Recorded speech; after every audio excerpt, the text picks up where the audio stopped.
was one of the biggest creatures ever to roam the Earth. It was longer than your average school bus and could easily weigh more than 10 elephants combined. But where did it live? How did it end up having this size? And most importantly, why is it extinct nowadays? Let's find out. The Megalodon was the largest predator ever known in our planet's history. In terms of its location, the Megalodon lived practically in all waters on our globe, except near the poles. The reason why there were no Megalodon teeth found in Antarctica is probably that the gigantic creature adapted to only warm tropical and subtropical waters. The younger ones liked to keep to the shores, while full-grown adults preferred coastal areas, but they could easily move into the open ocean as well. How do we know the Megalodon was so widely spread? We can only presume, based on the fact that they discovered the most northern fossils off the coast of Denmark and the most southern in New Zealand. The discussion of how the Megalodon got this size is still open in the scientific community. They recently found out that not all the specimens from this fascinating species reach the same huge size. This has to do with a little something called the Bergmann's Rule, which says that the temperature of the surrounding environment affects the animal's body size because they either need to conserve or shed heat. The megalodons that reach cooler waters probably needed more body weight to make sure they survived in low temperatures.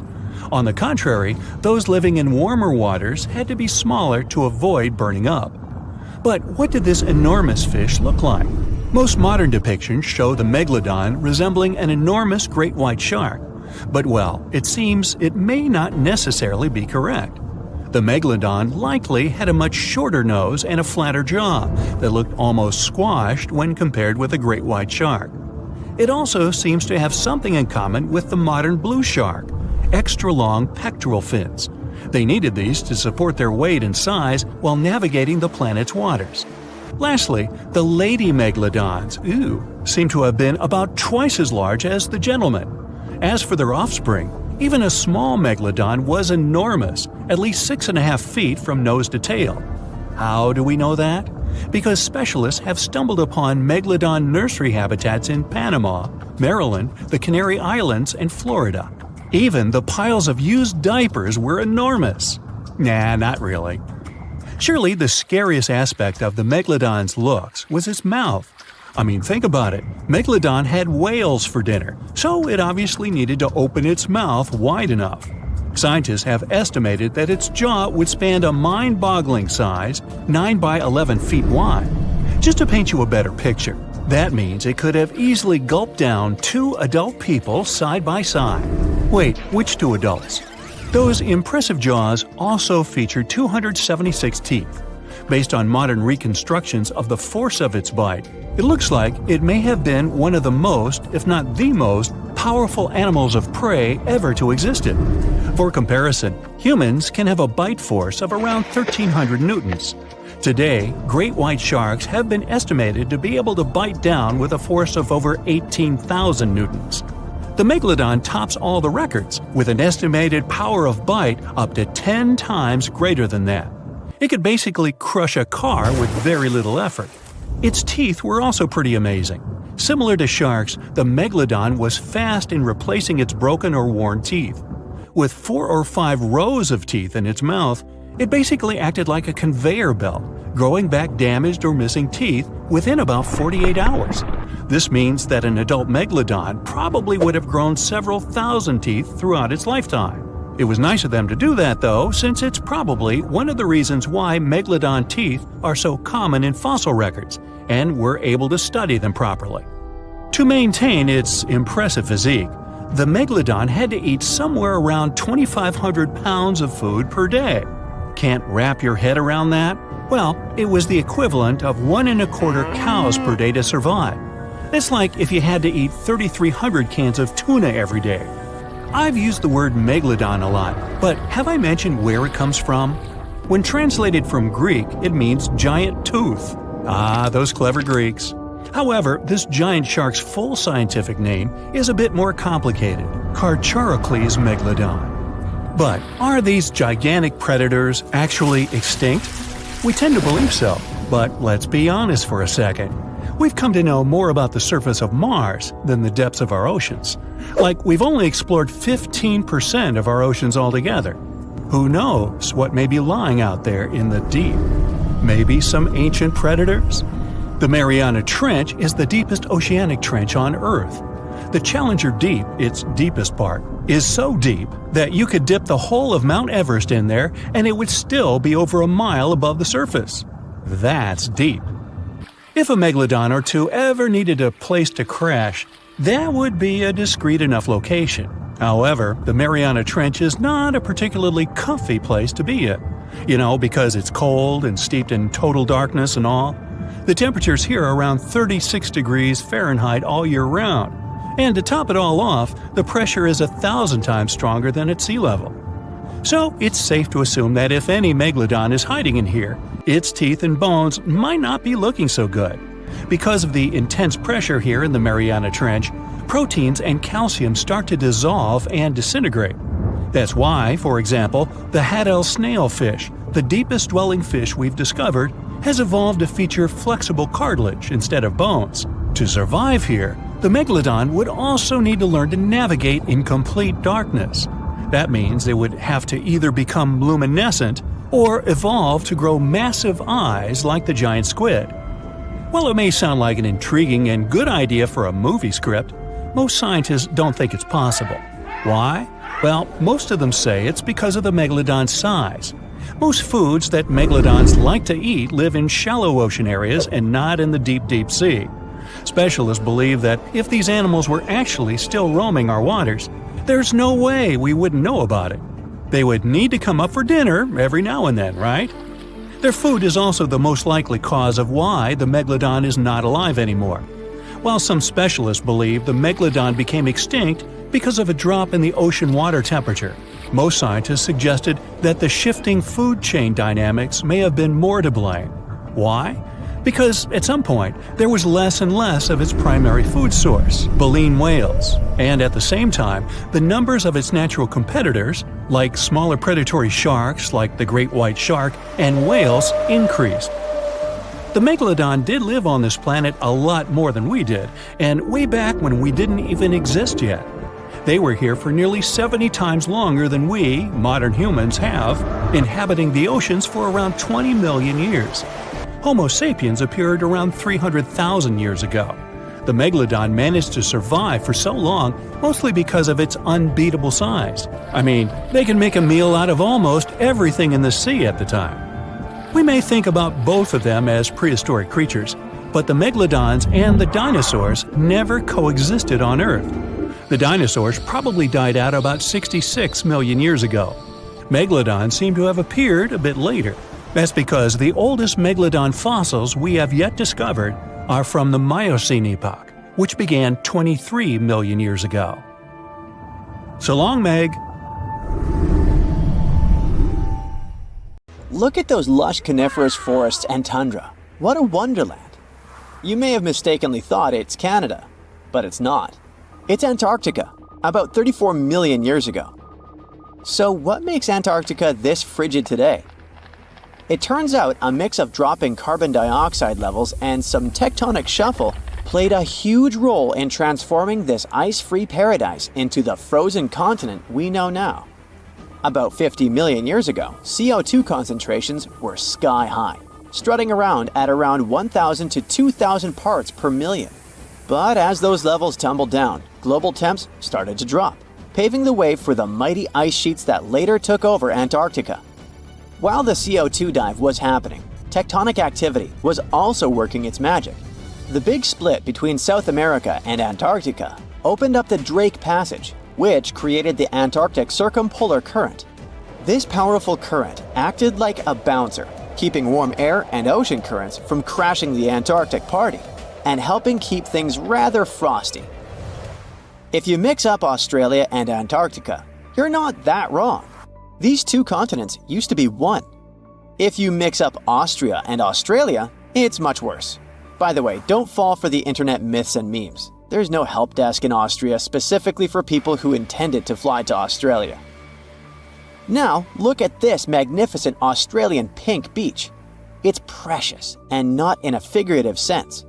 Those mysterious pinkish sands are actually garnet, and it's widely used in jewelry.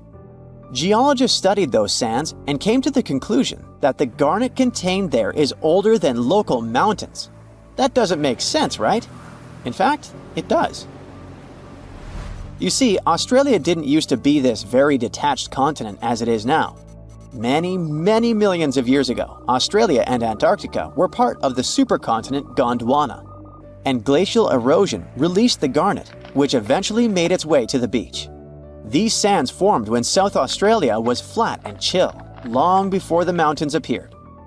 Most garnet gets washed away, but this batch has a rich history, tracing back to glacial rocks in the Transantarctic Mountains. So this pink sand comes from an ancient mountain range hidden under Antarctic ice. Not only does Antarctica ice hide gems like garnet, if you look harder, you might find entire buildings. Sounds insane, but this is exactly what a British explorer did. His name is Chris Brown, and he uncovered an entire building beneath the ice. He was traveling to the pole of inaccessibility, and it all started with a bummer. Chris and his son had their plane broken. Suddenly, they spotted a lone bust peeking out of the snow. This place was an old meteorological station. Despite freezing conditions, Chris and his son Micah had a blast exploring. Chris is on a mission to conquer all 7 earthbound poles of inaccessibility and has tackled 5 so far. I guess you already know that Antarctica is the largest desert on Earth, much larger than the Sahara or the Gobi. Still, despite being the driest continent on Earth, it boasts a seriously weird waterfall. Nestled in the mesmerizing McMurdo Dry Valleys, it's 5 stories tall and looks like it's gushing blood. It's even called Blood Falls. It may look outlandish and even frightening, but its nature can be easily explained. The water that creates this crimson cascade was once a salty lake, but over time, it became sealed off from the outside world when glaciers formed on top of it. Now, this ancient water hanging out 1,300 feet below the surface has cranked up its salt levels to 3 times saltier than the ocean. This salt water is also loaded with iron and gets 0 oxygen or sunlight. When the iron-rich water trickles through a crack in the glacier and meets the air, it rusts up, turning dark red. You may have mistakenly heard that no bug species belongs to Antarctica, but it's not exactly true, because there's this tiny Antarctic midge living there. Plus, there are some spiders too. Those aren't your average spiders hanging out in the darkest corners of your apartment. Those are critters lurking in the chilly darkness of the Antarctic ocean floor. These little marine creepers are actually arthropods and can stretch around 20 inches across. As if that wasn't bizarre enough, they also breathe through little holes in their legs. Quick question. What's the color that you associate most with Antarctica? I'm sure it's white. That's my association too. However, Antarctica may look like a slice of watermelon. That colorful snow comes courtesy of a tough little algae called Chlamydomonas nivalis. When things start to warm up during the Antarctic summer, these little guys release their vibrant red and green spores, painting the snow in wild and funky colors. But it's best to steer clear because that snow is not just a pretty sight. It's also toxic and definitely not edible. Searching for fossils is always a blast, but when you're in one of the most remote spots on the planet, it gets even more exciting. A diverse team of scientists recently hit the mother lode, pulling in over a ton of fossils from ancient marine life, dinosaurs, and birds from the late Cretaceous period, about 71 million years ago. Their adventure kicked off with a flight to South America, followed by a 5-day trek through the infamous Drake Passage. Upon reaching Antarctica, they set up camp using helicopters and inflatable boats. You might be thinking, why dig in Antarctica with all that ice? Well, it turns out there are places where rocks pop up, depending on the season. The team went to James Ross Island, located in the Antarctic Peninsula, and they went there during February and March. And that's one of the few parts of Antarctica where in summer, rocks are exposed, and those rocks can come from the age of dinosaurs. The expedition was a success, as they discovered over a ton of remarkable finds. Next up, the fossils will head to Chile before making their way to Pittsburgh's Carnegie Museum of Natural History. Among their discoveries, they found relics dating back about 71 million years, alongside some around 67 million years old, including plenty of snails, clams, and various marine creatures. Yikes!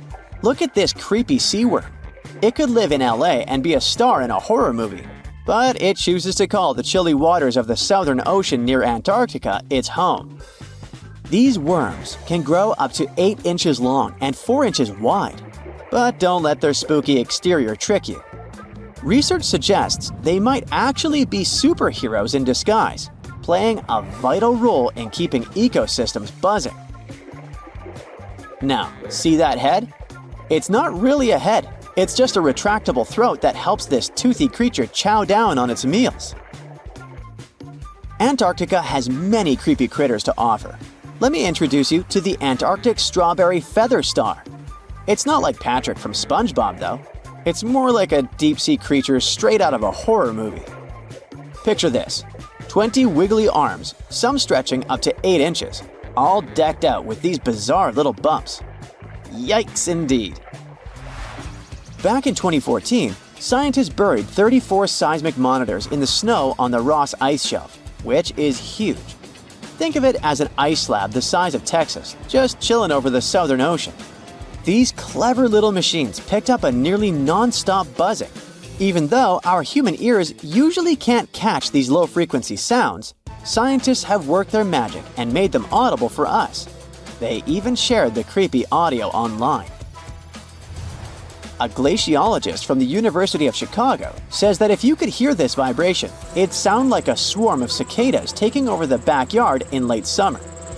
But these glacier explorers weren't trying to capture spooky tunes. They're actually on a mission to monitor the Ross Ice Shelf because things are heating up, literally, and the ice is melting faster than ice cream on a hot day. Ice shelves are like Earth's safety plugs, keeping all that massive ice from surging into the ocean. So what exactly is making all that noise? It's likely just strong winds whipping across ice dunes, creating a kind of natural vibration. In 2021, while drilling about 11 feet beneath the surface of permafrost in northeastern Siberia, researchers uncovered a 24,000-year-old frozen life form. And then, they brought it to life. Before cloning it, or better said, it cloned itself. This might sound like the beginning of a sinister horror story, but don't worry, it's actually quite the opposite. What scientists unearthed was a microscopic frozen organism that could fundamentally reshape what we think about evolution and survival. The uncovered tiny creatures are called bedelloid rotifers, microscopic animals with little wheel-like mouths that they use both for moving and feeding. They were first discovered in 1696 and are fairly common in freshwater environments around the world, with a few saltwater species. They might seem unremarkable, but scientists have been studying them since early microscopes made it possible to actually see them. Because even though there are only a few dozen microns wide, they're surprisingly complex, with brains, guts, muscles, and reproductive systems. Could it be that within that complexity lies the secret to ultimate resilience, maybe even for us humans? Let's break it down. These creatures are extremophiles. That means they can survive being completely drained of water at any point in their life cycle, then lie dormant until rehydrated. But that's not all. They can also persevere through some of the harshest conditions on Earth, or in outer space, or even being stuck in the Siberian permafrost wasteland for tens of thousands of years. This is possible because they can enter cryptobiosis, a condition where organisms pause their metabolism and become nearly inactive. It may sound sciencey, but actually, some of the everyday products we eat are stored in a fridge thanks to this phenomenon. Take yeast, for example. Live yeast cells are surrounded by a protective layer made of dead cells and some nutrients. You can keep yeast at room temperature, but if cryptobiosis comes into play, in the form of your fridge or freezer, It stores much better and longer. During cryptobiosis, rotifers accumulate protective compounds like chaperone proteins, which help them repair and recover once favorable conditions return. Chaperone proteins are like tiny bodyguards. Their job is to keep other proteins in the cell from falling apart under pressure. When the body is stressed, whether from heat, cold, toxins, dehydration, or just the natural aging process, the proteins inside our cells can start to misfold. Proteins need to be folded into very specific shapes to function properly, and when that structure breaks down, they become useless, or worse, harmful. Misfolded proteins can pile up and interfere with normal cell function. In some cases, they clump together in ways that poison the cell. This kind of damage is even linked to serious health conditions. So, if rotifers have developed powerful proteins that prevent cellular chaos even under extreme conditions, could we use them to protect human cells from diseases and aging? By analyzing the age of the ice they were found in, scientists figured out that these frozen rotifers were at least 24,000 years old. That's a huge leap from earlier studies, which showed they could survive frozen for only about 10 years. Now that's what you call record-breaking. This period of Earth's history is known as the Late Pleistocene Epoch, a time dominated by the Ice Age, which means these invertebrates were lying dormant when Manny and Sid were having their adventure while roaming the icy landscapes, along with saber-toothed cats and giant ground sloths. Fun fact: although animated movies like Ice Age show woolly mammoths as huge, towering giants, they were actually about the same size and weight as today's average African elephant. Nature and evolution can be so cruel, yet fascinatingly unpredictable. Massive, menacing beasts that came from the Ice Age couldn't survive it, yet something tiny and weird, like a bdelloid, could. But regarding our unfrozen creature, after the soil thawed, the organism didn't just begin moving again, it also started reproducing. This is thanks to an ability called parthenogenesis, a specific form of reproduction in which embryos develop from unfertilized eggs, allowing them to reproduce independently. It really is like cloning, but it happens naturally. Many organisms, such as certain insects, reptiles, and even some birds, are capable of parthenogenesis, at least under specific conditions. For example, in honeybees, males develop from unfertilized eggs through parthenogenesis, making them genetic copies of their mother. However, parthenogenesis is often seen as an evolutionary disadvantage because it limits genetic diversity, meaning that most species that reproduce this way eventually face extinction. Despite this, bdelloid rotifers have diversified into over 450 distinct species over millions of years, which is extremely rare. Scientists believe their survival comes down to a few evolutionary adaptations. They can pause their metabolism through cryptobiosis, repair their DNA with specialized proteins, and even borrow useful genes from other organisms using a process called horizontal gene transfer. Unlike most animals, which rely solely on inherited DNA, these organisms can steal genetic material from bacteria, fungi, and even plants, splicing foreign genes into their genome to gain new survival traits. Some studies have shown that up to 10% of their active genome comes from foreign DNA. This could explain their extraordinary resilience. They borrow genes for stress resistance, toxin breakdown, or radiation repair, essentially patching and upgrading their DNA in real time. It's not like the Mind Flayer from Stranger Things, where the creature absorbs another organism to improve itself and grow. It's more like a spy stealing a blueprint from a rival lab to learn its secrets. When cells rupture, for example, when bacteria die nearby, bdelloids scoop up loose DNA fragments and integrate them into their own genome. Interestingly, the usual expected lifespan of bdelloid rotifers under normal circumstances is only 2 weeks. The soil sample that contained these rotifers also held nematodes, or roundworms, another group of tiny survivors already known to withstand tens of thousands of years icebound.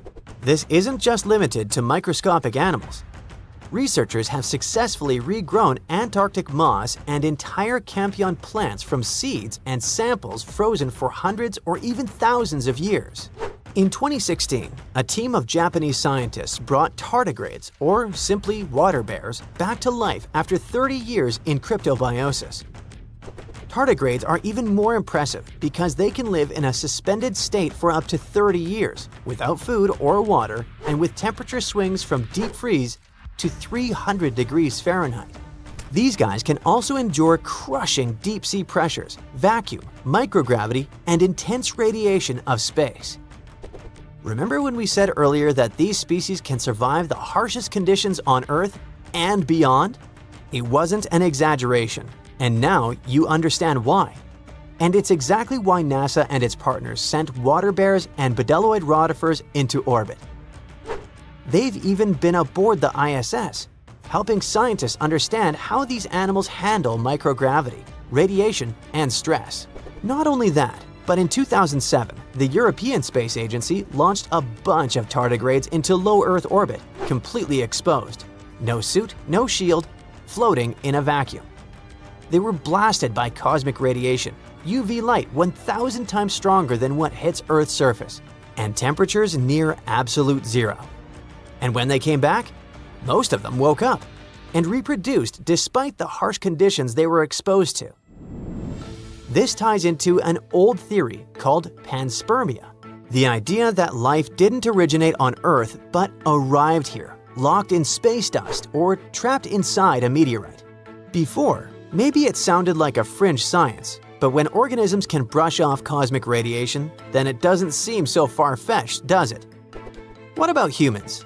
Does this mean we now fully understand the way hibernation works and are close to putting humans in this state? Sorry for spoiling it for you, but it still feels more like science fiction. However, researching rotifers, water bears, and similar organisms can lead to massive breakthroughs in other fields. Their resilience might be a blueprint for medicine, for reshaping what it means to age, maybe even to pause life itself, or extend it. We're talking real, practical innovations, from better preservation of human organs for transplantation to drugs that slow aging at the cellular level. And yes, maybe even cryogenic hibernation, long enough to make interstellar travel possible. Antarctica wasn't always a frozen wasteland. A long time ago, it was full of life, and 56 million years ago, something terrifying stalked its jungles. A giant, flesh-eating bird. It was around 6 feet tall and weighed as much as a lion. For millions of years, nothing could challenge it, so why did it disappear? And could there be even bigger predators still hidden beneath the ice? Paleontologists found 2 massive claw bones in Antarctica, sharp, curved, and powerful, belonging to this bird. They were dug up from the Epresian-aged rocks of Seymour Island, which means they're around 40 to 50 million years old. Their shape left no doubt. These were the so-called terror birds. Their scientific name is Forus raceti, some of the most fearsome predators to ever walk the Earth. They were flightless and didn't even need wings. Instead, they could sprint at breakneck speeds, like ostriches from a nightmare. For millions of years, these birds ruled South America. But now, for the first time, their presence has been confirmed in Antarctica. No surprise here. Back then, South America and Antarctica were still connected, allowing animals to easily commute between continents. So these birds probably migrated south to adapt to life on Antarctica's prehistoric landmass. It didn't just survive here, it thrived. But at some point, this nightmare of an animal vanished. Why? Most likely because of the temperature changes. Antarctica was cooling, slowly turning into the frozen wasteland we know today. Its prey may have declined, leaving the predator without enough food. Eventually, it disappeared, leaving no descendants behind. Researchers hope that they'll find a complete skeleton eventually. They're also wondering where there might be even bigger species waiting to be discovered.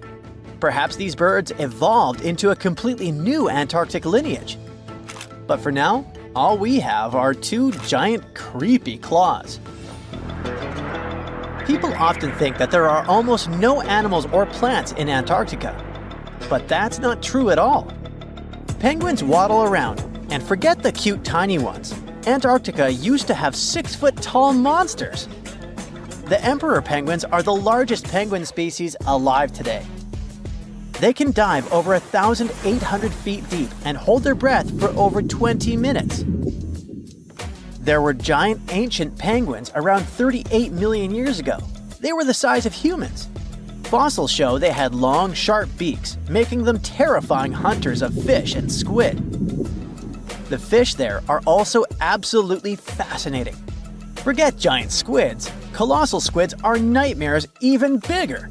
Some reach over 40 feet long with massive, super sharp beaks and eyes the size of dinner plates. Finally, orcas, the apex predators of the Antarctic Ocean. They hunt in packs, working together like a wolf pack of the sea to take down seals, fish, and even massive whales. There are even tiny plants like moss and algae, Antarctic hairgrass and pearlwort. They somehow survive against all odds. There are many other myths going on about Antarctica. For example, some people think that when icebergs break off from glaciers, they immediately start drifting straight into the open ocean until they melt. But the reality is way more chaotic. First, when an iceberg breaks off from a glacier or ice shelf, it has to deal with underwater obstacles. It can stay stuck on the seafloor for decades without moving. Then they get caught in powerful whirlpools and spin in place for months. One iceberg, a 23A, spent nearly 40 years frozen in place before finally breaking free, only to get caught in a swirling ocean vortex for another 8 months. After that, their paths are influenced by ocean currents, tides, winds, and even underwater topography. They don't just float freely. Their movements are full of literal, unexpected twists.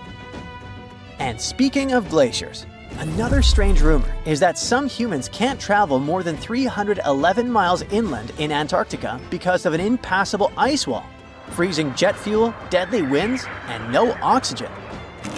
But this is completely false.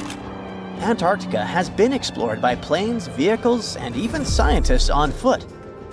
There's an entire research station sitting at the South Pole. People live there all year long. The ice wall is real, a massive ice cliff rising above the ocean. But that isn't some secret barrier, it's an ice shelf. These are thick slabs of ice that form when glaciers slowly flow off the land and spread over the ocean. Almost 3/4 of Antarctica's coastline is made up of them, but they don't form some giant ring around the world. Antarctica is one of the most extreme places on Earth, but we've conquered its challenges, and we keep learning more about it every year. That's why every year, millions of dollars are poured into keeping research stations running, protecting wildlife, and making sure the people who live there have everything they need. But where does all this money go? Well, Antarctica stations are basically small cities. There's electricity, heating, water purification, food storage, and medical facilities. The biggest station, McMurdo, is basically a town with over 1,000 people in summer. It has everything from a fire station to a gym. The South Pole Station is super deep inland, so it's one of the hardest places to supply. Getting food and fuel there requires airplanes flying thousands of miles in extreme cold. But the internet loves a good mystery. When Google Maps revealed what looked like a massive doorway in Antarctica, conspiracy theorists went wild. People joked about everything from Bigfoot's vacation home to a secret base, or even a Star Trek spaceship hangar hidden in the ice. But there's a way simpler and less exciting explanation. It's actually a grounded iceberg, a chunk of ice that got stuck in shallow water and is now slowly melting. As ice moves across the landscape, it flows around bumps and obstacles, creating odd shapes. The process of melting, breaking apart, and refreezing can carve ice into unexpected forms.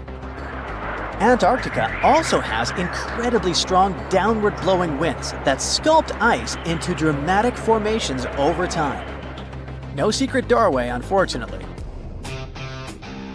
And speaking of doors, for years, Ushuaia, Argentina, has been called the gateway to Antarctica, the last stop before the icy continent, the place where expeditions begin. But there's another option. Punta Arenas, Chile. Let's compare them.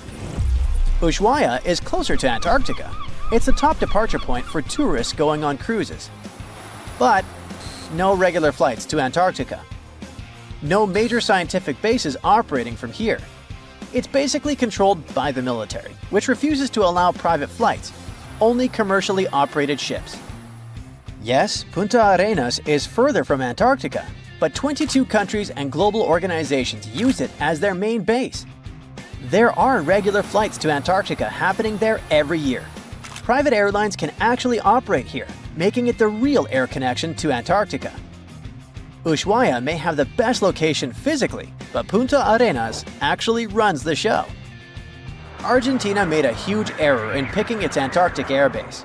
Instead of setting up a simple, accessible base at sea level, they built Marambio Base, very high on rough terrain, completely impossible to reach by land. Everything has to be flown in by helicopter, making operations slow, expensive, and frustrating. For 50 years, Argentina stubbornly stuck to this bad decision, while Chile set up efficient, well-planned bases that the world now uses. If things don't change, Ushuaia will be nothing more than a tourist stop. But what's terrifying is that Antarctica seems to be returning to its past. It's supposed to be the coldest place on Earth, but something shocking happened just recently. For the first time in recorded history, temperatures in Antarctica broke 68 degrees Fahrenheit. This continent is buried under miles of ice. Usually, temperatures there can drop to minus 112 degrees. But in the winter of 2020, scientists recorded an insane 69 degrees on Seymour Island, hotter than many places in Europe at that time. Scientists believe there are several reasons for that. First, there are changes in the way heat moves around the planet's waters. Second, melting permafrost due to the planet warming. It looks like the climate is changing faster than expected. The water is bubbling under the fishing boat as if something is coming up out of the water. It gets closer and closer. The water seems to boil. Suddenly, you see giant jaws and glistening teeth. Seconds later, a huge shark jumps out of the water and crushes the boat in one bite. It was the Megalodon, the largest fish that ever existed on Earth. Now, we pictured the Megalodon as this, an enlarged version of the white shark for a long time. But scientists continue to argue about its appearance. So far, they agree that the image of this giant shark was wrong.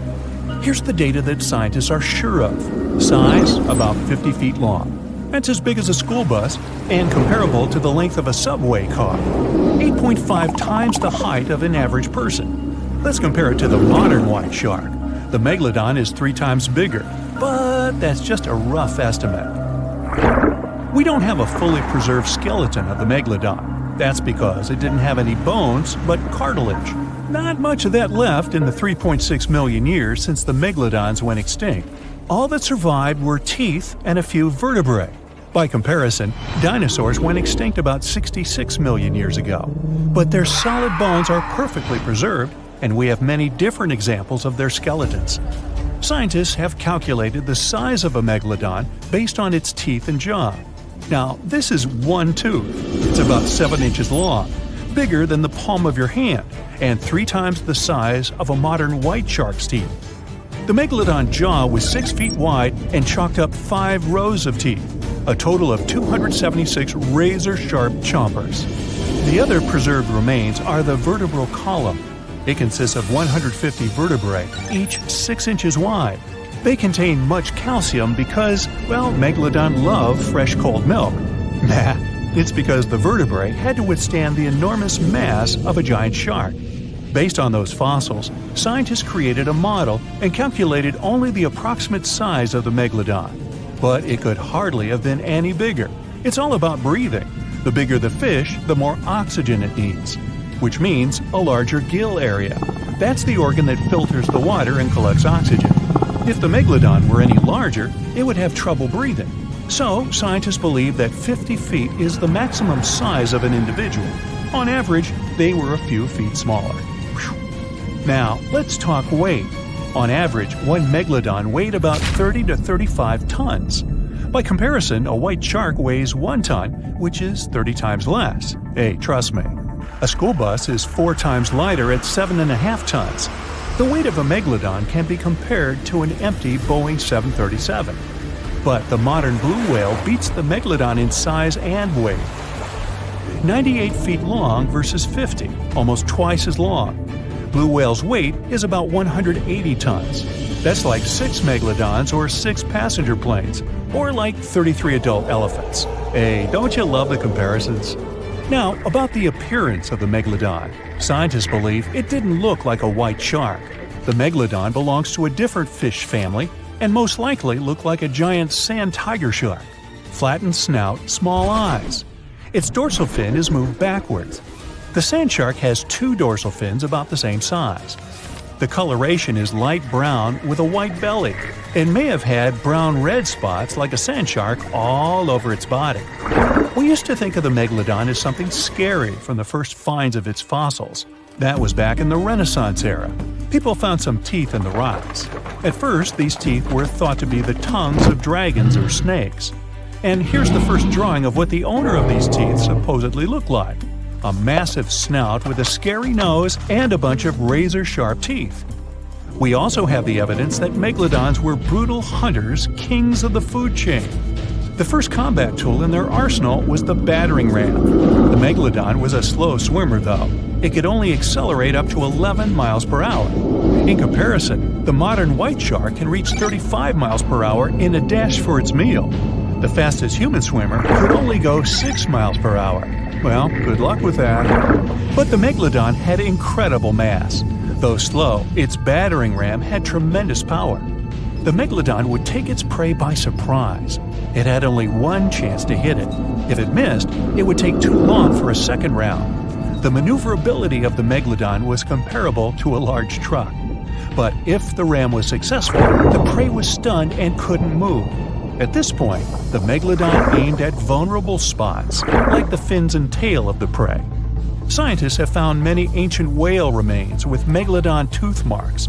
It turned out that the giant shark knew where its prey's vital organs were located and could strike at them. When the prey was immobilized, the Megalodon bared its teeth. An adult person could easily fit into its open jaw at full height. And according to various estimates, the bite force of the Megalodon was almost 11 tons. Now imagine the weight of 3 SUVs concentrated at the tip of a sharp tooth. That's 9 times the power of the largest white shark bite, and 6 times the power of the modern record holder for biting, the saltwater crocodile. Here, look at a map of where the remains of the Megalodon were found. South and North America, Europe, Asia, Australia. It was the master of all seas and was comfortable anywhere on our planet. We've even found some remains of the giant shark in freshwater sediments. Perhaps it wasn't afraid to enter rivers to hunt. Now, other scientists say that maybe the Megalodon wasn't even a predator, all because of its size. It couldn't swim fast. It couldn't even make short dashes like the white shark. If prey tried to escape, the Megalodon didn't rush into pursuit because it could never catch up with it. Another problem is the skeleton of the Megalodon. The cartilage is weaker than the bones, so the musculature of the giant shark was not as massive and robust in the first place. The Megalodon may even have been a scavenger and never got into fights. This is one of the reasons why ancient sharks became extinct. Megalodons like shallow, warm waters, with temperatures ranging from 53 degrees Fahrenheit. But over 3 million years ago, the climate turned colder. This deprived the Megalodons of territories and plenty of food. The primitive whales that had been the main diet of the giant sharks began to disappear. Faster predators took the remnants of food. The Megalodon started to starve. In evolution, a new player entered the field, the toothed whales, ancestors of the modern killer whales. They lived in packs and had bigger brains than the Megalodon. So, over time, they started to compete with the Megalodon. They took advantage of its clumsiness. A group of killer whales could easily win a competition against a giant shark. Many scientists believe this was the reason for the disappearance of the largest shark in the world. But there are theories that the Megalodon is still alive and roaming the dark waters of our planet.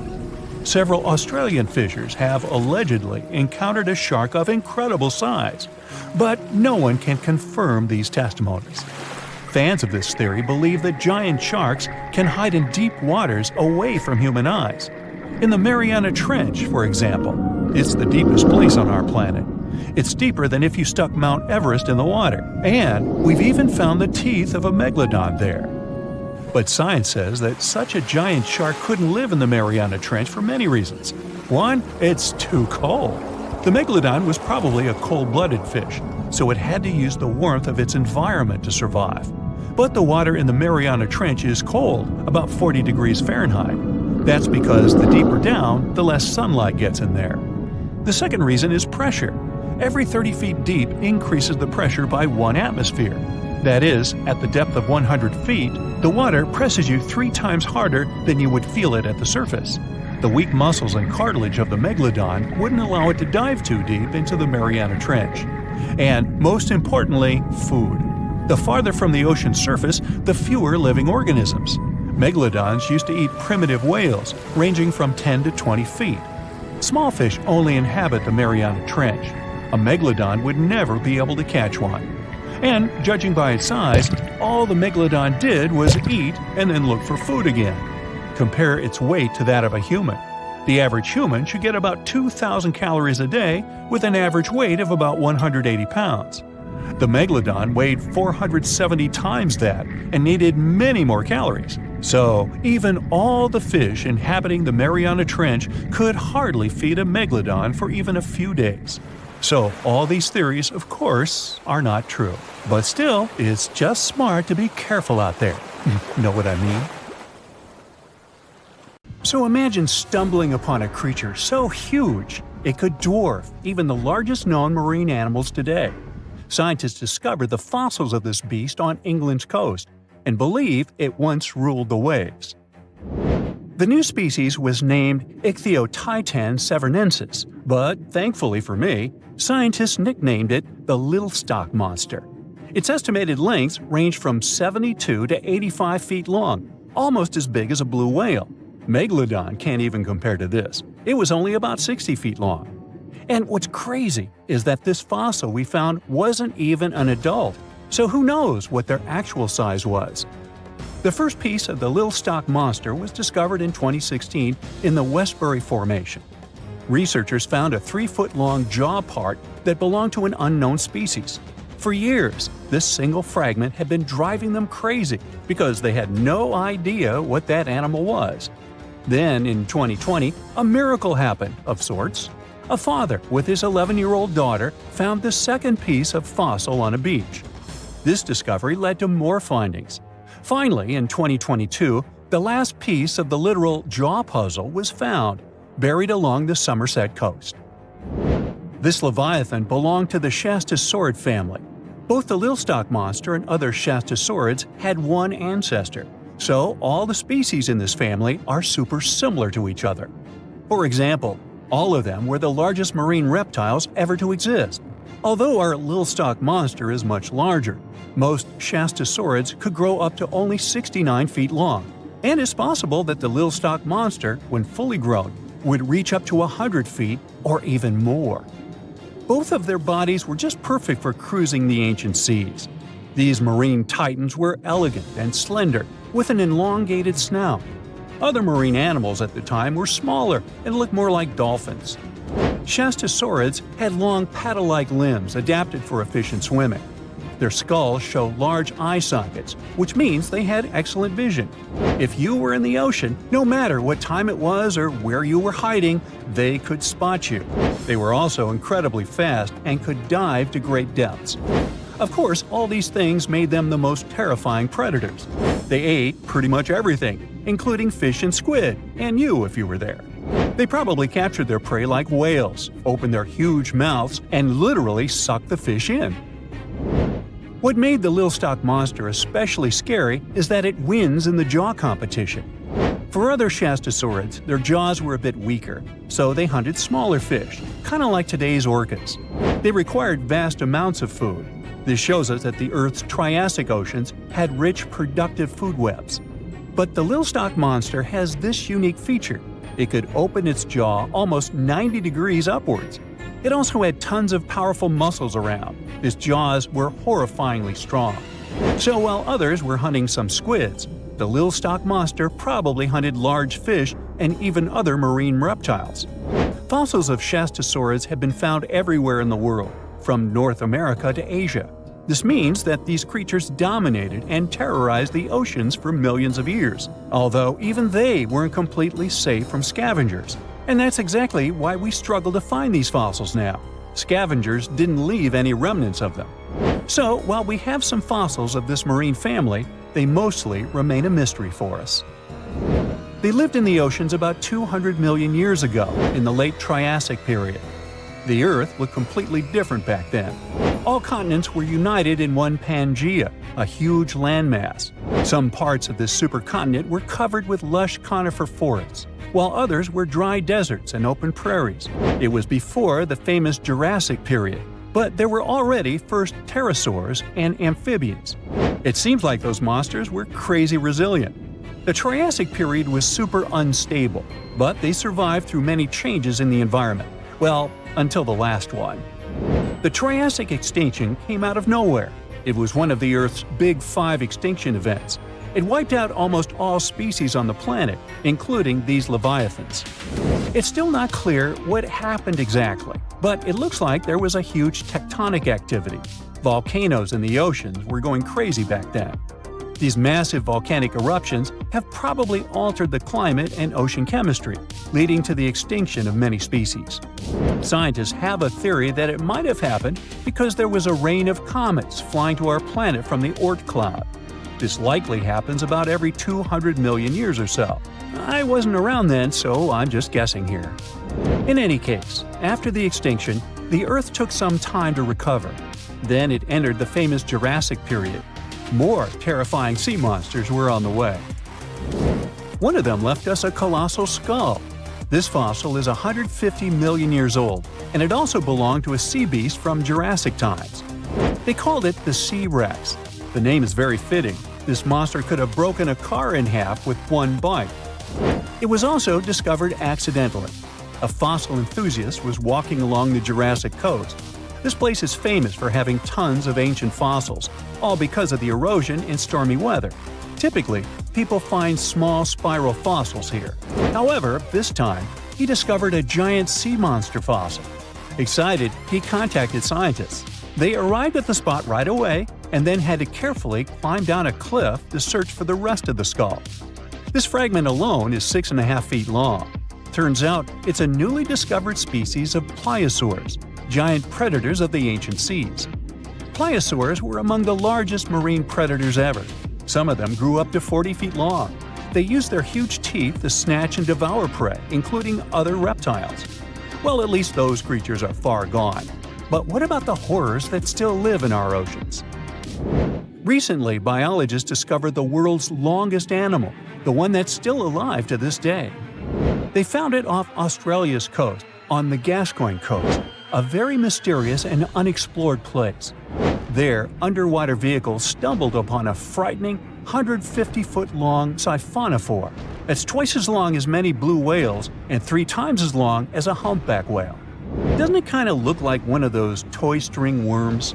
But this creature isn't friendly at all. It's a string-like deep-sea predator. What's even more scary is that this isn't actually one creature. It's a colony of small clones working together as one.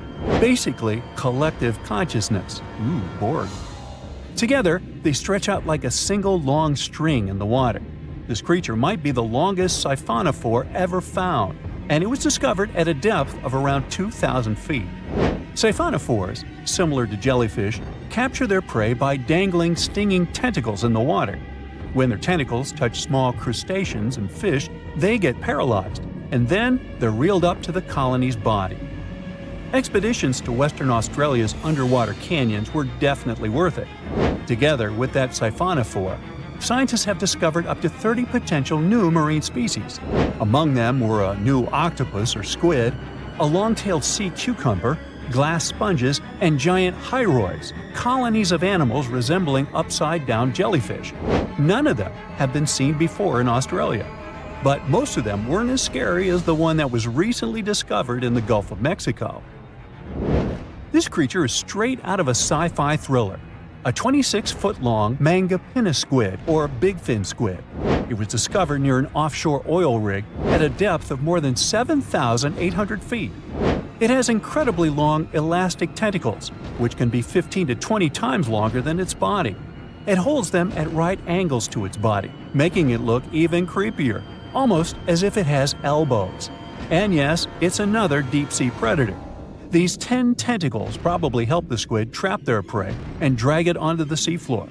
We barely know anything about this extraterrestrial-looking creature because they're very hard to find and study. And if you think their tentacles are awful, just check out these creatures with 20 arms. This thing looks like a facehugger. This new species is lurking in the frozen depths of Antarctica. Experts were searching for cryptic sea animals known as Promachocrinus, or Antarctic feather stars. They're kind of similar to starfish and sea cucumbers, but have an otherworldly appearance and can live up to 6,500 feet below the surface. It's called the Antarctic strawberry feather star. Despite its pretty name, its appearance is anything but cute. It has a bizarre strawberry-like body from which 20 spindly arms branch off. Its coloring ranges from purple to dark reddish, and the arms all have different lengths and thickness. Who knows how many more of such scary creatures we'll discover in the future. The Megalodon was the biggest shark to ever live. Not only that, it's one of the biggest fish and the largest predator in Earth's history. They've been known to reach lengths of up to a whopping 70 feet. That's over 3 times longer than the biggest great white shark on record. The females have also been found to be around twice the size of the males. The Megalodon could swallow a small car without it even touching its teeth, if cars had been around then. Its teeth could grow to over 7 inches long. It looks like we're going to need a bigger boat, and best make it steel-plated, as this shark can easily gnaw its way through ships. The underwater terror could bite a ship clean in half, with the highest bite force ever calculated for any animal, living or extinct. The force of its ferocious bite was up to 40,000 pounds. That's around 108,000 times the strength of a human's and 10 times the force of a modern crocodile's bite. Its chomp is so strong that it makes the T-Rex's bite look about as powerful as my granny's after she's taken her dentures out. In fact, the Meg was so big and powerful that it had no natural predators. It was the uncrowned king of the seas, swimming freely from ocean to ocean. This cosmopolitan creature was found all over the world, from America to Europe and Australia to Japan, assuming there were countries back then. Meg fossils have been found on every continent except Antarctica. Everybody skips Antarctica. Science tells us that the Megalodon went extinct over 3.6 million years ago. But could they still be alive at the deepest depths of the ocean? Only around 80% of the ocean has been explored, and its deepest point, the Mariana Trench, is over 7 miles down. So who knows what's lurking at the bottom? If you did manage to make it down, it is unlikely that you'll run into a Meg, though. The sharks, like us, preferred warmer coastal waters. Deep ocean living would be too cold for the beasts, and food would be scarce. Their entire bodies would also have to evolve to avoid being squished by the enormous water pressure down there. It's unlikely they're still around, but not impossible. Some good news, if you do run into one, is that the shark is pretty unlikely to eat you. You are way too small a meal for the Megalodon, even if you have a couple of friends with you. This guy eats whales that are over 50 feet long. If you're having a beach party, though, it's a different story. In a beach full of swimmers, the shark very well might creep up, scooping several humans into its giant mouth without even chewing. But wait, let's rewind. How does the shark take down a 50-foot whale? It first bites off its fins, making the whale unable to swim away. It then casually munches it down piece by piece. Because of their size, sharks had to consume over a ton of food every single day just to sustain themselves, like me. All that food made the Megalodon extremely heavy. They range from anywhere between 50 to over 100 tons. For context, that's around the same as 7 to 16 adult male African elephants. To fit all this food in, their jaws had to open pretty wide. A megalodon's jaw could span 9 by 11 feet wide. That's easily big enough to swallow 2 adult humans side by side. The fearsome name Megalodon comes from 2 Greek words, mega meaning big and odont meaning tooth. So combined, they mean what? Big tooth. And it certainly lives up to its name. Just one of its chompers is the same size as a human head. It had 276 humongous teeth in total across 5 terrifying rows. In all of history, only a couple of saber-toothed cats and the T-Rex had consistently bigger teeth. Now that's a showdown I'd like to watch. The Megalodon vanished millions of years ago, leaving only huge teeth to be found by modern archaeologists. They literally disappeared with very few traces left. Scientists believe that over time, sea levels dropped and the ocean temperatures went down rapidly. Over a third of all marine life was wiped out as the oceans cooled, and a number of animals at the bottom of the food chain plummeted. This had a catastrophic effect on the hungry predators at the top. Sorry guys. It became way too cold for these sun-loving sharks too, which made it difficult for them to reproduce since they gave birth in warm waters. The Megalodon is usually described as a sort of giant great white shark, but this is just a common myth. In fact, the ancestors of today's great white existed at the same time as the Meg. But they weren't best buddies, and were even in competition with each other. The great white shark was a better hunter, using its smaller size and agility to snap up the Meg's prey quickly. They were also known to eat Meg pups, who were only half their size. This didn't help the whole extinction thing. Even infant megalodons were huge, coming in at just under 7 feet. While a great white was no match for an adult Meg in a head-to-head fight, they sure weren't scared of stealing their food. This only left the bigger fish and whales for the Meg, but its food supplies began to run out as the whales swam to the cooler new seas. The whales adapted to prefer the colder temperatures, leaving our friend the Meg behind. The megalodons either starved or were frozen into extinction by the Ice Age. Rather than a great white, the Megalodon is more like a modern bull shark. It had a short snout, flat lower jaw, and huge pectoral fins to support its massive weight and size. As scary as they are, these sharks were actually caring family guys. Several Megalodon nursery areas have been discovered in Florida, Maryland, and Panama. They gave birth to their young in shallow water environments. We know this from discovering loads of tiny Megalodon teeth found in these areas. Gee, I wonder if they had nannies too. But how come there are so many Megalodon teeth out there for us to analyze? Well, due to their messy, aggressive eating habits, sharks regularly lose their teeth. They lose a set of teeth every 1 to 2 weeks. That's 40,000 teeth in a lifetime. They must rake in a fortune from the tooth fairy. Because of this, their teeth were continuously raining down to the ocean floor. Luckily for us, they're also the hardest part of a shark's skeleton, which is why so many teeth have survived and become fossilized. It's fair to say that the first discoveries of the Meg's teeth confused people.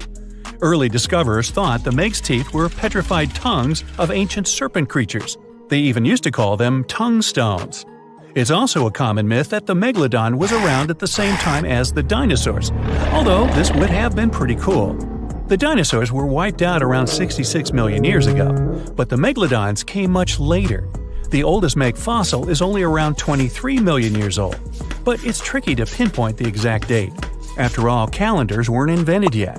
They became extinct way before humans even evolved. The earliest Homo sapiens, which is a fancy name for the first humans, emerged about 2.5 million years ago. But what if the Megalodon shark didn't go extinct? Whale populations have dropped drastically since these guys were last around, so there'd be way fewer whales for them to chomp down on. Whales have also gotten a lot smarter and learned new defensive moves, making them way harder to take down. It's estimated that they ate around 12 tons of food each day. If they were still around and eating that much, they'd be forced to eat smaller fish, and there'd be barely enough big fish for us humans to survive on. The naughty Megalodons would also be able to track fishing boats and steal the fish that they worked hard to collect. It's safe to say we'd see a lot less fish in the aisles of your neighborhood supermarket. As our ocean temperatures are heating up again, the sharks would also thrive and reproduce faster than ever. There'd be more and more of these giant eating machines in the water, reducing our fish supply even more. It would also cause massive problems for cargo ships and cruising vessels. Imagine coming into contact with one of these bad boys while you're sunbathing on the deck. Even beachgoers would be hard hit. Megalodons give birth in shallow waters, so many of our favorite beaches would quickly become dangerous shark nursing grounds. Hey, where did that beach volleyball game go? They were playing just a moment ago. Something exciting and kinda unexpected popped out among the rocks of the Ica Valley in Peru. The bones of a really old whale that lived almost 40 million years ago. At first, no one was really impressed because the bones they found were big and weirdly shaped, so people just thought they were looking at giant boulders. I mean, that's cool too, but things got way better when they realized those were the remains of a very large ancient animal that roamed along the coast of ancient Peru. Plus, it was probably the heaviest creature that ever lived. Sorry, blue whale, I know you worked hard to get to the top. The length of over 100 feet and weight of more than 200 tons brought you the status of the biggest animal on our planet. But it seems you've held the title long enough. Time to hand it over to our next candidate, and that one's really gigantic. This ocean beast was probably shorter than the blue whale, but heavier, with a weight that could be between 93 tons and 370 tons. If it's closer to the higher number, it'll make Paracetus the biggest animal ever known to have lived on Earth. And it seems its weight was the result of having extremely thick, dense bones. You can see such bones today in manatees or some other early whales. Dense bones are a great tool for such marine mammals. This feature makes them heavy and allows them to stay submerged most of the time. But at the same time, if their body was too heavy, they would end up sinking all the time, and they would waste too much energy to move back up to the surface. So, to avoid sinking, marine mammals need to have enough lighter tissues, like muscles and fat, to help them float in the water without using too much energy. Now, scientists didn't have the whole skeleton, which makes it hard to tell how big the animal was. But they used the ratio of the heavy bones to the lighter tissues in other marine mammals to estimate the overall weight of this giant ancient whale. Experts found these fossils about 13 years ago and spent the next decade freeing the whale from the rock. Its anatomy and age showed this whale was a cousin of Basilosaurus, a whale that had a long snout full of sharp teeth, and a sleek body similar to that of an eel.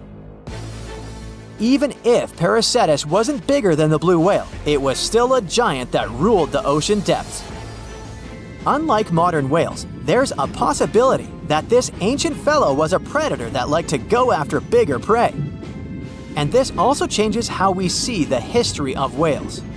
Scientists used to think these magnificent creatures became really big about 5 million years ago when they started eating lots of small creatures. But here's the proof that giant whales existed even before that. But it's still unclear how this whale managed to find enough food to sustain its enormous body. Plus, it's still hard to tell what exactly this ancient creature had on its menu.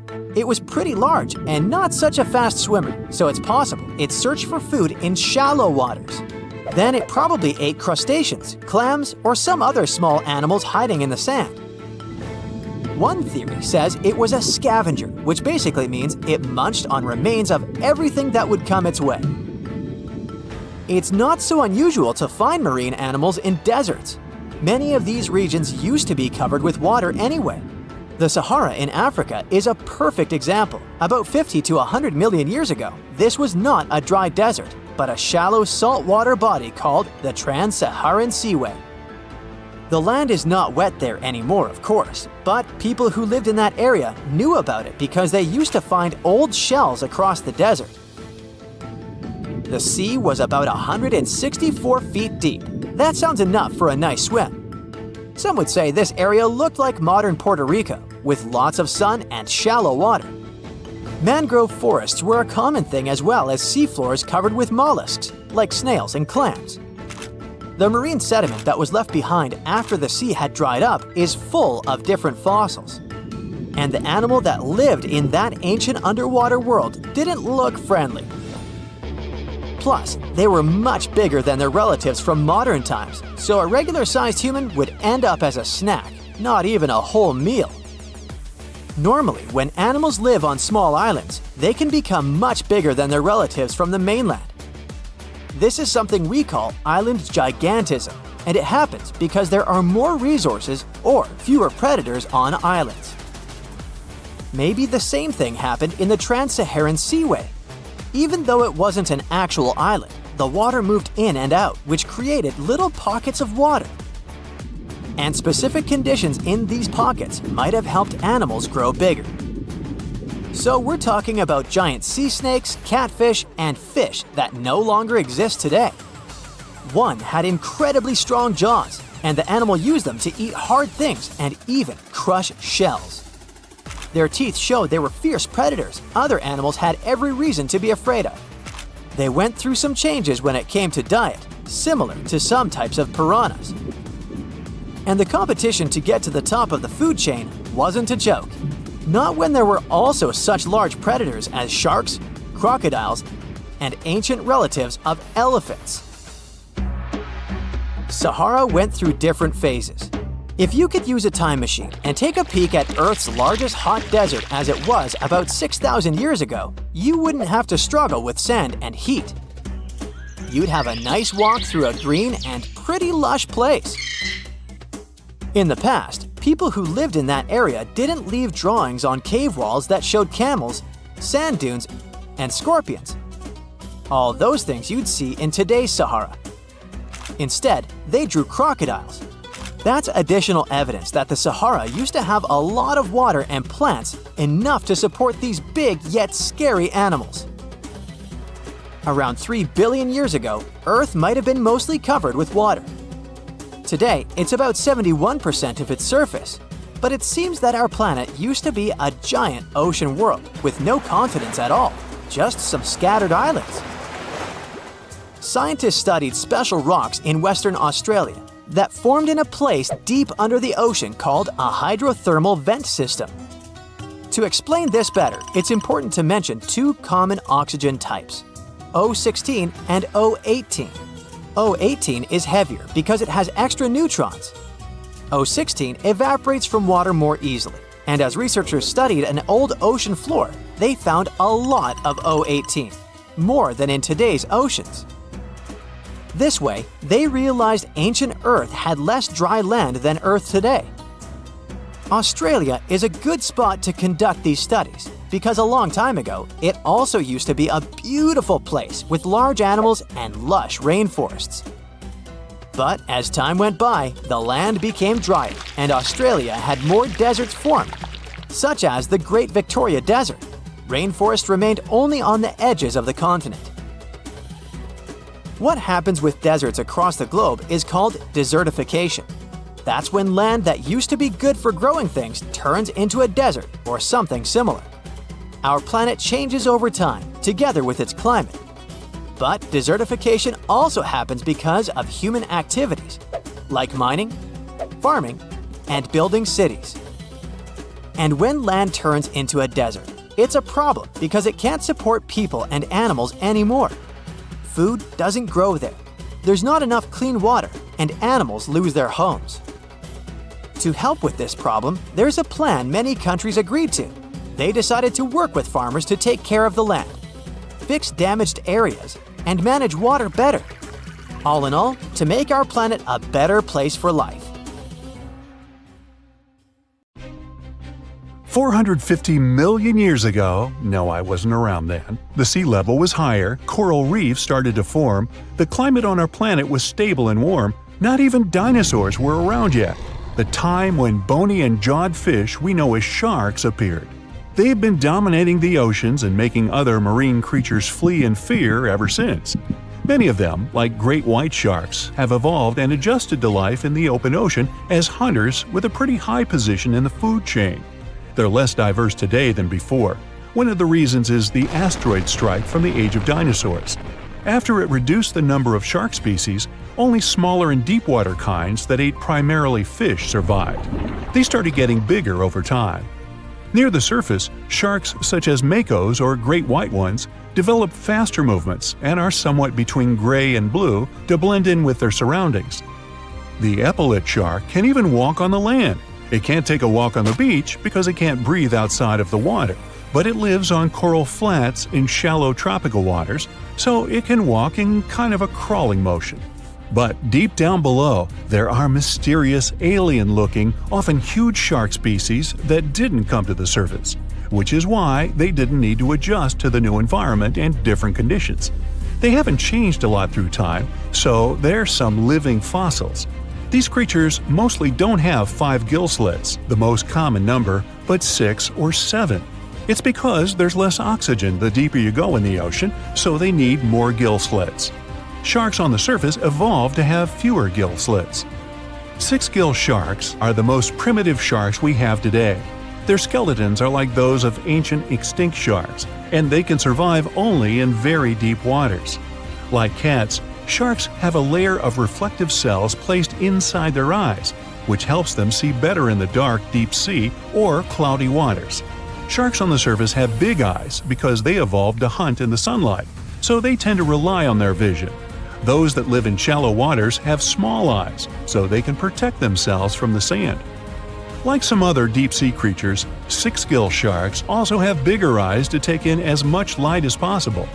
They have more light-sensing rods, but don't distinguish colors that well. In the ocean's twilight zone, with the minimum of sunlight, there's a couple of bioluminescent shark species. They don't take in light within their eyes, but produce or re-emit it with their bodies. Their skin or organs have specialized cells that produce a soft blue-green light.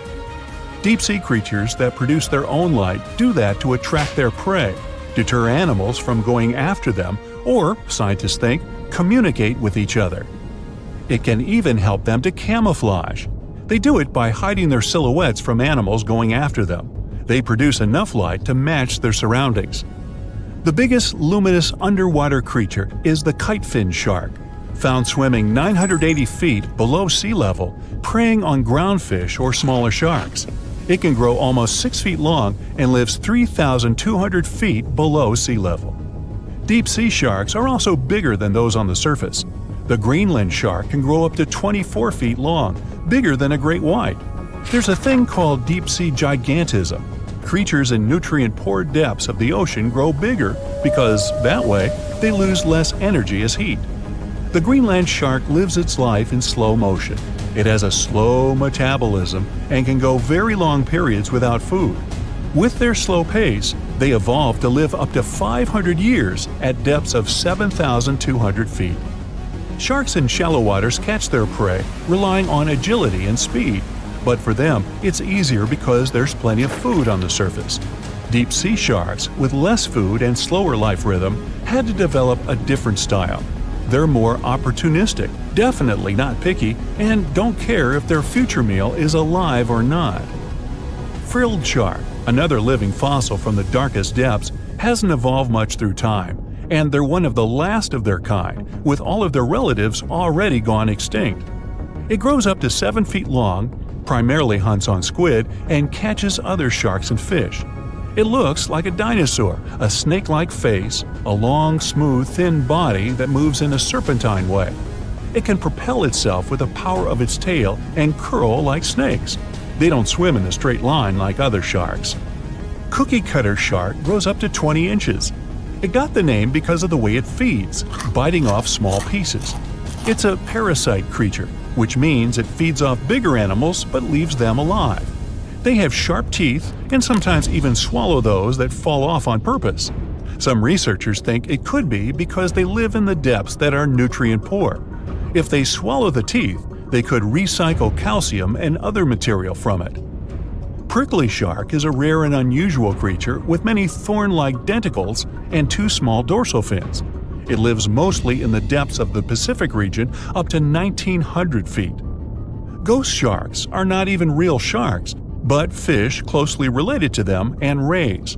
They have big pectoral and pelvic fins, 2 dorsal fins, pretty big eyes, and unlike their cousins, have a single external gill opening. Ghost sharks have slender tails and can grow up to 80 inches, silver to blackish color. They sometimes live in rivers and coastal waters, but also in the depths of the ocean of 8,200 feet or even deeper. They are pretty weak swimmers, so they tend to feed on invertebrates and small fish. Goblin sharks. Swimming through the deep sea, this creepy shark with a flabby body suddenly sees a small, innocent squid. It goes toward it, but the potential snack notices it and quickly starts moving to dart away. It seems like the plan could work at first, but then the shark suddenly thrusts the jaw of its mouth and catches the poor little squid in a second. After the meal is finished, the animal simply fits the jaw back into the mouth and goes away as if nothing happened. This is possible because it has a jaw connected to 3-inch-long flaps of skin, which is why it can unfold from the snout. It can grow up to 12 feet long with a weight of 460 pounds. Scientists think goblin sharks are mostly active in the morning and evening. The shark has a long, prominent snout and specific sensing organs on it. It uses them to sense electrical fields in the dark oceanic depths. Seven-gill shark is a big cow shark, brown to silver-gray on top, white underneath, black and white spots, with a thick body, a small dorsal fin, and a wide, blunt snout.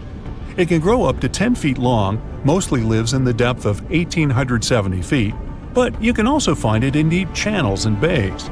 It can be aggressive toward humans if provoked, so don't.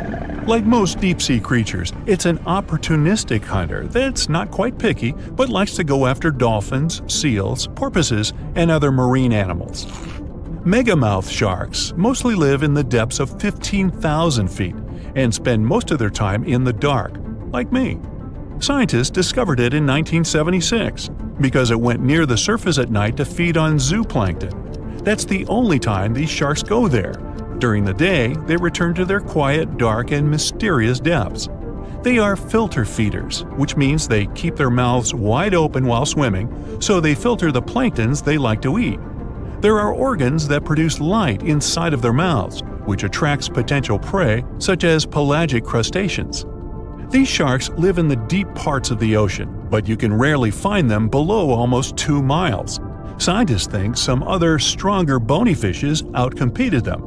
Deep parts of oceans became oxygenated around 70 million years ago, and sharks have been around way longer. But bony fishes adjusted and adapted efficient ways to use oxygen, while sharks were slow with adaptations, so they lost.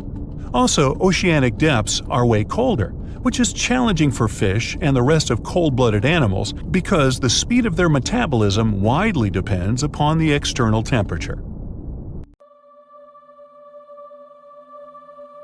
Within the ocean waters, somewhere in the southern hemisphere, a ghostly black shadow looms deep down in the depths.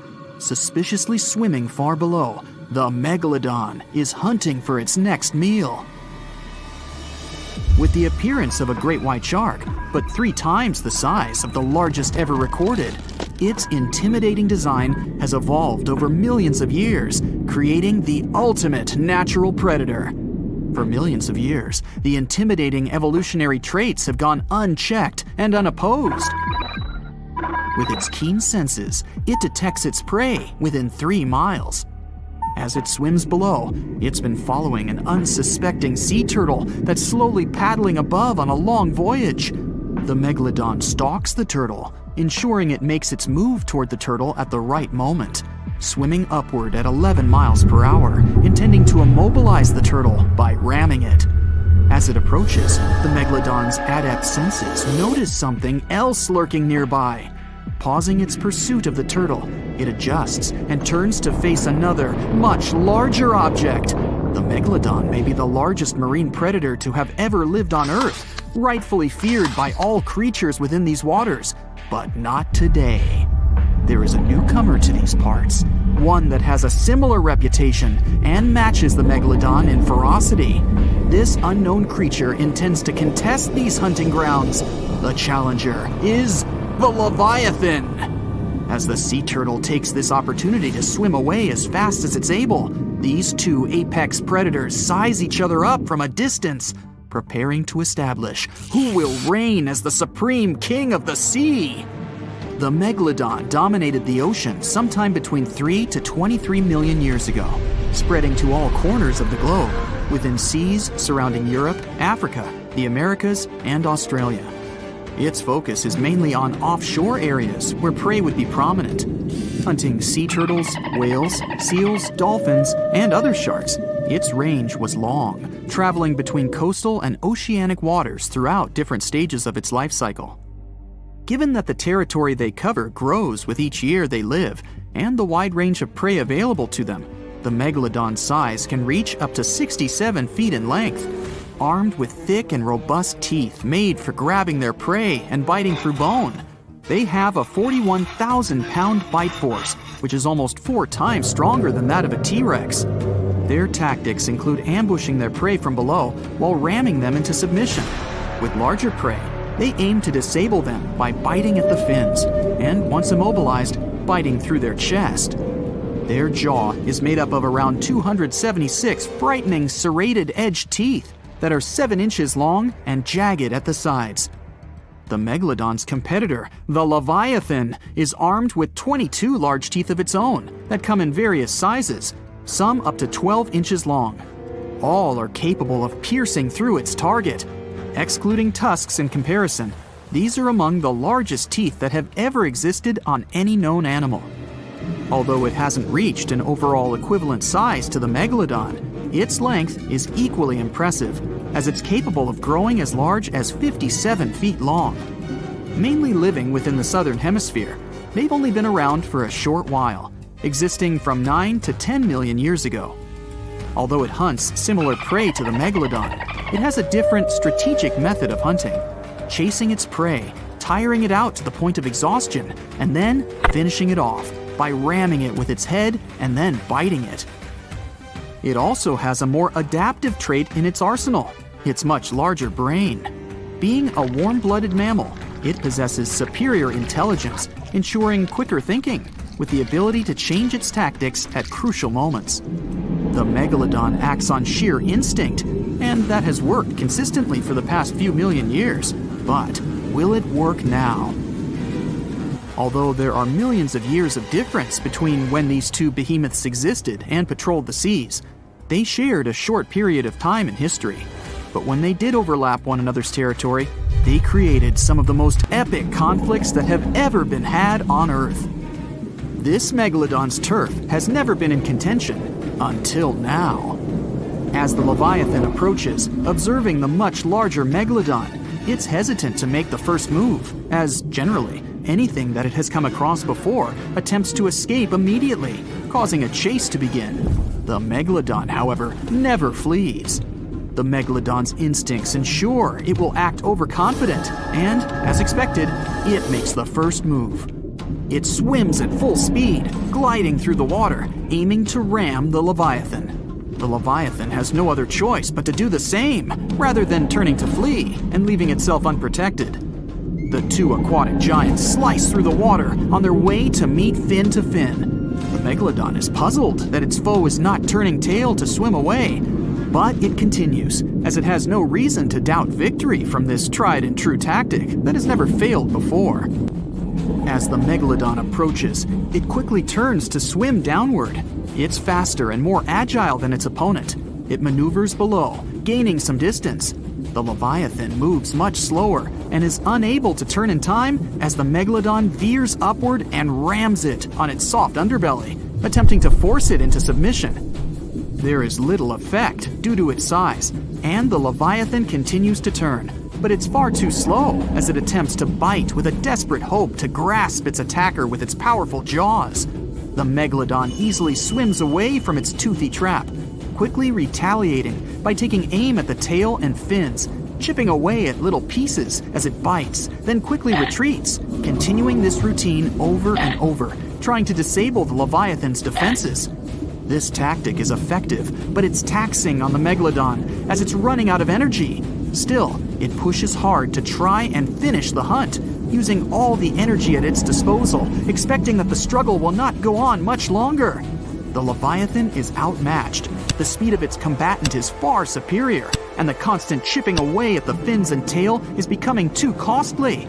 Upon realizing its abilities are surpassed and that it's helpless to resist the constant array of attacks, it attempts to swim away, maneuvering as it flees, desperately trying to obtain some distance from its aggressor. The Megalodon follows the Leviathan during its attempted escape, realizing this is a prime opportunity to finish the job. The Leviathan swipes its large tail as it swims, trying to repel any further attacks from the Megalodon. It hits the Megalodon and stops it in its path with every advance. As the Leviathan continues to swim away, it sustains energy with ease. The Megalodon, on the other hand, is quickly running out. The Leviathan's strategy is working as it continues to swim at a relaxed pace. The Megalodon eventually runs out of energy, unable to continue at the same pace. But its instinctual arrogance won't let go. In its evolution, it has never really needed to develop the ability to flee. There has never been a reason for it. Over millions of years, it's never been outmatched, but that is all changing now. As they press on, it's clear that this is a contest between a marathon swimmer and a sprinter. The Leviathan continues to conserve its energy wisely, while the Megalodon, starved of energy, continues to pursue, becoming slower with every flick of its tail, to the point that it's unable to maintain the chase. Upon realizing its foe is exhausted, the Leviathan turns toward the Megalodon. Now, with dominant speed and maneuverability, it spreads its massive jaws, grasping the Megalodon's spine, ending the struggle and ensuring its victory. The challenger, the Leviathan, is a novice in comparison to the ancient Megalodon, but thanks to evolution, it ensured its eventual victory.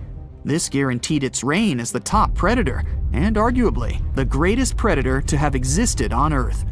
Unfortunately, it would only be a short reign. No, there wouldn't be a larger or more superior foe to take the mantle. The world would begin to change. The Earth would soon go through a cooling trend, which would cause the main prey of the Leviathan to go extinct. And without a food source to sustain this hulking beast, it was unable to continue. But this led to other similar predatory animals taking its place. The killer whale, sharing similar characteristics, eventually replaced its predecessor. The Megalodon would then retake the mantle by default due to the absence of its victor. Continuing with its prior successful strategy and broader food source, it ensured its prolonged survival. But as the seas cooled even further and became much shallower worldwide, it became more difficult for the Megalodon to reproduce. The suitable shallow areas that were necessary for nurseries quickly disappeared, and without these, the Megalodon too eventually went extinct. And just like its former opponent, other smaller sharks were able to adapt to these changes in the shallower waters, ensuring a more diverse pool of predators to dominate the seas. In 1952, an Air Force plane called C-124 Globemaster II crashed into a big mountain while flying from Washington to Alaska. Sadly, everyone on board, 52 people in total, didn't make it. The bad weather at the time made it hard to find the crash site, and even later, any attempts to locate it failed. But in 2012, a helicopter crew doing a training mission spotted the pieces of the crashed plane on a glacier called Colony Glacier in Alaska. They started looking for more pieces and confirmed it was indeed the missing plane. Since then, every summer for about a decade, different military groups have been helping in an operation called Colony Glacier. They've managed to identify 40 out of the 52 people whose lives were lost in the crash. The soldiers taking part in this mission take their promise seriously to never leave a fallen comrade behind. They believe it's their duty to bring back those who didn't make it. Another discovery comes from the Alps. In 1991, some hikers exploring the picturesque Alps stumbled upon a human body. It was half frozen in ice at the top of a mountain pass between Italy and Austria. At first, the local police thought it might be a mountaineering accident, but in a few weeks, archaeologists started claiming that this guy might have lived more than 5,000 years ago. They eventually gave the frozen fellow the nickname Ötzi. He was named after the nearby Ötztal Valley. He's become quite famous as the oldest ice mummy on record. Ötzi's frozen state might not be as unique as we thought, and that's where things get really cool. Archaeologists have another theory. See, at first, everyone was convinced that Ötzi marked the start of a cooler period because he had been frozen in the ice without any interruptions since he had lost his life. Yet, over the past few decades, glaciers and ice patches worldwide have been melting away like ice cream on a hot summer day. Not just Ötzi, but other ancient relics like bodies, hunting gear, horse droppings, and even ancient skis started to appear. So, archaeologists say there are similar sites. They found quite a few, and they all fit perfectly into this growing field of glacial archaeology. It seems like as the world warms up, it will show even more ancient secrets from the deep freeze. Moving on to another amazing discovery. In 2018, William Taylor and Nick Jarman were exploring the snowy slopes of Mongolia's Altai Mountains. They found an ancient treasure trove hidden in the ice. Inside the trove, they found a well-preserved 3,000-year-old arrow shaft adorned with ochre markings. It was in pristine condition, a rarity for organic items that old. They found other items too, like a bronze arrowhead with bits of animal sinew still attached. All of these relics had been untouched for hundreds of years, since they had been locked in the ice. In Mongolia, rising temperatures have melted ice patches that remained frozen for centuries. Similar discoveries have been made in the Yukon, US, Italy, Siberia, and Norway. Thousands of sites have been identified. Yet, scientists are racing against time to document and preserve these artifacts before they're lost forever. The study of these artifacts challenges the definition of these environments as wildernesses and shows how indigenous people coexisted with nature there. Sometimes people find simple items too, as simple as a sandal.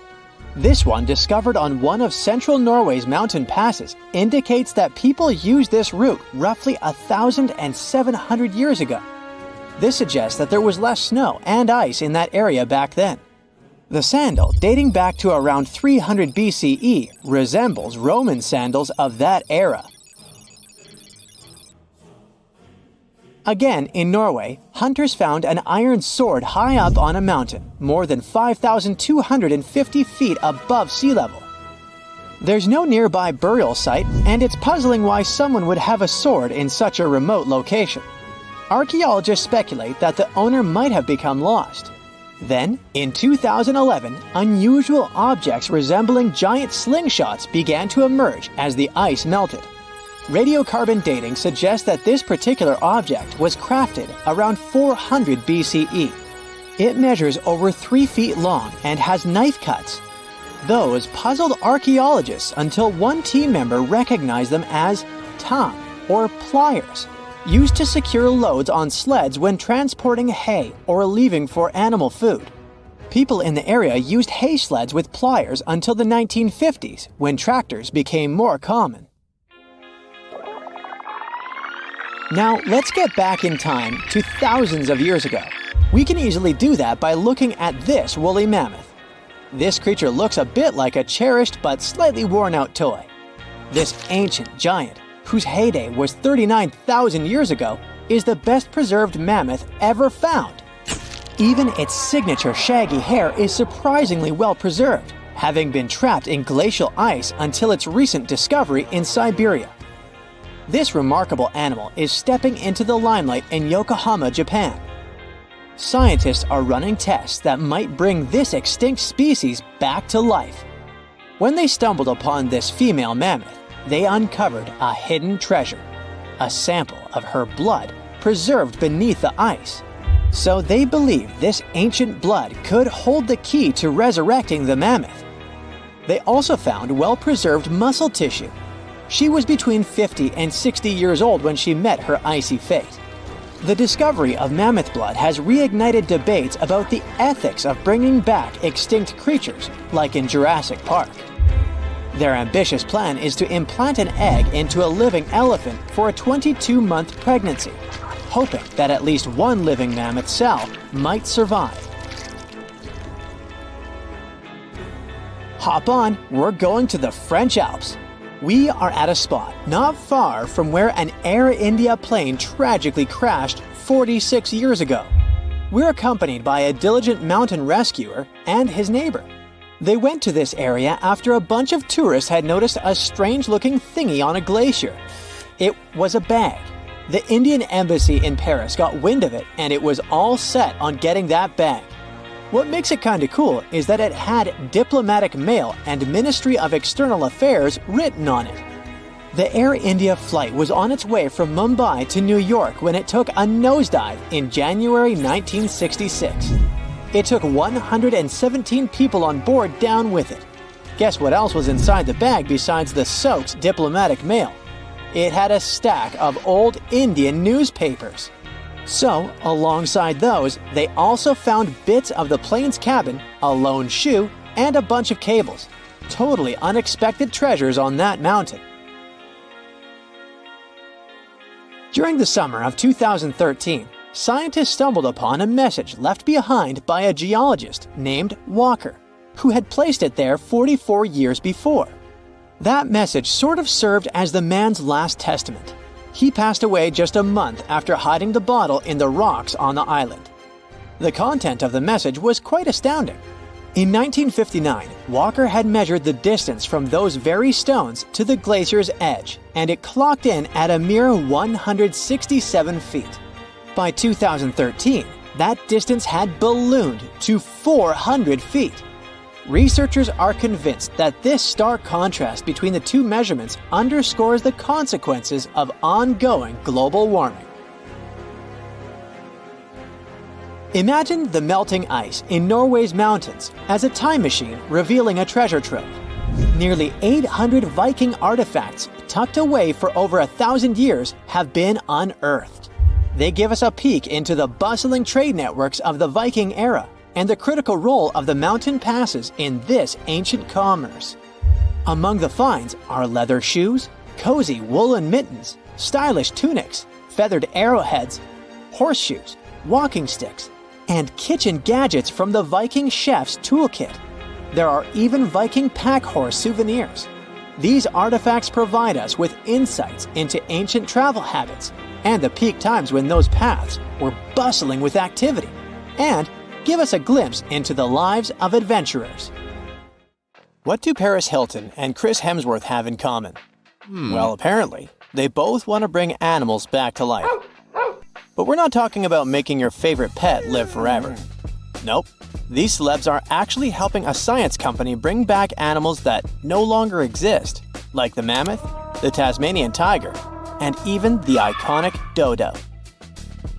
If everything goes according to plan, these fascinating creatures could be walking among us again by 2028. This groundbreaking effort is led by a company called Colossal Biosciences. At this very moment, they're working on a way to revive the core genes of animals that disappeared from Earth ages ago. The idea is to replicate those genes using DNA from a close, living relative. If that's all Greek to you, don't worry. We'll break it down a bit later. So, the mammoth is one of the animals they plan to bring back, and people are especially hyped about it. These incredible, massive creatures roamed parts of Africa, Europe, Asia, and North America until about 4,000 years ago. Some people might mix them up with modern elephants, but there are some key differences. For starters, they had huge curved tusks that curled inward and were used to dig for food. They also adapted to survive in freezing climates, like having 2 layers of thick fur to keep their blood warm. But mammoths and elephants do have a lot in common. The woolly mammoth shares 99.5% of its genes with its closest relative, the Asian elephant. That's huge because it means that mammoths are genetically closer to Asian elephants than Asian elephants are to African elephants, for example. The company's bold plan is to create a living, walking elephant-mammoth hybrid that looks just like the ones that used to roam the planet. This animal will look like, walk like, and even sound like a woolly mammoth, but most importantly, it'll be able to live in the same ecosystem that the mammoth left behind. If the scientists succeed in bringing back enough of these creatures, One of their big goals is to help restore the Arctic tundra ecosystem. But how do they actually plan to create the mammoth? Here's their plan. First, they need to find well-preserved samples of woolly mammoths in places like Alaska, for example. Then they'll need to sequence the mammoth's genome and the genome of its closest relative, the Asian elephant. The next step is to identify the important genes that made the woolly mammoth perfectly adapted to cold temperatures, like its shaggy hair, curved tusks, and dome-shaped cranium. In other words, they need to identify which genes make the mammoth, well, the mammoth.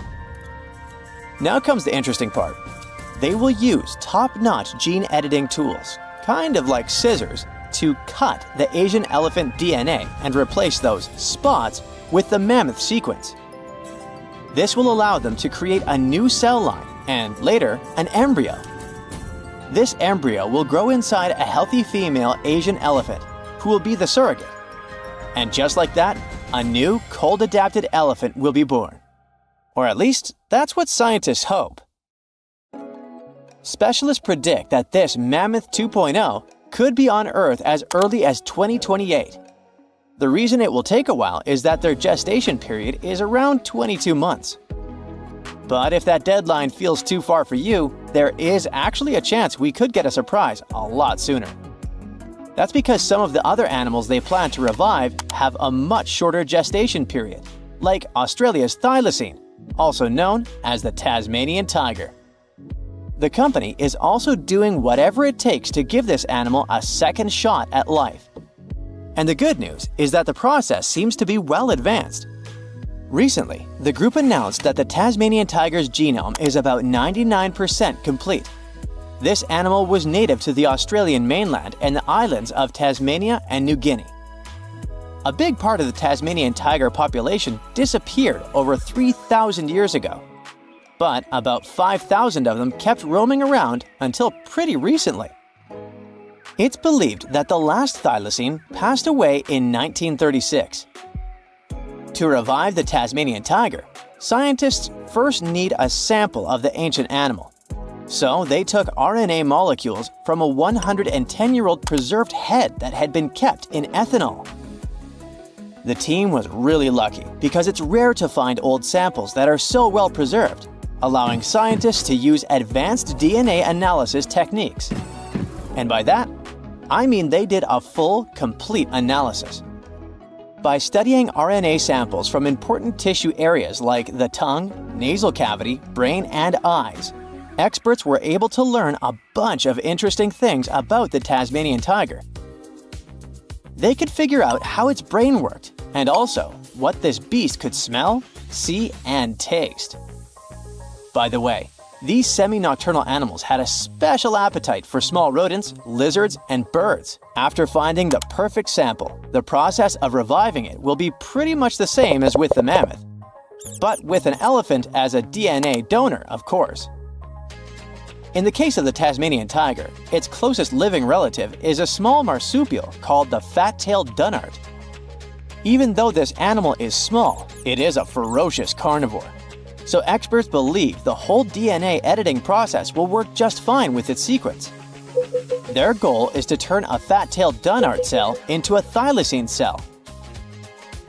To accomplish that, they did more than 300 unique genetic changes into a dunnart cell.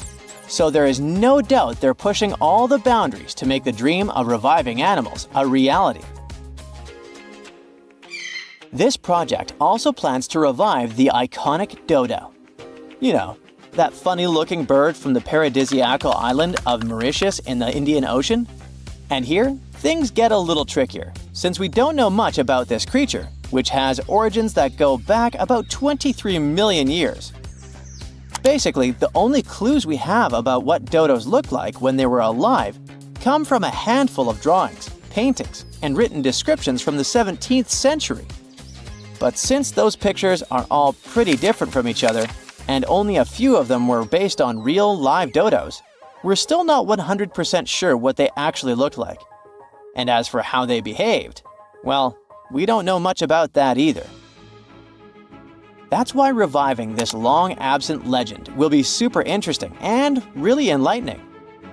The sample they used to extract an old dodo genome came from a skull in the collection of the Natural History Museum of Denmark.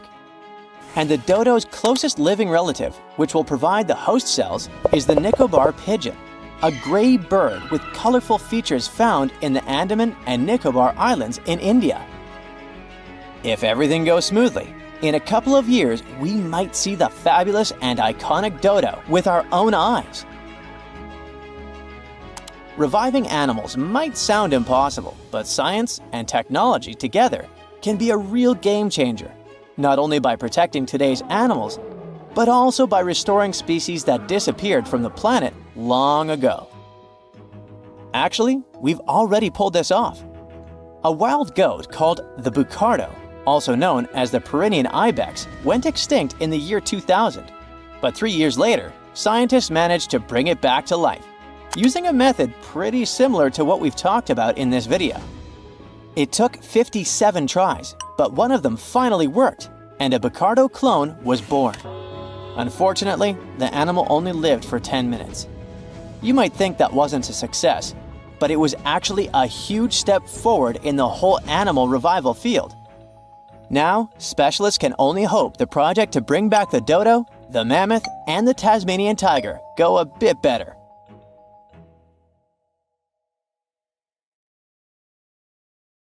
Consider Lake Enigma. What a fitting name. It's already strange enough because it's not even supposed to exist.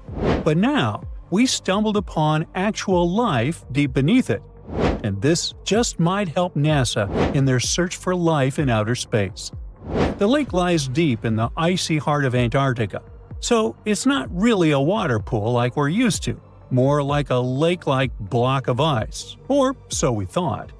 Just recently, Italian scientists discovered a secret that had been buried for ages, an actual body of water, and in this water, life is thriving.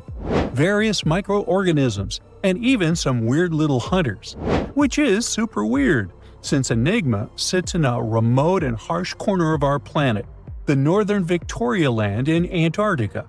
The entire South Pole is cold, but in this place, temperatures can plummet to a horrifying minus 41 degrees Fahrenheit, though on average it's around 7.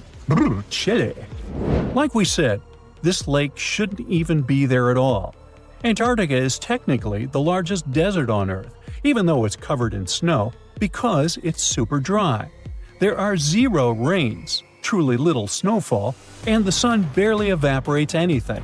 And even if there is some water, the insane winds make sure to dry everything out super quickly. Putting on our thinking caps, this lake should lose an unimaginable 7 million cubic feet of water every year. Yet, the water remains. Why? No one knows. Scientists say there could be something deep underground that refills it constantly. They just have no idea what that might be. Maybe deep underground rivers, melting ice, or something else entirely. But hence the name, the Enigma Lake. The block of ice we mentioned is permanent and super thick, at least 36 feet of it, and that's higher than a 3-story building. So researchers decided to check out if there's anything beneath it. They used a so-called ground-penetrating radar, a super smart echo detector for the ground. This radar sends invisible radio waves into the Earth. When they hit something underground, like rocks, water, or anything else, they bounce back to the device. By measuring how long it takes for the signal to return and how strong they are, we can determine the distance and what exactly the radar hit. That's how animals like bats, whales, and dolphins can see underwater. And we humans stole this cool nature idea to research buried structures and hidden caves. Scientists used this device all over the Enigma surface. This way, they were able to create an entire map of this under-ice world beneath. The water itself wasn't surprising. It's the unique ecosystem in it that shocked them. Unfortunately, no secret monsters or extraterrestrial secrets this time. But there are microorganisms there that may not exist anywhere else on Earth. Somehow, these creatures have managed to survive in complete isolation and extreme cold. It's not that we don't know these microorganisms, we've met them before, just not exactly like this. There are a couple groups hanging out down there. The first one is Bacteroidota.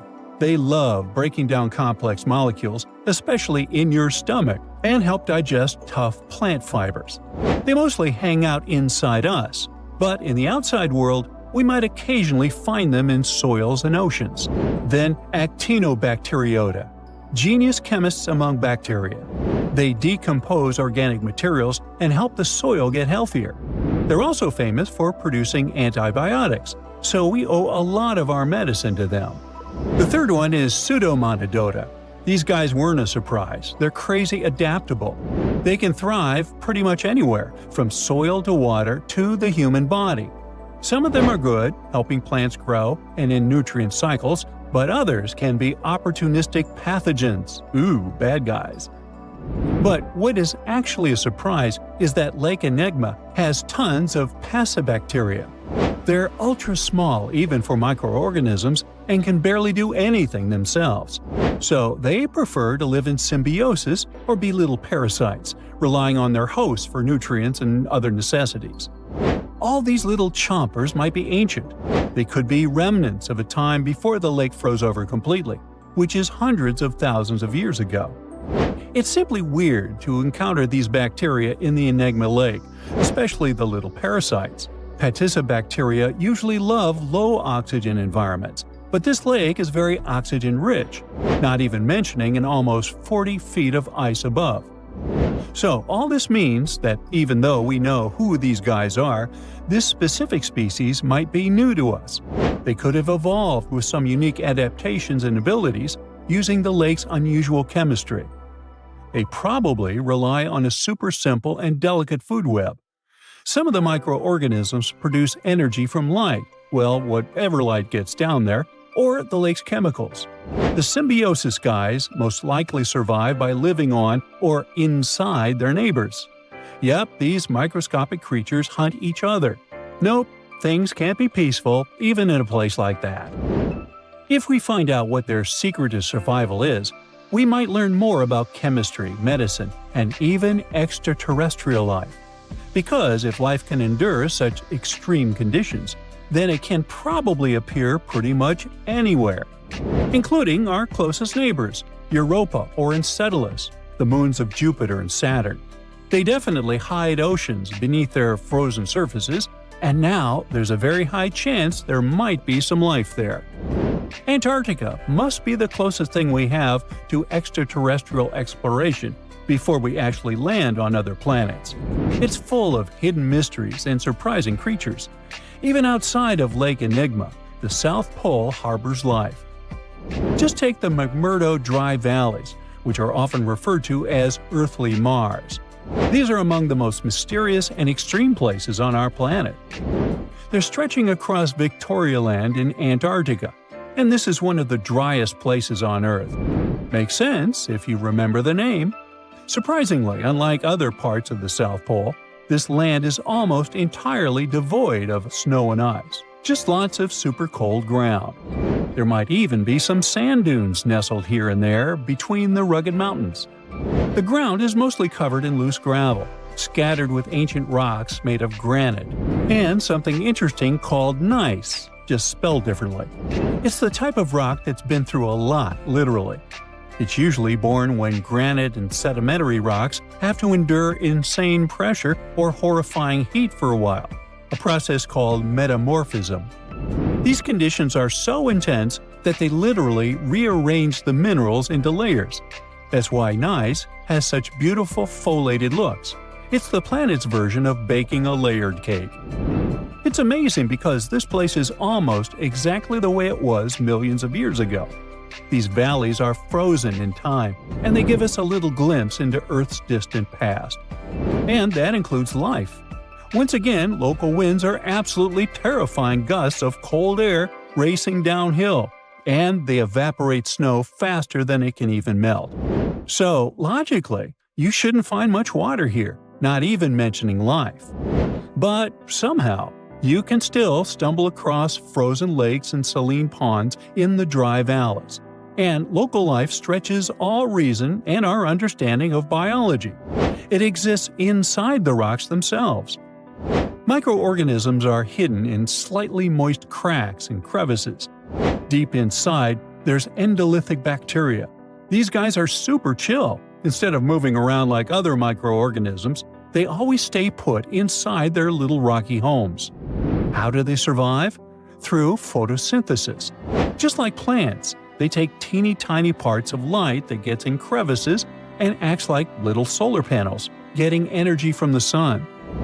Meanwhile, in another place, beneath the Taylor Glacier, there's bacteria that literally doesn't eat anything. Not comfort, not sunlight, not even oxygen.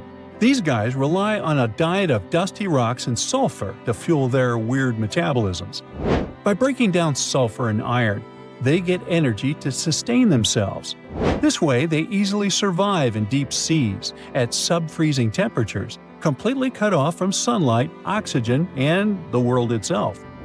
This place is fascinating for both its life and the lack of it. In some parts of the valleys, like University Valley, yes, that's what it's called, the permafrost is so harsh that no microbes were found at all. This might be one of the only places on Earth where life appears to be completely absent, a quite scary idea. Anyway, now scientists are thinking about learning more about Lake Enigma and drilling this Mars-like environment, exactly for that reason, to see how we could get samples from Mars in the future. Around 150,000 years ago, the dragon men, with huge skulls, square eye sockets, and enormous teeth, used to roam the frosty forests of northern China. They didn't get their name after fire-breathing monsters, though, but after a river where construction workers accidentally found the first skull in 1933. The skull that came from the river mud was large and nearly complete, with an elongated cranium and a heavy brow bone. It must have looked so crazy that the worker who found it decided to hide it for years in an abandoned well. Before passing away in 2018, he told his grandchildren about his secret find, and they rushed to the well. Scientists got their hands on the skull only in 2021. They noticed an odd mishmash of features. A squat and wide skull, like in ancient hominins, a tooth with 3 roots that you'd rarely see today, and at the same time, delicate cheekbones, which are common now. To identify the find, a team of scientists studied 95 old skulls, jawbones, and teeth from different ancient human groups. They carefully examined over 600 details on these fossils to understand how these ancient humans were related. Then, they used a super powerful computer to create billions of family trees showing how these groups evolved over time. The goal was to find the simplest path of evolution, which most scientists think is the most likely way things happened. After all the calculations, the tree showed that the Dragon Man skull belonged to a new branch of ancient humans, and it turned out to be very closely related to modern human mammals. Researchers found out that the skull belonged to a man who lived at least 146,000 years ago in East Asia. Back then, modern humans, or Homo sapiens, lived alongside other human-like relatives, like the Neanderthals and Denisovans. The discovery of the Dragon Man, or Homo longi, as they also call him, could rewrite the story of human evolution. It might be closer to modern humans than even the Neanderthals. We just had no idea what his face looked like until now. A scientist from Brazil created a 3D digital model of Dragon Man's face based on his skull. Since some parts of the skull were missing, he used a complete skull from another ancient human, Homo erectus, to fill in the gaps. He then used special scans from modern humans and chimpanzees to figure out how the skin and muscles would fit on the skull. To make the model look more realistic and lifelike, the scientist also added hair and colors to bring Dragon Man to life. The final model showed that Dragon Man had the biggest head of any ancient human ever found, nearly 26 inches around. That means his skull was as big as a gorilla's, or even a lion's.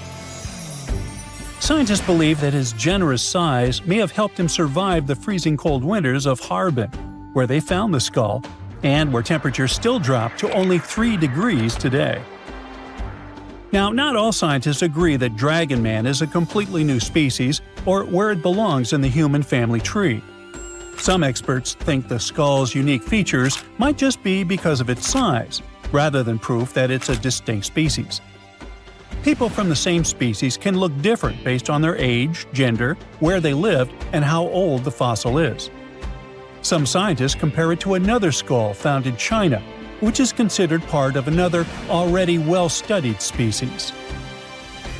Then there's the mystery of the Denisovans, an ancient human group that lived in Asia for thousands of years but left very few fossils behind. The closest match to Dragon Man might be a broken jawbone found in Tibet in 2019. Some scientists believe that means Dragon Man could be a Denisovan, but others aren't so sure because the Harbin skull has no jaw to compare it to. Scientists first discovered Denisovans in 2008 when they found a small piece of a finger bone in Denisova Cave in the Altai Mountains. They learned that the bone had belonged to a little girl who was between 5 and 7 years old when she passed away around 40,000 years ago. The freezing weather in the cave had kept the bone in excellent condition. A couple of years later, another team of scientists managed to extract DNA from the find. They compared it to the DNA of modern humans and another ancient human species, Neanderthals. Her DNA was similar to both, but it was also different enough to show that she was part of an entirely new species of humans. No one had known about this group before. The scientists decided to name it Denisovans, after the cave where they found her tiny finger bone. Later, they discovered 3 more Denisovan fossils, including some teeth also inside the same cave. Researchers still aren't sure where the Denisovans came from, but one idea is that they were related to Homo erectus. These were the earliest humans who looked a lot like us, with long legs and shorter arms, making them great walkers. About 700,000 years ago, some of them left Africa and traveled all the way to Eurasia. They became the great-great-great-grandparents of both Denisovans and Neanderthals. Around 370,000 years ago, these two groups split up. Neanderthals went west to Europe and Western Asia, while Denisovans went east to East Asia and Southeast Asia. Some Denisovans even made it to the Philippines, Papua New Guinea, and beyond, crossing the Wallace Line, which separates Asia from Australia. More recently, scientists studied the DNA of many people from Southeast Asia and found that Denisovans might not have been just one group of ancient humans, but 3 distinct kinds. One of these groups was as different from other Denisovans as Neanderthals were. Some Denisovans may have lived longer than the Neanderthals, who disappeared around 40,000 years ago. A study suggests that one group of Denisovans lived alongside modern humans in New Guinea until at least 30,000 years ago, and maybe even as recently as 15,000 years ago. If that's true, they were the last humans on Earth besides us. This surprising discovery is part of a growing number of finds showing that ancient Asia was full of various versions of humans, including the newly discovered kind in the Philippines. Scientists now realize that the islands of Southeast Asia were a hotspot for early humans. They believe learning more about early humans could help them better understand the genetic properties of people in Indonesia and neighboring regions, and even improve healthcare in the region. Researchers found special clues in their DNA that show ancient human groups split apart an exceptionally long time ago. When Homo sapiens traveled from Africa, they formed families with other early humans and passed small pieces of those ancient relatives' DNA down through the generations. Scientists still don't know for sure why Denisovans and Neanderthals disappeared while Homo sapiens survived. One plausible reason is that Neanderthals and Denisovans lived in small, close-knit groups, which may have caused health problems over time. Our ancient ancestors lived in big groups with more genetic variety, which helped them stay healthier and adapt to changes. Another big advantage was that Homo sapiens had strong social networks. They shared innovative ideas, tools, and survival skills. In the end, Denisovans couldn't handle the tremendous changes happening on Earth and slowly disappeared. In 2011, scientists from Chile found a weird-looking fossil in Antarctica that looked like a squashed football. Almost 10 years later, the rock just sat on a shelf in Chile's National Museum of Natural History with no specific label. It went by The Thing in the museum because it looked like something from a science fiction movie. When the scientists finally got their hands on the strange fossil, it turned out it was actually a giant softshell egg from around 66 million years ago. This one is more than 11 inches long and 7 inches wide. A regular chicken egg is just 2.5 inches long, and an ostrich egg is almost 6 inches long for comparison. So, The Thing won the title of the biggest softshell egg ever found and the second largest egg of any animal we know of. The only bigger egg that was ever found was that of the extinct Madagascan elephant bird, which is also 1.5 times as tall as Michael Jordan. The bird, not the egg. The Antarctic egg is also special because it's the first fossil ever found in this part of the world. So, whoever left it there must have been one big creature, probably a giant sea turtle that lived long ago, like a mosasaur. This is surprising because most scientists thought these creatures didn't even lay eggs, so this discovery could change what we know about them. The egg is also unique because it has a thin eggshell and no pores, which is totally different from most dinosaur eggs. It actually looks more like the eggs of lizards and snakes, but it came from a giant creature related to these animals. No known dinosaurs or flying reptiles from that time and place were big enough to lay such a huge egg, so it must have been a mosasaur after all. But we can't be 100% sure. Scientists did a lot of work and studied 259 types of living reptiles, like lizards and snakes, and their eggs. From this, they figured out that the mommy who laid the egg was probably at least 23 feet long, not counting her tail.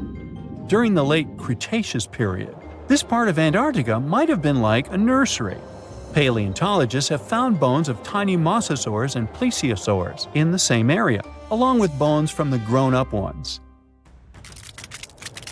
Archaeologists in Norway made another cool but literally discovery and found dozens of arrows that had been hidden in ice for 6,000 years.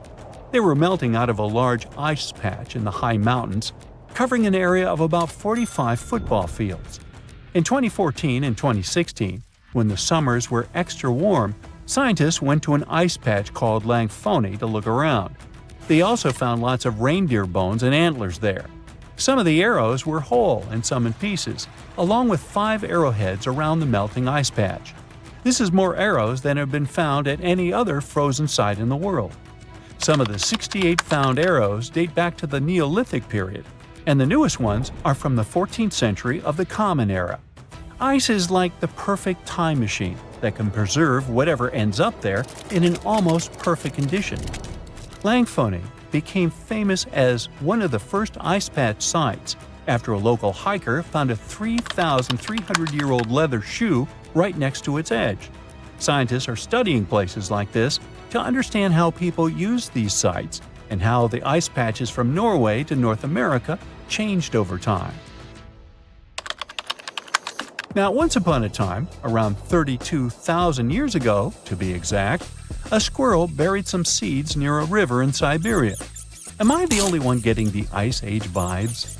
Anyway, these seeds belong to a plant with cute white flowers. Thousands of years later, a group of scientists found these seeds buried deep in the frozen ground, about as far down as a 12-story building is tall. The seeds were surrounded by ice and bones of animals, like mammoths, bison, and woolly rhinoceroses. The mature seeds had been damaged, maybe by some squirrel, but some of the younger seeds still had good plant parts inside them. The scientists carefully took those out and put them in small containers to help them grow. And here comes the coolest part. They were able to grow the plants. Their flowers were shaped a little differently from the flowers of the same plant that grows today. After a year, the Ice Age plant even made new seeds. Based on this, the scientists suggested that permafrost could be a depository for an ancient gene pool, and we could find extinct species there and bring them back to life.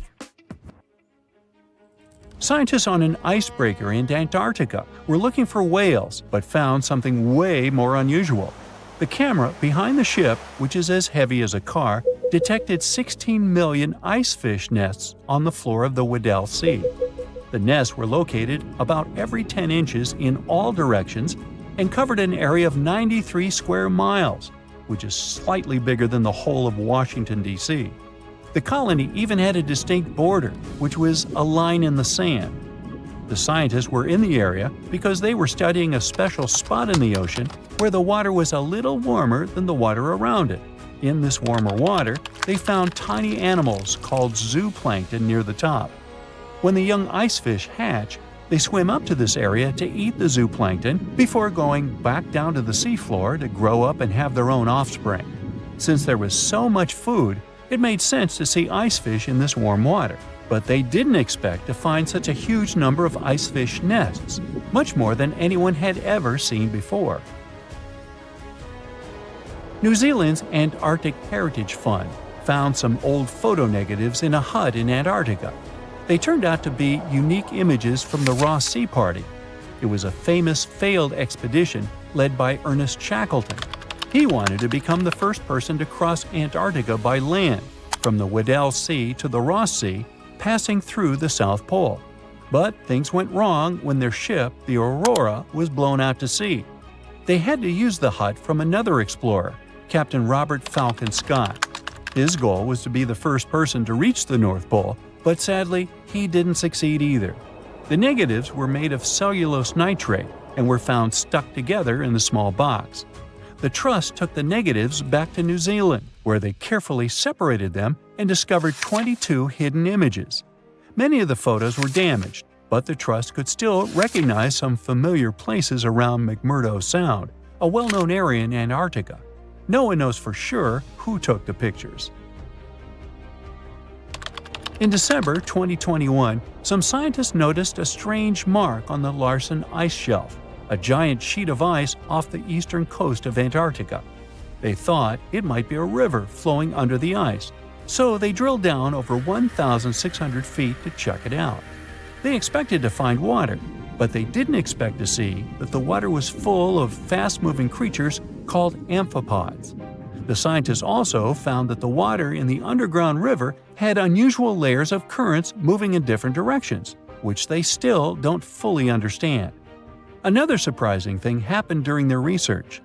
On December 20th of the same year, a volcano erupted far away in Tonga, and the pressure waves from the eruption were detected all the way down in the ice river in Antarctica.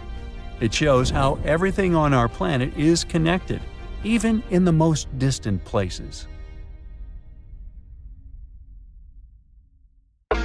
In a frosty Canadian park, hidden deep beneath layers of thick ice, scientists discovered a bizarre skeleton they named the Frozen Dragon. The skeleton had been in the frozen ice for millions of years. It took experts decades to work out the species of this strange fossil. It was identified as a new genus of pterosaur. Pterosaurs were massive flying reptiles with wingspans of over 16 feet. Their heads were 3.5 times the size of their bodies. Pterosaurs lived 76 million years ago, when they soared above the dinosaurs. Scientists described them as the biggest, meanest, and most bizarre animals that ever flew. The new genus has been named Cryodragon boreas, which translates to Frozen Dragon of the North Winds. In 2013, a young mountaineer was climbing one of the tallest mountains in Western Europe, Mont Blanc. He noticed a strange metal box poking out of the snow. The mountaineer pried the box open and found that it was filled with precious rubies, emeralds, and sapphires. The climber immediately handed the box to the authorities. It was discovered that the box likely belonged to a passenger on one of 2 flights from India that crashed into the mountain over 50 years ago. The box was valued to be worth over $200,000, and authorities are still searching for the heir to the small box of treasures. In northwest Siberia in 2007, a reindeer herder was on an outing with his sons when he noticed something strange in the ice. The man realized it was a frozen mammoth calf and immediately contacted the local museum. The calf was named Luba. and was the best preserved mammoth mummy in the world at the time of its discovery. Luba had been in the ice for 41,800 years and is around 30 to 35 days old. From trunk to tail, the mammoth calf is roughly the same size as a large calf. If you're interested in seeing for yourself, Luba travels to museums all around the world. On the frozen continent of Antarctica, covered in layers of ice and snow, is Mount Erebus, the frozen volcano. The volcano was discovered in the middle of an eruption in 1841 by explorers on an Arctic expedition. The volcano is over 12,000 feet tall and has been active for the last 1.3 million years. Deep within the middle of the volcano is a huge crater filled with large volumes of molten lava. The volcano has occasional explosions, which means it's classified as being in continuing eruption. However, these eruptions are nothing to worry about because they're generally rather small. Back in 1991, two hikers were traveling across the Italian Alps when they stumbled across a body that they presumed to belong to a recently lost hiker.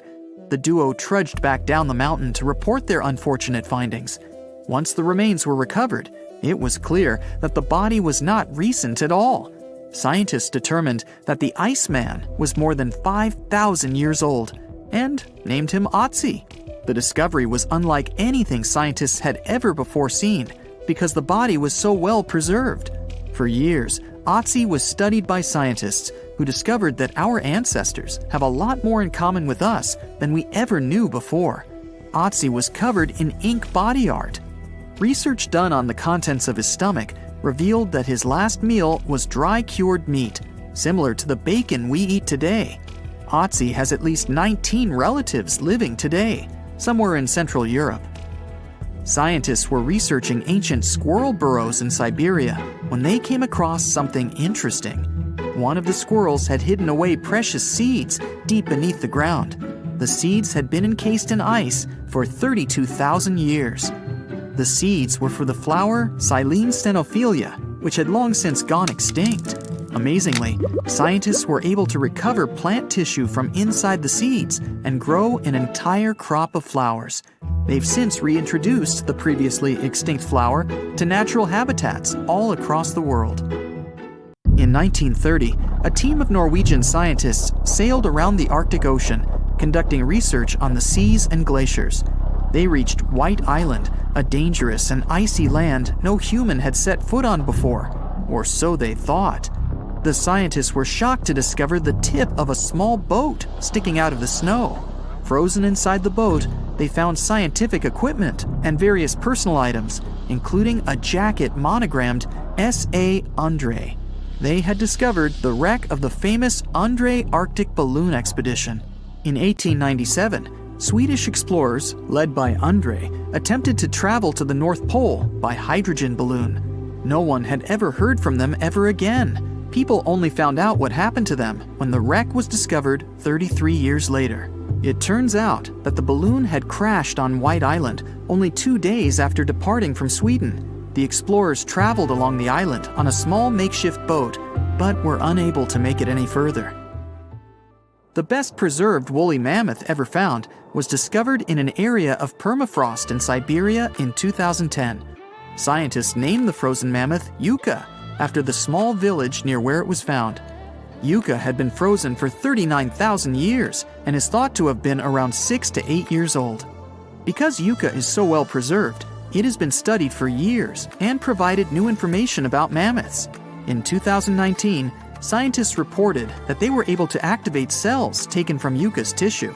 Maybe one day we'll have woolly mammoths roaming the land. From looking at pictures and videos of Antarctica, the continent appears to be freezing cold, covered in snow, and flat, except for a few small hills. Scientists believe that too. When studying the Gomburtsev Mountains in the early 2000s, they were shocked to discover that the small rocky hills were actually the peak of a gigantic mountain formation under a mile of snow. Using radar technology, researchers worked out that the mountains are really around 10,000 feet tall and sprawl across 750 miles. This is around the same size as the European Alps, except hidden under tons of ice and snow. At a gold mine in Siberia, A businessman was examining a nearby river when he noticed something interesting in the frost. It was a small woolly rhino calf that was later named Sasha. The woolly rhino has been extinct for 15,000 years. It's thought that Sasha could have been frozen in the ice for up to 39,000 years. Sasha is unique because it's the only full-body woolly rhino to have ever been discovered. Glaciers around the northern Italian town of Pelo have begun to melt. Artifacts from decades and even centuries ago have been discovered pouring out of the ice. Personal belongings from soldiers have been found, things like diaries, photographs, and even love letters. Historians have even uncovered an entire cabin preserved beneath the ice. The cabin was filled with hard metal helmets and clothes. In 1845, Sir John Franklin embarked on an ill-fated expedition to the North Pole. The crew traveled on two ships, HMS Erebus and the ironically named HMS Terror. The expedition met with disaster, and both ships were lost to the icy waters. In 2016, the HMS Terror was discovered by a team of researchers. Despite being lost for 170 years, the freezing cold waters had maintained the ship in pristine condition. Scientists described the ship as frozen in time. Dinner plates and glasses were still on shelves, beds and desks were still in order, and even the passengers' luggage appeared to be in good condition. The HMS Erebus was also discovered nearby, but due to changing water conditions, the ship wasn't in great shape. The glacial ice surrounding a mountain passageway in Norway that was notoriously used by the Vikings has revealed hundreds of ancient artifacts. One of these artifacts was a giant unopened wooden box that was welded together. Researchers were beside themselves with anticipation, waiting to open this box. They believed it would be filled with Viking treasures or artifacts that would give us an insight into ancient society.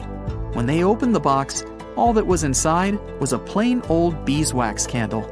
It turns out that this box wasn't actually as old as they thought it was. By analyzing the candle, they discovered that the box dates back to the 17th century. The age of the Vikings had ended by the 11th century. It's likely that the candle box belonged to a farmer who was shipping it from his summer farm to his winter farm to light up the long nights. Feel that? The ground is shaking beneath your feet. Leaves are falling from trees. It feels as if a mini earthquake happens every few seconds. Bam! Bam! Something's coming right out of the woods towards you. There it is! The first thing you see is giant tusks and a long trunk. Then the creature's entire body emerges from the forest. This is the woolly mammoth. The species went extinct about 4,000 years ago, but now it's right in front of you. And it's not a dream. It might become possible in the nearest future. People are going to try to bring these animals back to life, and a group of scientists is already working on it. So, woolly mammoths appeared about 450,000 years ago in Siberia. Later on, they also settled in North America. Real estate was cheaper then. Then these animals took over Asia and even Europe. These guys were the tallest land animals during the last ice age. They were about 11.5 feet tall. That's as tall as a one-story cottage. That's also 1.5 feet taller than the height of the average modern elephant. But mammoths were much more massive. They weighed about 8 tons, compared to the 6 tons of an elephant. That's like 2 or even 3 big SUVs. Good thing they couldn't drive. Mammoths were so heavy because they had larger heads, as well as longer and more curved tusks. These animals lived in the cold tundra. That's why they needed a layer of fat that was at least as thick as a shoebox. But even that wasn't enough to withstand the cold. So mammoths had dense wool that grew to be as long as a cell phone charger cord. In the winter, the wool on the sides and belly of the mammoth formed something like a skirt, so the animal could lie in the snow and it didn't freeze. Mammoths spent most of their time looking for food, like me. To build up that thick layer of fat and keep their body temperature constant, they needed to eat about 400 pounds of food per day. That's the weight of 2 wild boars. But mammoths were herbivores, which means they ate grass and willow or pine branches. But after the Ice Age, the warming began. The tundra, where mammoths live, began to turn into swamps. The amount of food was decreasing. This caused a drop in the population of woolly mammoths. And now, scientists want to bring mammoths back to life. Using genetic engineering, they hope to recreate the mammoth using its DNA. Of course, this doesn't mean they will create the animal from scratch in a lab. First of all, they need a creature that resembles the woolly mammoth as much as possible. The answer is the Asian elephant. Both the mammoth and the elephant came from the same common ancestor millions of years ago. Their DNA is 99.6% the same. So, scientists only need to add several missing genes to the elephant DNA. This will provide them with fur, necessary fat, long tusks, a large domed head, and other distinctive mammoth features. And the best news is that we do have the mammoth DNA. These animals lived in colder parts of our planet with never-ending winter. This eternal refrigerator has preserved not only mammoth bones, but also their genetic material. Scientists have managed to identify about 60 specific genomes that can help recreate mammoths. The most difficult step is to bring this creature into the world. One option is to remove some DNA elements from an elephant's egg and replace them with mammoth DNA. But this would require a surrogate elephant mother. It would carry the baby for about 2 years, and then the first mammoth would be born. But scientists question this option. Creating a herd of mammoths would take decades and require too many surrogate mothers. Another option is to make an artificial womb. Nowadays, there are successful cases of creating a sac in which an embryo can safely develop. The main problem here is the sac itself. It has to be large and strong enough. It'll hold a developing mammoth baby for 2 years. In the end of this period, it'll have to withstand the weight of about 200 pounds. But it's also important to remember that elephants live in a matriarchal society, just like mammoths did. And when an elephant is born, the first thing it sees is its mother. Their connection remains strong for many years as the baby elephant grows. So many people say that such a way of growing a mammoth is highly unethical. But scientists continue their research. They insist that their goal is to improve the already existing genetic engineering technologies and apply them in the future. This way, we can save endangered animal species. But why should we bring woolly mammoths back to life in the first place? Some scientists believe that these animals played an important role in the planet's ecosystem. These days, the tundras of Siberia and North America are gradually warming up and releasing a lot of carbon dioxide. This contributes to the greenhouse effect, which warms up our planet even more. These tundras are now heavily overgrown with moss. But thousands of years ago, when woolly mammoths roamed these areas, tundras were more like pastures. Mammoths trampled moss and felled trees. They were some sort of ecosystem engineers. It's believed that the return of mammoths to these areas might help bring them back to their original state. Restored pastures will keep the soil from eroding. They may even be enough to decrease the production of harmful carbon dioxide. Recently, ecologists have brought many bison and other animal species to the vast expanses of Siberia for the same purpose, but some scientists believe that woolly mammoths would do a much better job. If this experiment turns out to be successful, people would have an opportunity to bring back to life a huge number of extinct animal species. Unfortunately, there's a limit to how long animal DNA can survive in fossils. If these fossils are hidden a few feet underground, DNA can last from 1,000 to 10,000 years. If the fossils, let's say, are in the ice in the Antarctic, DNA can remain intact for several 100,000 years. Unfortunately, it means we would never be able to recreate dinosaurs. They went extinct about 66 million years ago, and people just don't have any access to their DNA. But we could bring back some animals that disappeared not so long ago, like moa. It's a species of flightless birds. The largest of them was as tall as the woolly mammoth and weighed as much as a scooter. But the smallest species could be the size of a turkey. They lived in New Zealand and were isolated from the outside world for almost 80 million years, but they became extinct after the first people arrived there. Or Steller sea cow. This was the largest aquatic mammal after whales. These sea cows were as long as a limousine, and they weighed more than African elephants. Steller sea cows had a very lazy lifestyle. They lived near the shore and ate algae, mostly seaweed.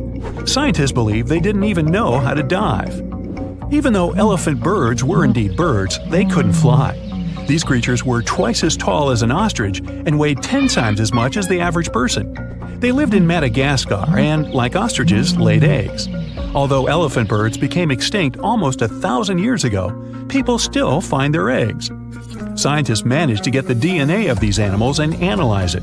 It turns out that the closest relative of the elephant bird is the kiwi. It's another kind of non-flying bird about the size of a domestic chicken. Pinta Island tortoises used to rest for 16 hours a day. They also drink a lot of water and could store it like camels. Each animal has its own role in the ecosystem, as well as in the food chain. The disappearance of one animal can cause huge problems for others. Such a chain reaction can wipe out an entire ecosystem. For example, dinosaurs didn't disappear instantly after the meteorite collided with Earth. The impact caused fires all over the planet. This decreased the amount of food for plant-eating dinosaurs.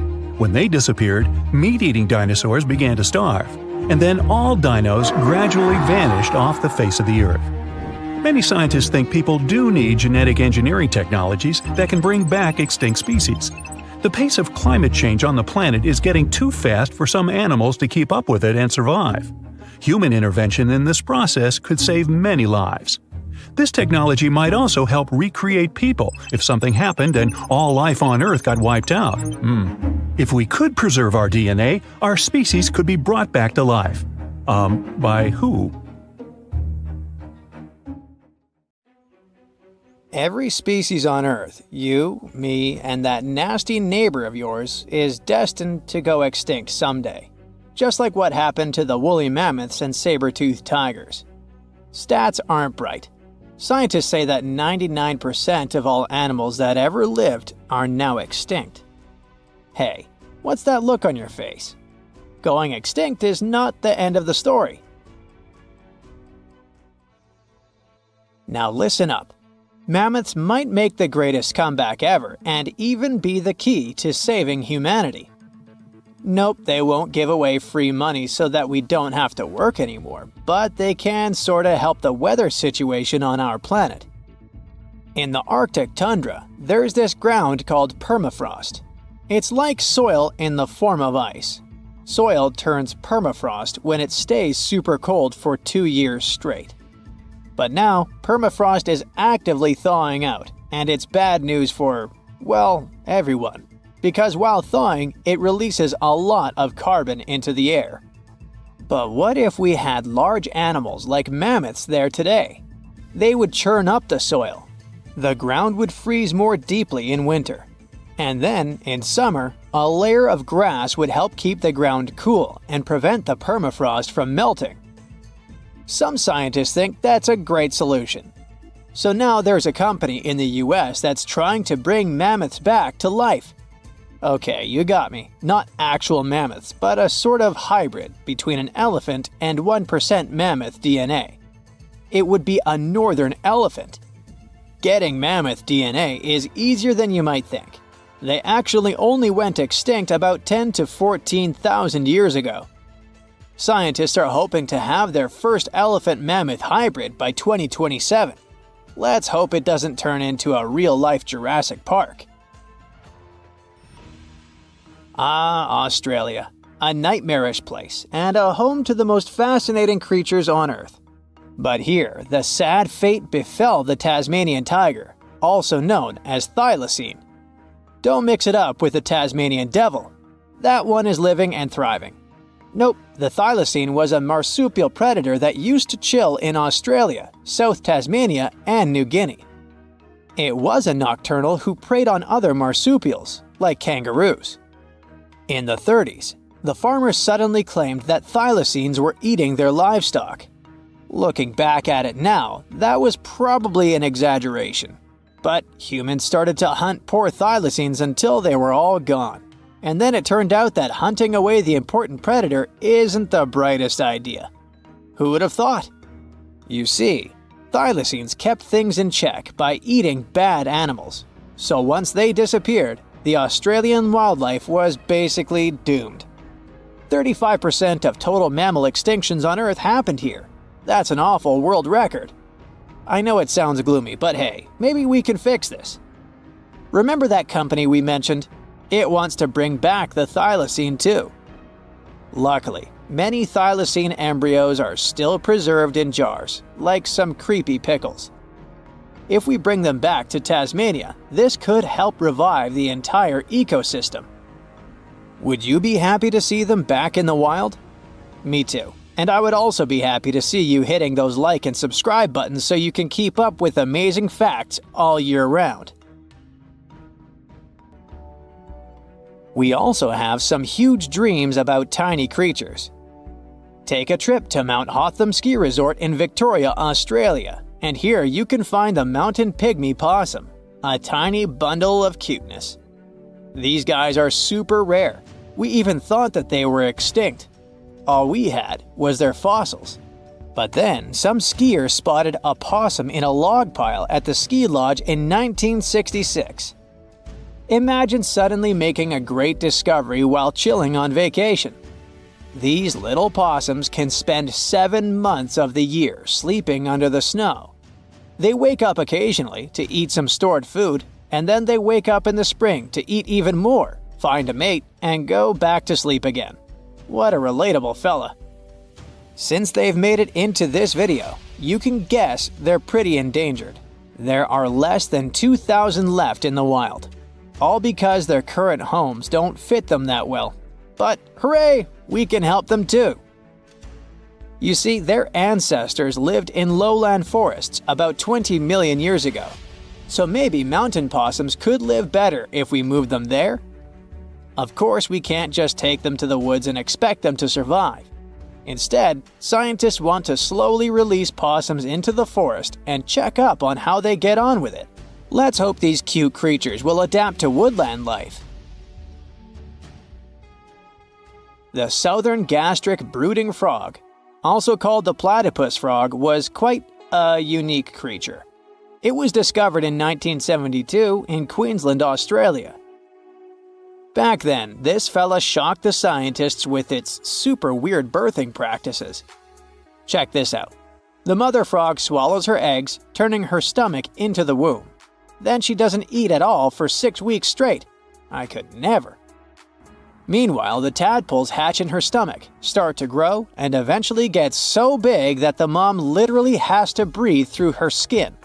And then she literally spews out her offspring left and right. Bleh.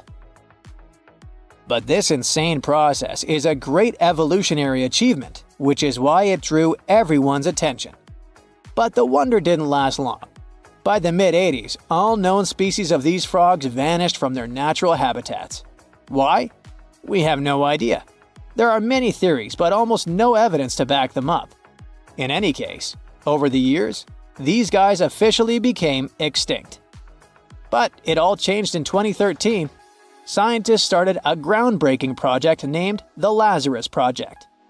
Now they want to resurrect these frogs to learn cool cloning techniques from them. Are you guys ready to copy their genetic preservation method? Yeah, me neither.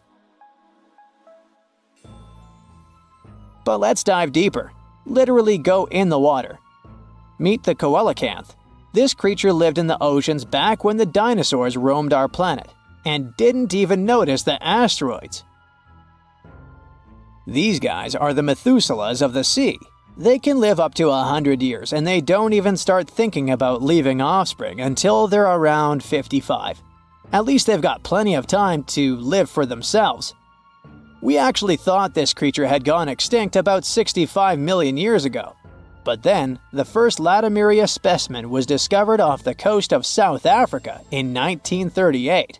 Now they're known as living fossils. And these fish are enormous. They weigh around 200 pounds. They're also super stylish, with those lobe-fished paddles that make them look like disco balls. Oh, and they're great aerialists. Thanks to those versatile fins, they can even do headstands and swim belly up. The coelacanth is also a bit of a homebody. It's not very energetic and likes to live in underwater caves during the day, only coming out at night to snack on smaller fish and squid. Another animal who's literally me. Now we're trying our best to preserve this species, and I won't be surprised if it outlives us all. And finally, let's talk about the largest and most awkwardly looking flightless bird from New Zealand, the South Island takahe. The tale of the takahe started way back in the Middle Ages. Humans accidentally hunted them all away, and by the late 19th century, it seemed there were none of them left. But then, they were rediscovered in New Zealand in 1948. Poor guys did all they could to hide from us in the mountains, but we still got them. But it's different now. Since then, we've been trying our best to save them from extinction. There's a Takahe recovery program going on, and it shows great results. They managed to greatly boost the number of birds in the wild. As of 2023, the Takahe population has grown to around 500 birds. They're now considered nationally vulnerable, not nationally critical. It's a little progress, but progress nonetheless. Let's keep it up.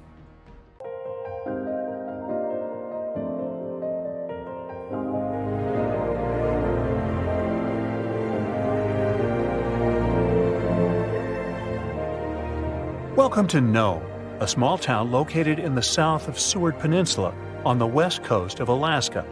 If you live here, I'll bet you say there's no place like Nome. Well, maybe not. It's cold and snowy here, and no roads connect this town with other settlements. And with the onset of night, locals have disappeared here without a trace. Perhaps that's why only 3,500 people live here. Well, let's investigate this case. People disappear in cities for assorted reasons, but it was Nome who attracted the attention of the public. From 1960 to 2004, some 24 people went missing there. That number is statistically too big for such a small population. People just didn't come home in the morning, and no one knew what had happened to them. All the locals in small towns like Nome know each other. There are almost no strangers here, as it's difficult to get to Nome. There are no roads and no ferry crossing. All roads from Nome break off and lead to beautiful natural landscapes unspoiled by human mammals. You can get there and back by plane. And this is not some passenger jet, but a small biplane. Another way to get there is by snowmobile. By the way, Nome is the ultimate point of the famous dog sled race, the Iditarod. Also, you can pay locals from neighboring villages and towns to bring you to Nome by motorboat. But despite this, the town has become quite famous. The frequent disappearance of people finally got needed attention. The whole world found out about Nome, and in 2009, Hollywood even made a movie about it. For a long time, no one could solve the mystery. The police had no clues, no witnesses, nothing. There are long, cold nights here in winter, and the air becomes so cold that a glass of water freezes in minutes. Snow can fall constantly. Therefore, if someone leaves the town at night, snow will sweep all traces away by the morning. Of course, people began to come up with their own theories. The most popular one was about someone who took people away by force.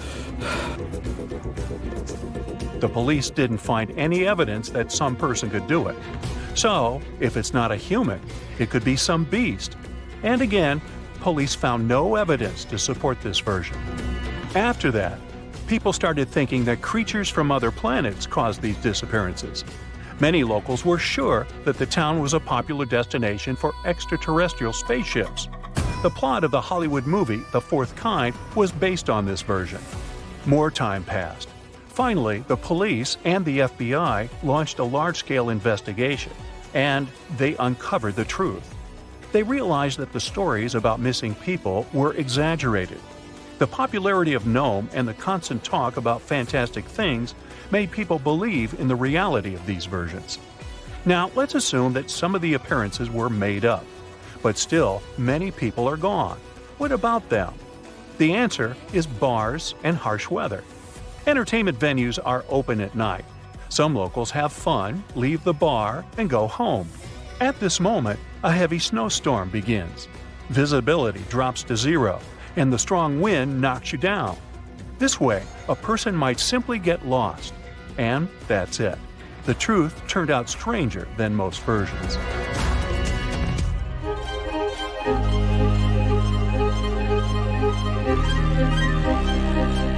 The Bermuda Triangle is a big area in the Atlantic Ocean, so the disappearance of ships and planes there seems not so surprising. But it's much creepier when it happens on a lake. Let's visit the Lake Michigan Triangle. It's located between Michigan and Wisconsin. For a couple of centuries, terrible things have been happening here.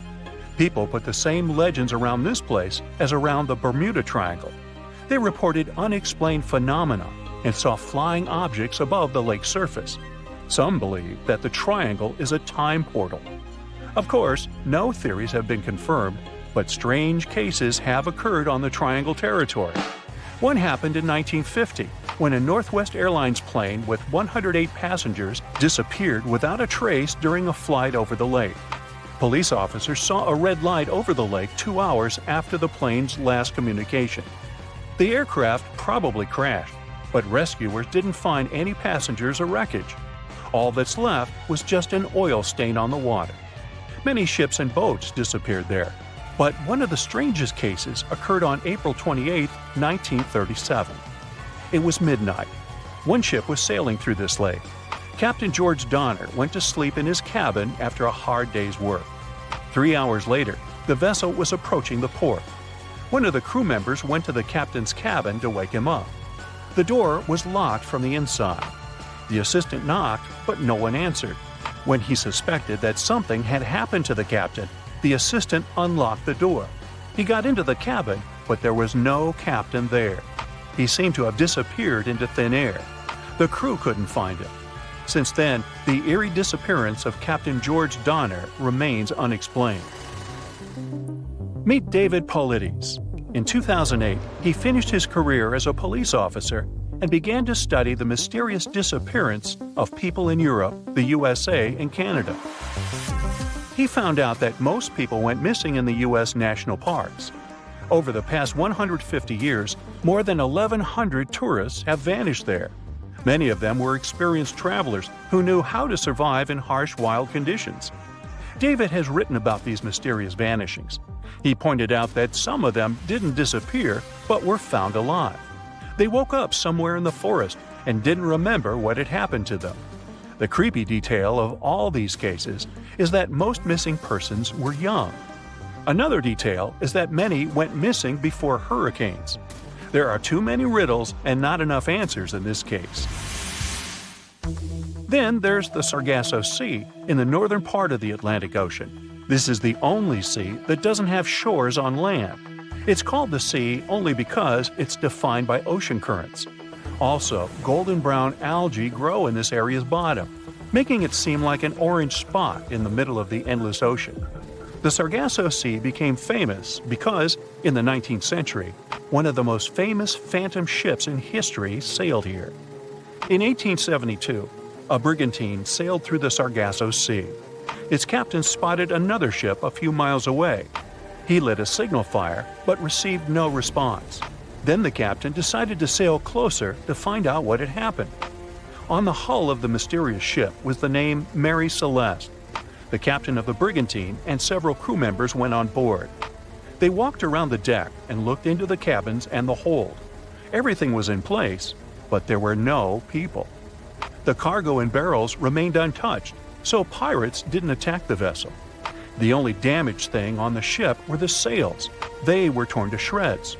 All documents except the logbook were missing from the navigator's cabin.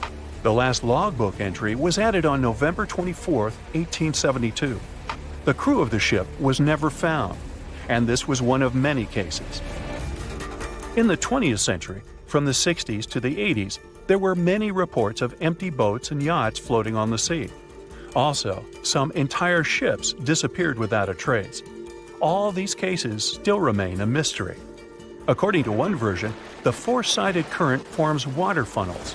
Whirlpools can quickly pull a ship into the depths of the sea. This explains the disappearance of boats. But what about cases when the vessel is still on the water without a crew? Sometimes these whirlpools can create wind vortices. They're like little tornadoes. What if these whirlwinds are powerful enough to throw people overboard and tear the sails? Yeah, the theory seems too fantastic.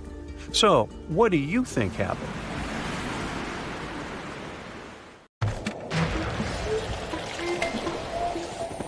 There's not much to do in Antarctica except scientific work.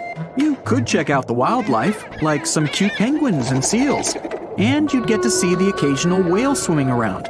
Antarctica is one of the biggest lands out there that's only inhabited by scientists and researchers from all over the world.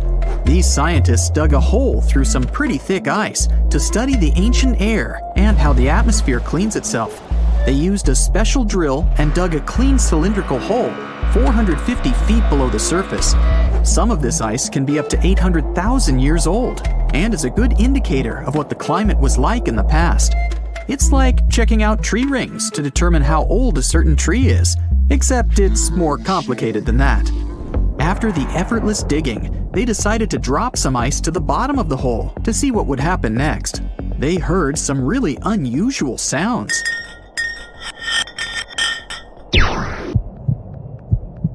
It felt like being on a spaceship traveling through a bunch of obstacles with many rocks smashing into each other.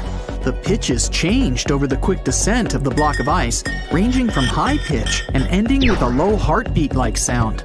The scientists were puzzled when they first heard this and dropped some more ice, only to find out that the same type of sounds were being produced, just in different variations.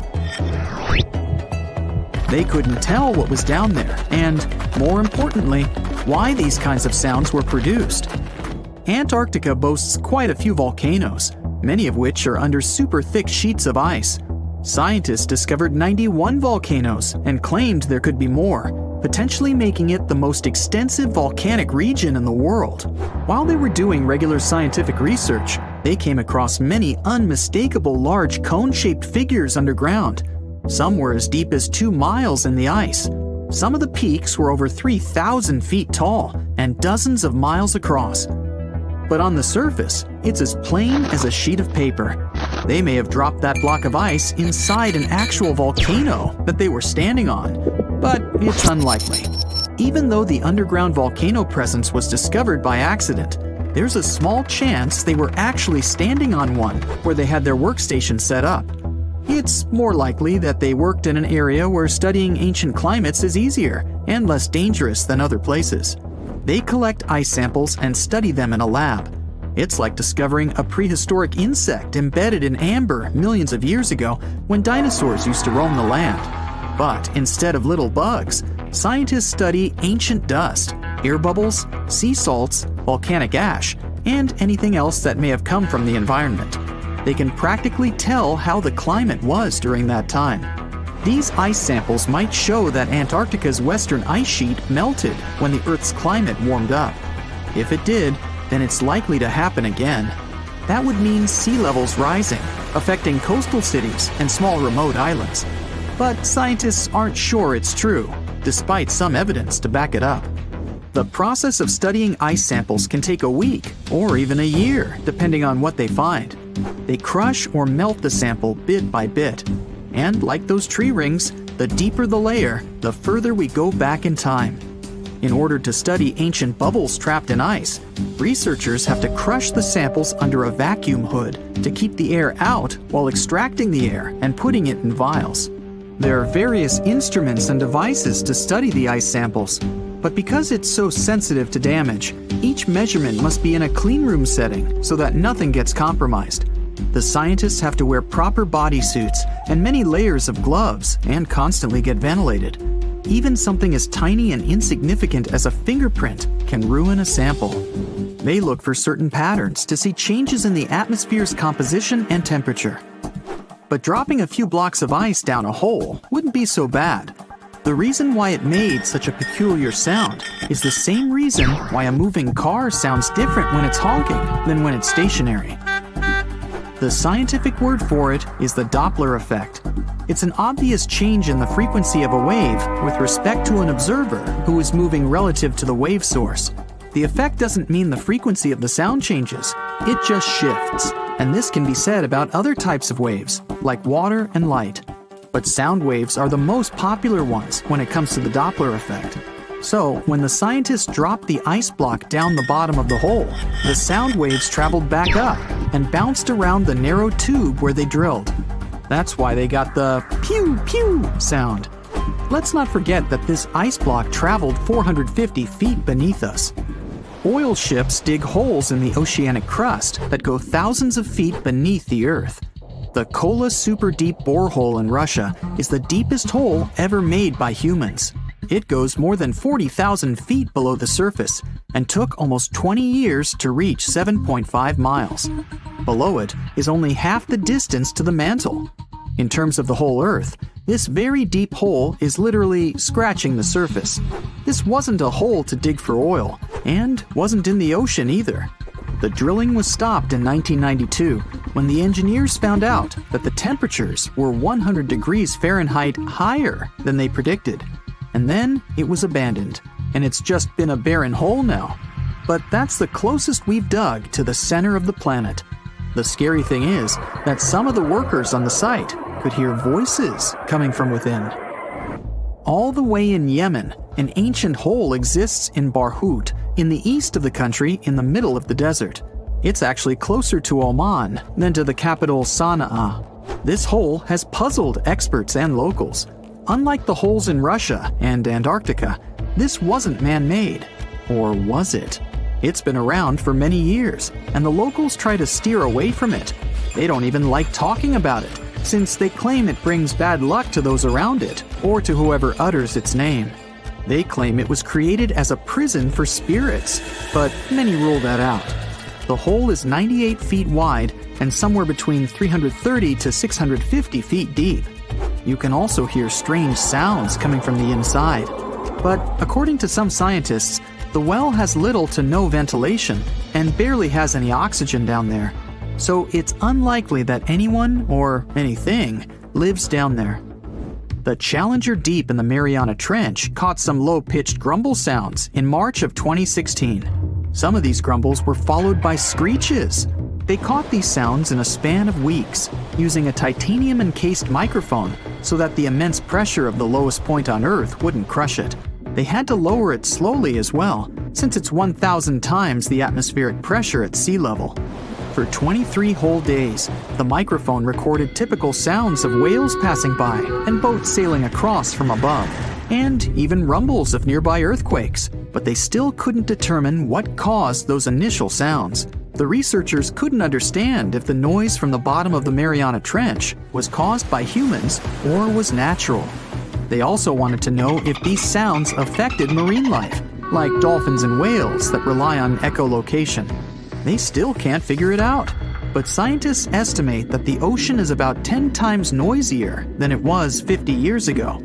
With technological developments in shipping, submarines, and underwater construction, the ocean will only get louder with time. Northern lights come with sounds, which nobody talks about. They're usually audible when the auroras are at their most powerful presence. Scientists were always puzzled as to what caused the faint popping and crackling, even though they were very far above us. They used some special microphones and found out that the sounds came just 230 feet above us, which is pretty low. They're caused by electrical charges gaining power in a specific region of the auroras. The electrical charges are disturbed by magnetic storms that fire up the northern lights. As a result, some tiny sparks are released into the atmosphere, causing the faint crackling and popping noise. A man went for a walk not far from Buenos Aires in Argentina and found something that looked like a dinosaur egg lying in the mud. When he shared his find with his family, everyone thought it was a joke, but it was actually very real. Except it wasn't a dinosaur egg, but a glyptodont shell. These guys went extinct thousands of years ago. Some of them grew up to be the size of a small car. The Paleo-Indians, who were the ancestors of Native Americans, must have had a fun time living alongside those beasts. People keep finding similar black scaly shells, which are fossils of glyptodonts in the Americas. These creatures thrived in South America for tens of millions of years and also spread up north. They had thick armor, called a carapace, and tough, grooved teeth for eating grass. They weren't always giant, but it looks like a colder climate before the Ice Age, with open woodlands and plenty of grass, helped them evolve. It's pretty hard to hide when you're huge, so they may have developed their fused armor to protect themselves. One of the most famous types had a long tail with spikes that it used to fight other glyptodonts for territory or mates. Although they look similar, the ancient glyptodonts were really different from today's armadillos. Glyptodonts had a hard, heavy armor made of fused plates, and today's armadillos have flexible armor and can roll up into a ball to protect their soft tummies. Plus, glyptodonts ate grass using their grooved teeth, and armadillos prefer insects for lunch. But despite all the differences, recent studies of their DNA showed that glyptodonts actually belonged to the armadillo family. If you think the glyptodont was scary, just wait till you meet the giant short-faced bear. This bad guy grew to almost twice the height of Michael Jordan when it stood on its hind legs. It also weighed over 1,500 pounds, and it was able to run at the speed of over 40 miles per hour. This bear preferred meat to all other foods. Even its skull and teeth were designed for slicing through meat, and it had forward-facing eyes that gave it sharp vision. Its strong jaws and large muscles helped it crush bones to get to the nutritious marrow inside. The giant short-faced bear lived in places like Minnesota and west of the Mississippi River, all the way up to Alaska. It went after or scavenged big animals like bison, musk oxen, deer, and even ground sloths. But it eventually went extinct because its prey didn't survive the Ice Age. Today, the only living relative of the short-faced bears is the spectacled bear from South America. This guy is much smaller, about the size of a black bear, and it eats both plants and meat. Game of Thrones fans, the next one is for you. The orphaned wolf cubs adopted by the Stark family in the epic series were inspired by dire wolves. Their name translates from Latin as terrible wolf. These great uncles of modern dogs were almost 5 feet from head to tail and weighed around 150 to 200 pounds. The oldest record of the dire wolf is from 250,000 years ago. They adapted well to different conditions and lived pretty much all over North America, from as far north as Alaska to down into southern Mexico. They went extinct around 10,000 years ago, soon after the last ice age. They most likely just lost their source of food. The closest we have to dire wolves now is the gray wolf, but don't get too upset. Scientists think they could be able to bring the dire wolf back to life. They can combine intact straps of their DNA, recovered from the museum specimens and the genome of modern dogs. One animal you definitely wouldn't want to be on the de-extinction program is the saber-toothed cat. This bad guy lived in prehistoric North America and parts of South America. And nope, it's not related to modern tigers or other cats. It just went extinct. It had the title of the most fearsome Ice Age predator for a long time, until scientists found out at least one species of it was more like a kitty cat. Smilodon, by the way, Diego from Ice Age was one of those. Could only chomp down with 1/3 of the force of modern lions, but it could open its mouth at a 120 degrees angle, and it could wrestle even large prey to the ground with its powerful body, with disproportionately thick front legs and strong neck. The kitty was probably just too afraid to use its long and narrow teeth that could break easily. And one more detail. It had to have lips that could stretch well for the jaws to open wide, so it most likely drooled like a St. Bernard. Well, at least their teeth grew twice as fast as those of modern lions, and fully formed by the age of 3. The giant beavers, called castoroids, must have grown at the same rate, or so to get as big as a couch. They were about 8 feet long and weighed 200 pounds, which is as heavy as a large refrigerator.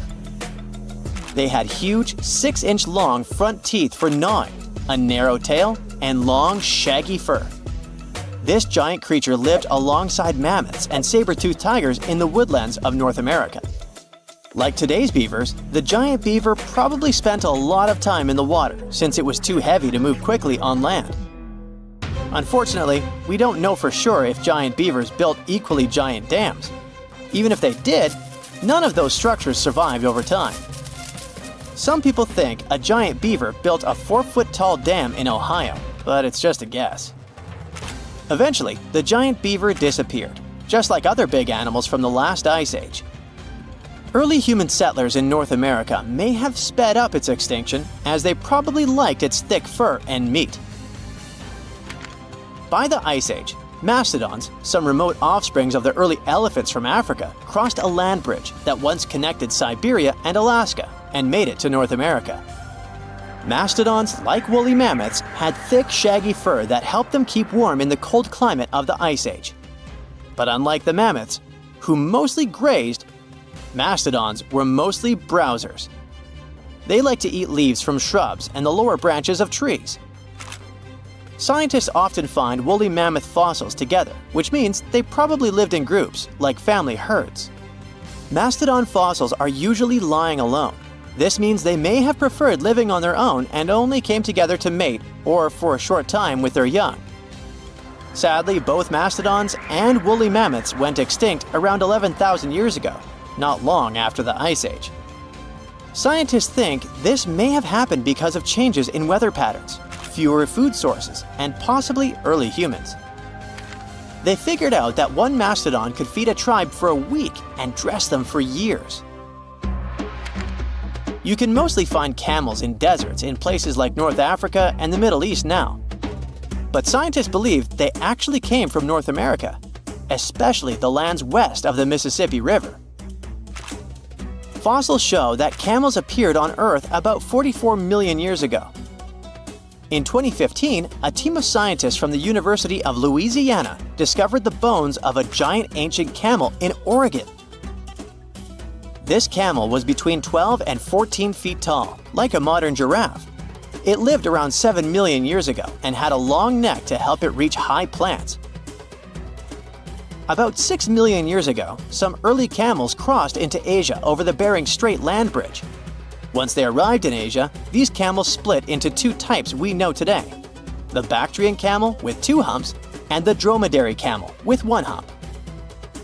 You won't find wild camels in North America anymore, but some of their relatives, such as llamas, alpacas, and guanacos, still live in South America. Currently, there are approximately 20 billion animals inhabiting our world. If everything were ideal, we would have 5 billion more animals on Earth. But many species have gone extinct, and around 44,000 species are currently endangered. The largest, most recent mass extinction event in history occurred during the dinosaur era, leading to the eradication of 75% of species on Earth.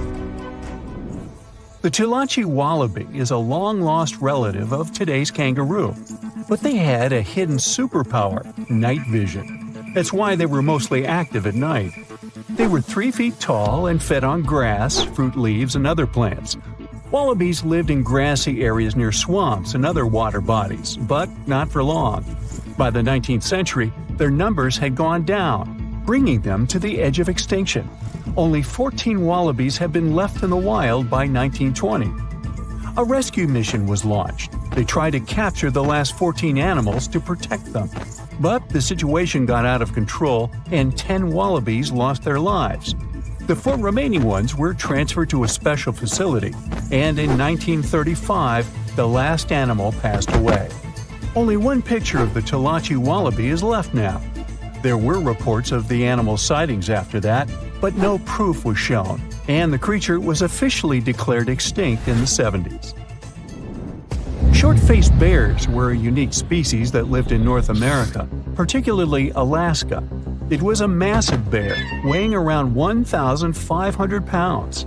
When standing on its hind legs, it was around 12 feet tall, a whole foot taller than today's biggest beast in this family, the polar bear. This animal was different from today's bears because almost all of them are omnivores, except for polar bears.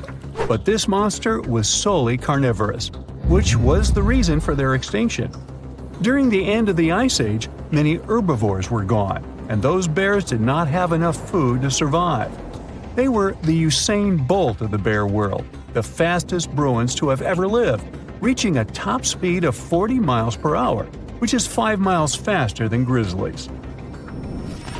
There are around 400 million pigeons in the world now. Some time ago, in America, a species of birds called passenger pigeons were abundant throughout the country, especially in the eastern forests. There were more than 1 billion of them, but they went from 1 billion to 0 in a few years.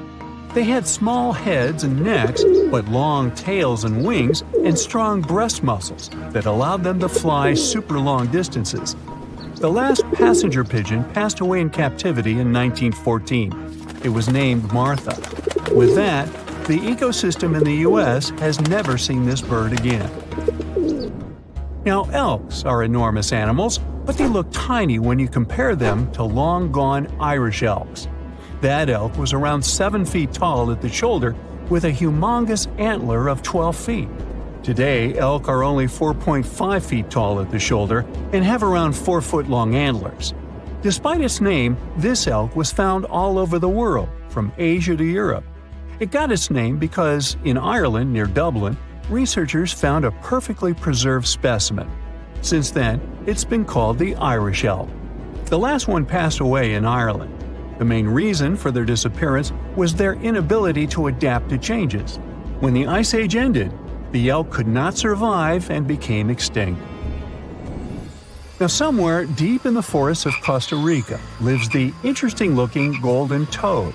It was discovered in 1966 in one particular spot where all toads would gather to mate.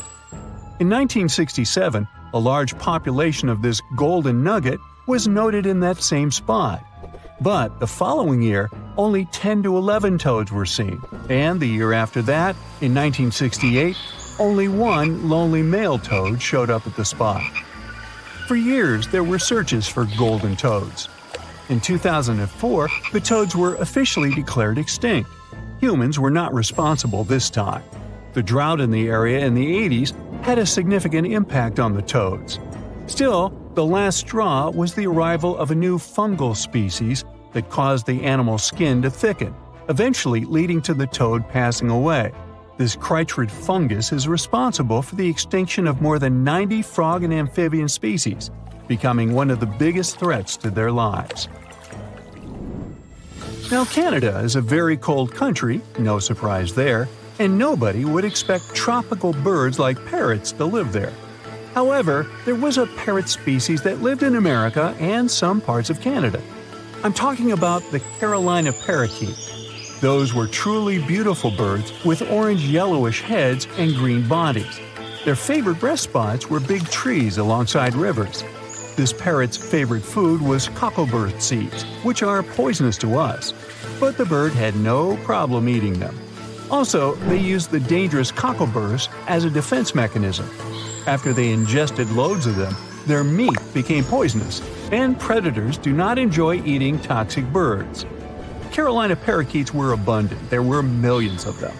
But since the Ice Age, their numbers had been gradually going down because of natural reasons, mainly temperature. By 1935, no such parakeets were left in the wild. Today's African lion had a much more prominent and notorious cousin, the Barbary lion. Those cats were mentioned in many famous old books. They were described as mean, terrifying beasts. It's believed that they were the largest lion species ever. Those big cats weighed around 600 pounds and were 9 feet from the head to tail. Unfortunately, this lion was declared extinct in the 90s due to many factors. Today, we only have one photo of this animal taken from a plane. Paradise parrots were native to Australia. They were genuinely amazing birds with captivating colors. What was unique about them was their nesting habits. They only nested in termite mounds. This parrot was always on the edge of extinction, and the reason for that is still unknown. Mice, rats, and other animals also hunted them, and it added fuel to the fire. The last bird was spotted in the year 1972. Since then, paradise parrots have only been seen in museums.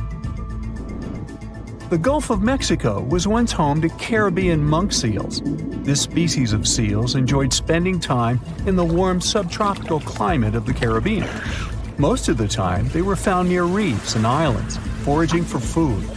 Like most of us, they also loved sandy beaches and were usually seen in groups of 100 seals, resting before the next adventure. In the year 1886, monk seals were declared extinct. You can still see this animal in 2 museums. Both are located in the UK. As we all know, zebras have black and white stripes. But once, A zebra species had only half the body covered with brown and white stripes. The rest was just brown, and the belly was white. It was called the quagga. They lived in the southern part of Africa in grass fields and wet pastures, like today's zebras, and ate grass and other plants. The last quagga perished in 1888, but not all hope is lost. Today, extensive research is being done to bring this animal back into the wild. Australia is home to many outlandish animals, but the craziest ones are probably gastric brooding frogs. This species is not like your ordinary frog that lays eggs. They hatch their young inside their stomach and give birth by vomiting around 25 fully formed young frogs. Sometimes their stomach becomes so bloated that they have to breathe through their skin. 2 species of this frog were discovered in the northern and southern parts of Australia in the 1970s by Mike Taylor. A decade after their discovery, both species are gone. The main reason for their extinction is the chytrid fungus. Luckily for them, they're also part of a de-extinction program that's putting serious efforts into bringing them back into the wild. So what comes to your mind when you hear the word Antarctica? Most likely, cold, snow, ice, and penguins. Yet, this is one of the least explored regions in the world that hides many strange and unique things. Check them out. You don't have to go to Antarctica to see this weird thing.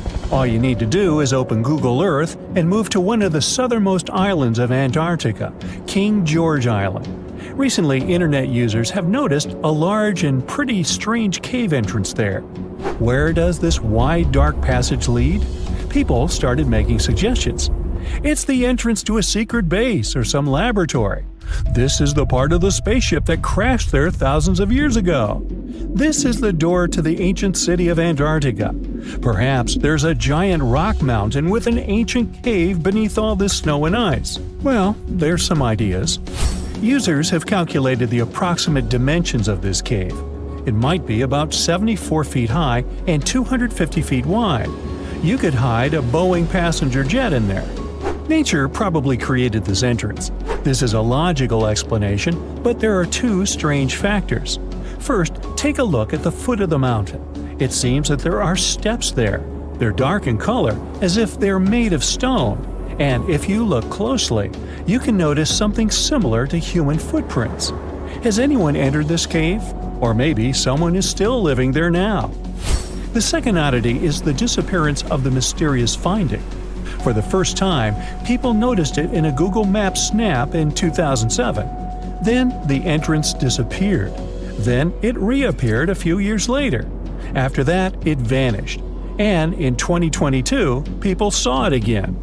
Perhaps old snow melts, a new layer falls, and then the wind blows it away and the cycle repeats.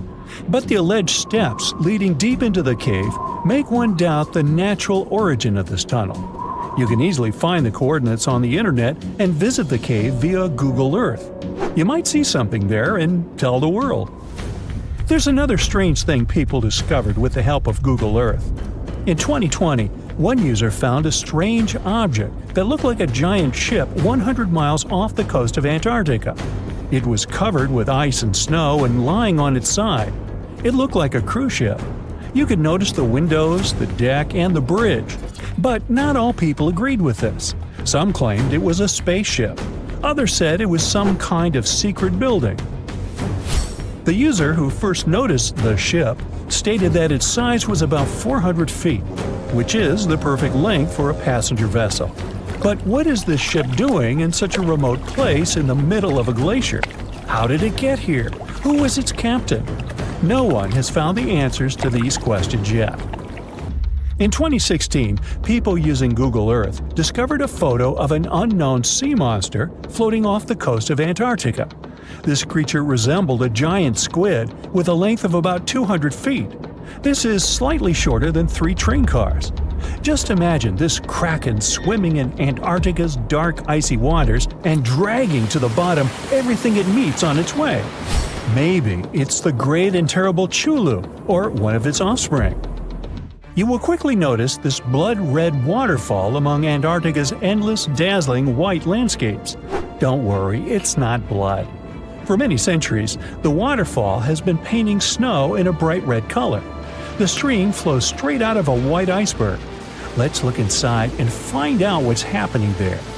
Millions of years ago, there was a small crystal-clear pond, but then a glacier formed around it. A thick layer of ice and snow blocks sunlight, heat, and oxygen access. For millennia, the reservoir remained in this cold vacuum. But at one point, the water made a hole in the icy wall and broke out. When this salty water comes into contact with oxygen, it immediately turns scarlet or rusty.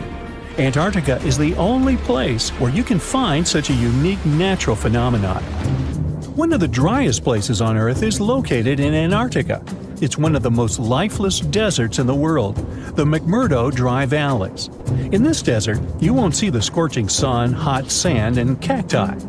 A desert means a place with a lack of precipitation and life. The McMurdo Dry Valleys meet these parameters. But this place is also unique for Antarctica, since you won't find glaciers there. Despite the frost, ice can't form in the desert because it hasn't rained for millions of years there. It also never snows. A strong wind coming from the mountains reaches speeds up to 200 miles per hour.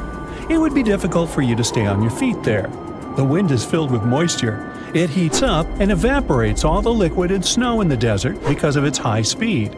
Only dry air reaches the ground. But you can find several lakes there. They don't freeze, only thanks to the high concentration of salt. The water is so salty that large life forms can't develop there. But scientists have found microscopic organisms near the lakes. 20 million years ago, Antarctica was filled with swamps, trees, and swarming with insects and animals. But now, it resembles the surface of Mars, literally. Scientists and astronauts are exploring such regions as the McMurdo Dry Valleys, since the natural conditions there are similar to those on the Red Planet. So, before you go to Mars, you can practice living in similar places on Earth. Also, scientists discovered an underwater world in the Antarctic filled with hundreds of amphipods, crustacean animals similar to shrimp. Wait a minute, it happened in the Antarctic? But the McMurdo Dry Valleys are located in Antarctica. Well, the words are very similar, but what is the difference? Oh, and don't forget the Arctic. The Antarctic is the region in the southernmost part of Earth that houses the continent of Antarctica, and the Arctic is another land altogether. They have the same natural conditions, frost, ice, and snow, but they're located in different parts of the planet. The Arctic is at the North Pole, Antarctica is at the South Pole. Now, back to the discovery. Scientists put forward theories that the ice of the Antarctic hides a vast network of freshwater rivers and lakes. And in 2022, they found a new ecosystem. Researchers explored the Antarctic Ross Ice Shelf and its underwater rivers. This is a massive piece of ice floating in the ocean. A team from New Zealand used a special drilling rig equipped with a hot water supply to drill a hole 1,640 feet deep. That's more than the height of the Empire State Building. Then, they lowered some video cameras and saw thousands of crustaceans swimming in different directions. So it seems they're very unorganized. In the waters of the Antarctic, you can also meet some of the scariest creatures on the planet. These are sea spiders. They got this name because they resemble land spiders, but they're actually a species of marine arthropods. And unlike land spiders, those in the ocean are much larger. They look like 8 strong legs without a body. One such spider can be a dinner plate in width. Some of them have no eyes and have proboscises instead of jaws. Sea spiders are poorly studied because they live in deep, cold waters. Antarctica hides many little-known animals. There are long tunnels in its glaciers leading to scary darkness. On this cold continent, people have found the remains of giant dinosaurs and other ancient creatures, such as the ancestors of modern ducks. Many underground rivers and lakes hide unexplored wildlife. Even the ice here can be weird. Take a look at these striped icebergs. They have blue, black, green, and turquoise shapes. The color depends on the conditions of the water during freezing. For example, green lines appear because of algae, blue ones form when the water freezes too quickly. Okay, I'm freezing. Time to go thaw somewhere warmer. Hawaii. Yeah. Well, a biotech company called Colossal just announced something wild. They say they've brought back a direwolf from extinction. But did they really? What they've really done is way stranger, and maybe even more important. Their team has just created a brand new predator. Not a clone, not a revival, but a new species. These cute cubs are built from gene-edited wolves, shaped by ancient DNA and born through cutting-edge biotech. So wait, are the Jurassic Park horrors coming for us? Well, let's see. Now, direwolf was the massive muscular predator that roamed North America thousands of years ago. Most people think these were just some sort of bigger gray wolves, but don't be tricked by appearances and the name. In 2021, a landmark study came out. A team of researchers in major institutions studied actual direwolf DNA and discovered something shocking. These guys weren't just big gray wolves, not even close. They were separate animals. Genetically, direwolves split off from wolves roughly 6 million years ago. Just to put that in perspective, humans and chimps split about 6 to 7 million years ago. So direwolves and gray wolves are as different from each other as we are from chimpanzees. They look similar because of the so-called convergent evolution, when two species evolve similar traits because they live in similar environments. Think of sharks and dolphins, both streamlined, both predators, both ocean hunters, but different animals, and dolphins are way cuter. So Colossal said that they revived this animal, a dramatic and bold claim. But it's not quite true. In reality, they genetically engineered a new kind of wolf. It's not a direwolf, it's not even a known species. It's a synthetic animal, one that's never existed before. And this is a massive deal, both incredible and terrifying. The company basically has taken gray wolves and modified their genes by mixing them up with some direwolf DNA they found. Which is kind of wild, because, as we said, these two animals aren't really relatives, they're completely different species. The Colossal company kind of ignored that, though. They say the gray wolf is the closest living relative to a direwolf, and that the data proves it. But what data? They haven't shown it so far, it's just a claim. Why are they even calling this a direwolf? Well, they're saying their cubs are close enough to a direwolf and maybe fill the same role in an ecosystem. Basically, if it behaves like a direwolf, walks like a direwolf, and preys like a direwolf, doesn't that count? Sounds kinda dire to me. Well, if we're being honest with words, then not really. Biologically, genetically, evolutionarily, this is now a modified gray wolf. So, how good or bad is it? Let's figure it out. The good part is that the research like this might help us restore the planet's ecosystem and ecology. Colossal and similar teams are trying to develop technologies that could be used for especially important causes. We don't notice it in daily life, but species are quietly, constantly disappearing. Scientists estimate that over 1 million species are at risk right now. When ecosystems lose a species, especially because of humanity's actions, it's like pulling out a block of a Jenga tower. Too many missing blocks, and the whole thing wobbles. But Colossal believes that if we can't bring the exact block back, we can create one that fits closely enough to stabilize the structure. For example, they've also worked on cloning red wolf-coyote hybrids. This might help repopulate U.S. ecosystems where red wolves once thrived. All the tools these scientists invented might even help with currently endangered species. Another genuinely mind-blowing part is that scientists working with Colossal found real, usable DNA from direwolves. That alone is a massive achievement.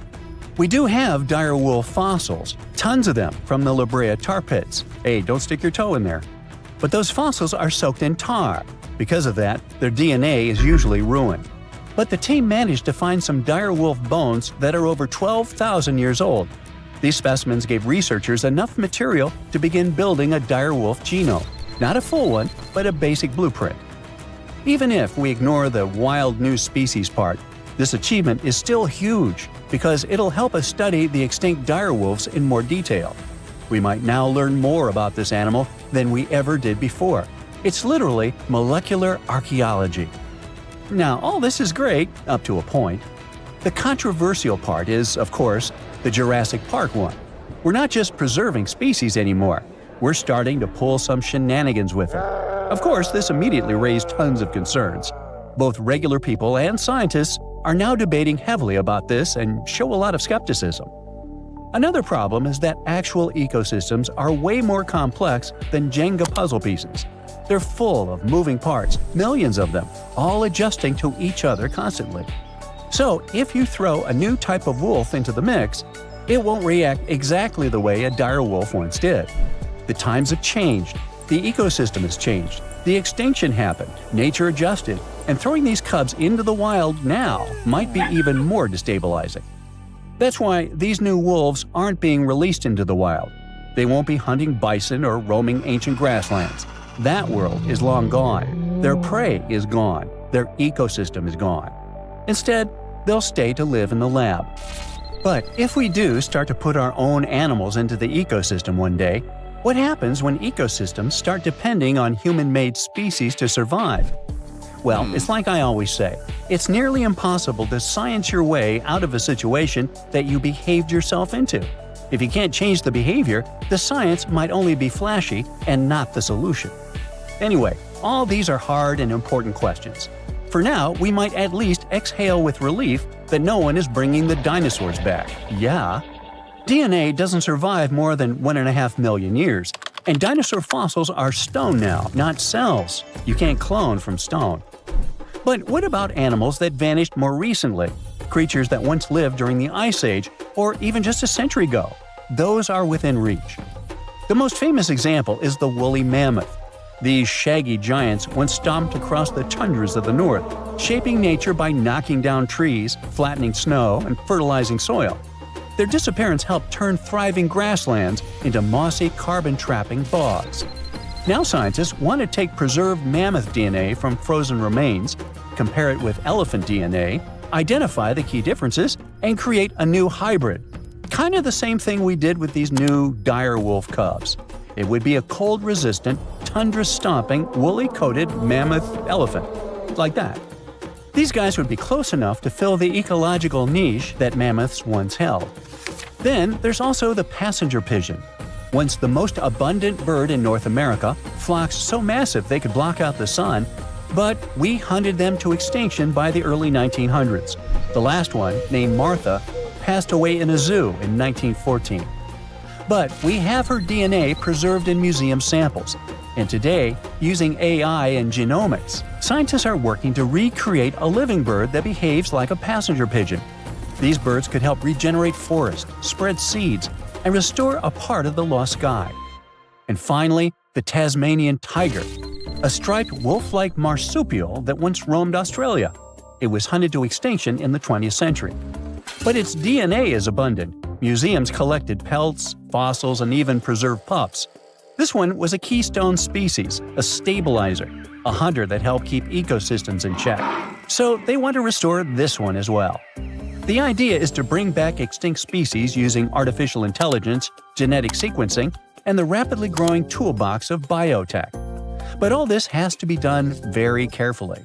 Otherwise, the species could destabilize the environment instead of helping it. Now, on the good side, even if we never bring a mammoth back, this research is already saving lives. For example, the northern white rhino.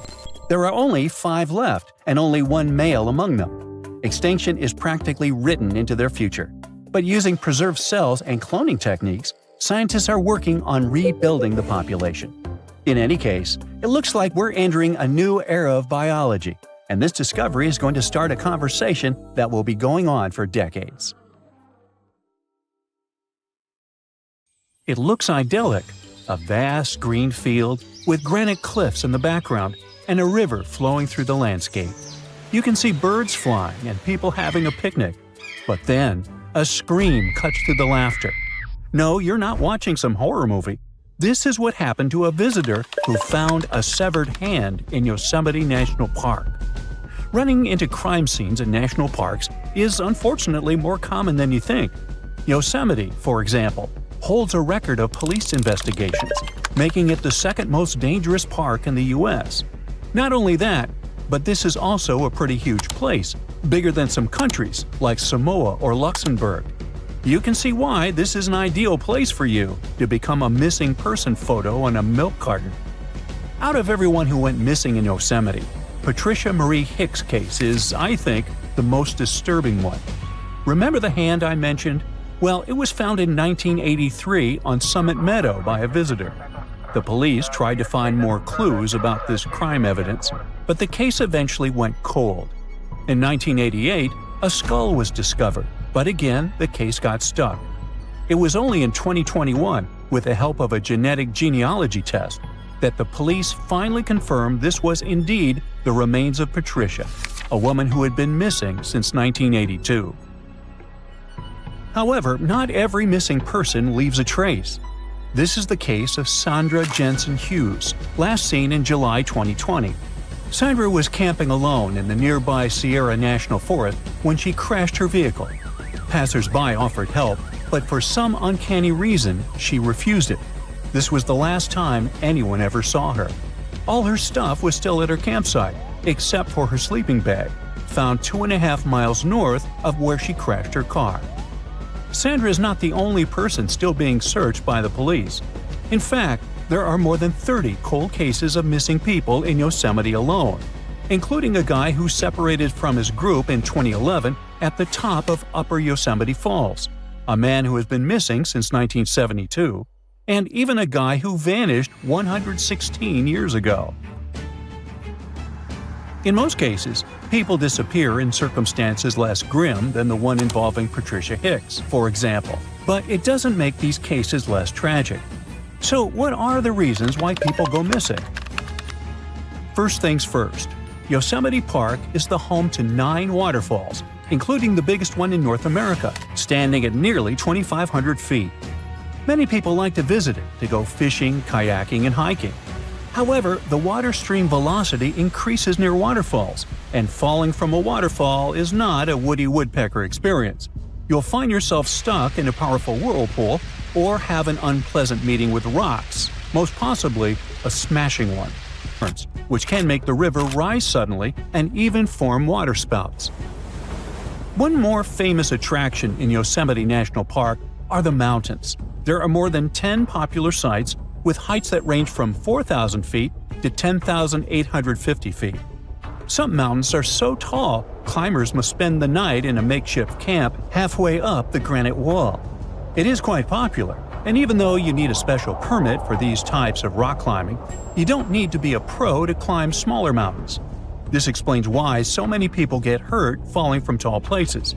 Besides, rock climbing causes permanent damage to the mountains, and the valley is prone to rock falls. Now, if you're like me and are terrified of climbing, the second best option is hiking, which just so happens to be the #1 reason people fall in the first place.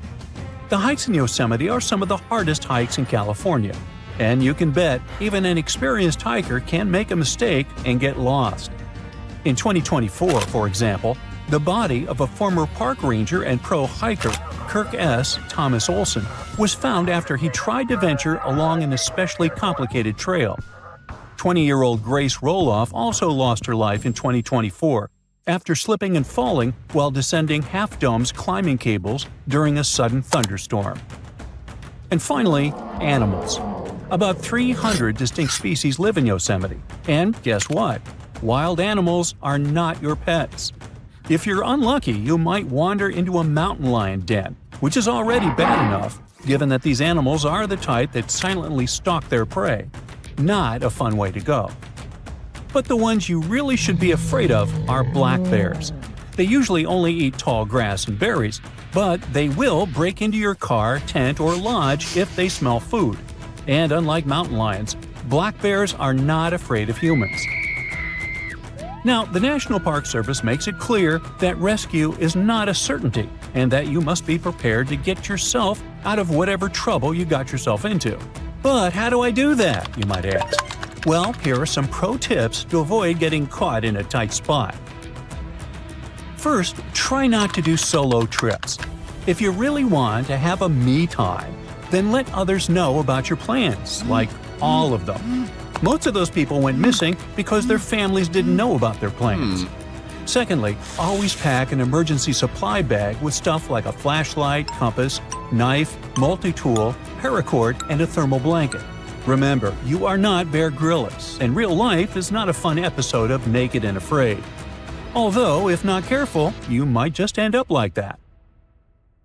Heat is also a big problem in Yosemite, so stay hydrated and go for a hike during cooler parts of the day. Seriously, drink water. The lack of water and food can lead to disorientation, a fatal symptom if you are literally in the middle of nowhere. But I'm visiting Yosemite during the winter. Well, one more reason to keep your water and food levels up, because you burn more calories when hiking in the snow. Survival expert Jesse Krebs also recommends always bringing a whistle with you if you need to call for help, especially if you haven't planned your trip well, which is a huge mistake. Wilderness is not a place for much improv, I'm afraid. Now, when it comes to hikes, some are so steep they require a cable route to help hikers. If the cables are down for some reason, avoid these areas. And do not rely on the internet or phone services to communicate with others if you find yourself in danger, because the connection in parks is usually not particularly good. Oh, and don't feed or engage with wildlife. I know bears are friendly shaped, but unfortunately, they are not your friends. Learn how to safely store your food so wild animals don't bother your camp, and do not feed them. Fail to comply, and the park might give you a $5,000 fine. Also, be careful of where and how you drive. Car crashes are the second most common reason why people need medical assistance in national parks. So use tire chains during icy periods, wear your seatbelts, and don't go driving around like you're Dominic Toretto. And just in case I didn't stress this enough, watch out for the weather. Not just because water streams are dangerous, but also because lightning is a common occurrence in Yosemite. A lightning bolt may not strike you, but it may strike a tree, causing a fire or making it fall. A thunderstorm may trigger rock slides or make a climb slippery, like it happened to Grace Roloff. And finally, be careful with strangers, okay? Remember, stranger equals danger, etc. Well, that surely was fun, light, and not terrifying at all, right? Well, hopefully now you'll be wary of strangers, nature, and everything in between. Stay safe, be smart about it, and enjoy the park. You're lazing around on the deck of the ship when you see something whitish-gray covering the horizon. Like in a horror movie or your worst nightmare, this weird fog is nearing the vessel. It's infinite. You can't see where it starts or where it ends. Soon it makes the ship look like a grain of sand in a vast desert. That's when the realization hits. It's an iceberg, and your ship is likely going to repeat the Titanic's fate. Now, all this is a very likely scenario, since the world's biggest iceberg, A23A, is on the move again after months of spinning in a huge water vortex. And it's actually the second time in just a couple of years that this massive chunk of ice has broken free. The first time was in 2023, when the berg went wandering around after being stuck on the seafloor for a staggering 37 years. The thing is huge, about 3 times the size of New York City. It also weighs nearly 1 trillion tons. The giant chunk of ice first broke off from Antarctica's Filsner ice shelf back in 1986, but instead of floating away, it got grounded on the seafloor just a few miles from where it started. Because of that, it melted much more slowly than most icebergs. In December 2023, A23A finally broke free and started to drift away from Antarctica. But it didn't get far before getting stuck again, this time near the South Orkney Islands. It got trapped in something called a Taylor column. That's a huge spinning water current that forms when ocean currents swirl around an underwater mountain. At one point, A23A was rotating around 15 degrees counterclockwise every day. Luckily, as of December 2024, the iceberg escaped the Taylor column and is now slowly moving again. Researchers are super curious to see if it'll follow the same path as other giant icebergs that have broken off from Antarctica, or if it'll find its own unique way. Such enormous icebergs, such as A23A, release nutrients into the water as they melt, and it can actually create hotspots of life in parts of the ocean that are usually pretty empty. But there's still a lot we don't understand about how the size, shape, or origin of the iceberg might affect that process. So, to figure it out, scientists have been collecting water samples from the areas A23A is expected to pass through, and they'll keep collecting samples as it drifts along. Hopefully, it'll give us a better idea of how massive icebergs like this one influence the ocean around them. By the way, the glacier our monster of an iceberg was once part of could be very, very old, literally ancient. In Antarctica, the oldest glacier ice might be close to 1 million years old. Over in Greenland, the oldest glacier ice is more than 100,000 years old. And in Alaska, the oldest glacier ice ever recovered, found in a basin between Mount Bona and Mount Churchill, is only about 30,000 years old, a mere child. At the same time, in a typical Alaskan Valley glacier, it only takes about 100 years for newly formed ice to travel through the entire length of the glacier. For something like Bering Glacier, which is Alaska's largest and stretches over 140 miles, the ice can move through the whole thing in less than 400 years. And that's a lot of movement for such a massive glacier. Now let's move on to Iceberg Alley, a stretch of the Atlantic Ocean that runs from the Arctic to Newfoundland. If you want to see as many icebergs as you can, that's the place to be. Tons of icebergs float through this place every year. Most of them come from Greenland. In spring and summer, big chunks of glaciers break off and get carried by north-south currents through Baffin Bay into the Labrador Sea, where they eventually melt. Some icebergs also come from Canada's shoreline, traveling through the Davis Strait and into the Labrador Sea before drifting along Newfoundland's eastern and western coasts. These massive ice chunks are really old too, about 10,000 years. Every year, about 400 to 800 medium and large icebergs pass through Iceberg Alley. How fast they drift depends on their size, shape, currents, waves, and wind, but the average speed is less than a half mile per hour. Now, there are 6 types of icebergs that make their way through Iceberg Alley. Tabular icebergs are flat slabs of ice, much wider than they are tall. Blocky icebergs have steep sides and sharp angles, like cut-off pyramids. Wedged icebergs have one steep side and one sloping side. Dome icebergs have a rounded top. Pinnacle icebergs have one or more steep peaks sticking up. And dry dock icebergs are U-shaped with a hollowed-out section. They all look incredible. Comment below which is your favorite type. Anyway, as these icebergs drift south, the warmer water speeds up their melting, making them pretty unpredictable and sometimes dangerous. Nowadays, satellites help track medium and large icebergs to prevent accidents, but smaller icebergs can still be risky for small boats. One iceberg made headlines in 2018 when it got unusually close to the Newfoundland village of Fairyland. Pictures of the giant iceberg towering over the village's houses went viral. It got stuck in a 330-foot deep water, which turned out to be too shallow for its massive size. And now I'll take you on an unusual journey to the past to witness the birth of something beautiful and equally disastrous. Its very existence led to one of the greatest tragedies in history. Watch, an enormous chunk of ice is breaking off a glacier in southwest Greenland. It's made of snow that fell over 100,000 years ago, when mammoths were still wandering around the planet. The enormous iceberg starts its long journey. It stretches more than 1,700 feet in length and weighs 75 million tons. Despite its size, it's pretty peaceful and stays far away from ships and the busy transport routes near where it was born. But then, it starts floating south, much farther than most icebergs ever get. Usually, icebergs like this melt way before they reach such warm waters. Out of the 15,000 to 30,000 icebergs that drift away from Greenland's glaciers every year, only about 1% make it all the way to the Atlantic.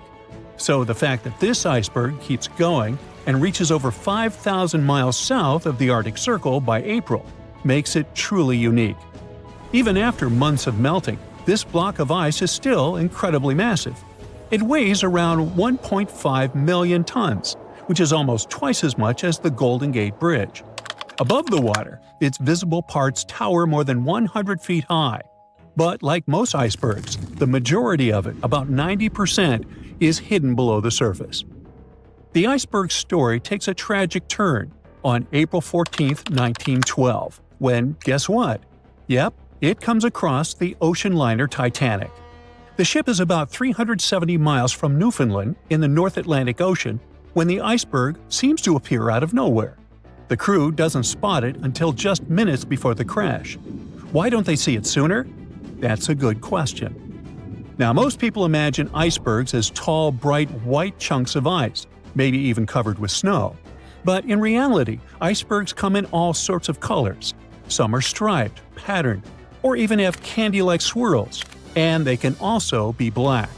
There are two ways an iceberg can turn black.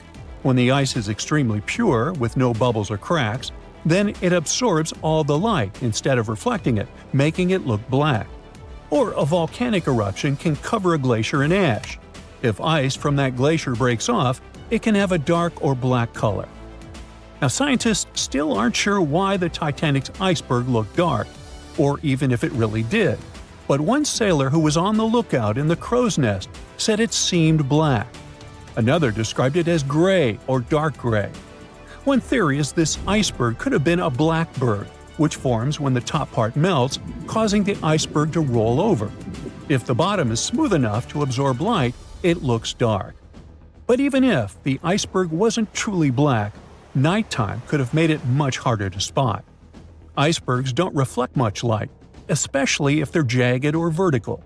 They end up blending into the dark, shimmering ocean. Without radar, icebergs at night are incredibly hard to see, which is probably why the Titanic's crew didn't notice it in time.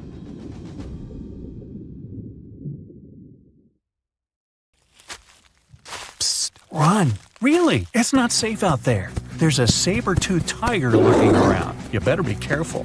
What are you doing? Don't peek. Okay, just one little peek. How's this possible, you ask? That's because you're in virtual reality, of course. These cool but very dangerous-looking big cats were alive during the last ice age. What if they decided to show up at your doorstep out of nowhere? Knock knock, a saber-toothed tiger is waiting for you to buy its cookies. Meanwhile, the coelacanth, this massive-looking fish, comes from a lineage that's been around for over 300 million years. We thought they didn't exist anymore until 1938, that is, when a live coelacanth was found again. Since then, they've been roaming the waters of the east coast of Africa and the waters of Sulawesi, Indonesia. Man, I wouldn't want to go for a swim and meet one of these fellas face to face. Their jaw has an intercranial joint, which means their mouth opens up by a lot. This is so they can eat large prey, like me. Not good. They're huge, too. Imagine a fish that's as long as you're tall and weighing as much as an average human. The takahe, a flightless bird, was thought to be gone in the year 1898. They're very cute, small and multicolored, usually not taller than your knee. But picture this. You're out for a hike in the Murchison Mountains. Looking around, you spot the bird you thought was extinct. But there they are, as happy as ever, surviving and chilling. Whole colonies of takahes was indeed found just 50 years after they were pronounced extinct. Good job, tiny little birds. A singing dog. Ever heard of those? Riley does sing sometimes when he's bored or hungry, but these are real performers. New Guinea singing dogs. They've been only recently discovered again in the wild for the first time in 50 years. Still, they were never completely extinct to begin with. New Guineans made sure they were safe next to them. But in the wild? Very rare and hard to catch a sight of. Look, there goes one. The New Guinea singing dogs are called so because of their famous high-pitched singing. They sometimes sing together, too. A dog choir of sorts, where they all howl together. I bet they sing better than I do in the shower. Not going far from this area, we have bats. But these ones are sort of different. You see, their ears are enormous. I guess that's why they're called the New Guinea big-eared bats. Clever. The species was found again when one of them was accidentally caught in a bat trap. Until then, I guess they were playing hide-and-seek with us, because up till 1890, they had been thought to be gone. They're still not out of the danger zone because of habitat loss. Imagine you discover a fossil of a species you thought had been extinct for a long time, yet 2 years later, a whole living group of said species is found. Well, this is exactly what happened in 1977 with the Majorcan midwife toad. It's sort of brownish in color with darker brown that makes up its skin spots. Other than that, it's just a small toad with googly eyes. The group of live toads was found close to where the fossil was, on the island of Majorca. There aren't many of them left, about 500 in fact, and as of right now, they're declared vulnerable by the International Union for Conservation of Nature. Now, are you a fan of tortoises? You will be when you take a look at this huge beauty. It's called the Ferdinanda Island Galapagos tortoise. It hasn't been seen since 1906, but on February 17, 2019, we were finally able to look at one of these beautiful creatures. It's probably out there with a few of its mates right now, but they also don't allow themselves to be seen. We only know they exist because there's a few tracks and scents. With yet another frog, we have the horned marsupial frog. They're out and about in Ecuador, in the Chocó Forest to be more specific. They're called this way because of their distinctive horns directly on top of their eyes. You know the pouch kangaroos use to carry their offspring? Well, the female horned marsupial frog also has that, except it's on the back, so it acts as sort of a backpack. They develop their embryos there, and when they're ready to come out, they hatch as complete infants, unlike regular frogs where they start out as tadpoles. One more toad, the starry night toad or harlequin toad. They're black and covered with loads of white spots all over them. Lost for 30 years, it was discovered back in 2019. Picture them as big bodyguards, water bodyguards to be exact. Oh, that's a very big toad on your screen. Well, for the Arhuaco people, that's exactly what they are, guardians of water. They also have their own name for them, Guna. Sounds like a cheese. When scientists found them yet again, they came across 30 of these little creatures, but initially, they were expecting only one. Well, what a nice surprise. Here's a tiger for you, although it doesn't quite look like your typical tiger. It's called the Tasmanian tiger, and it seemingly disappeared since 1936. But then, out of nowhere, people started seeing them out there in the wild just 5 years ago in 2016. They sort of resemble dogs more than tigers, or a fox maybe. Just take a look at its muzzle. Maybe even a mix of both. Then, a few others started popping up too. And if you happen to think you're seeing one right in front of you, but you're not quite sure, check if they've got stripes on their back. They're definitely out there, but still technically marked as extinct by the IUCN. Okay, picture a horse that looks straight out of a movie scene. Tiny, gorgeous fur, very well behaved. It's tiny, but it's not a pony. It's a Caspian horse. They have an interesting backstory to them.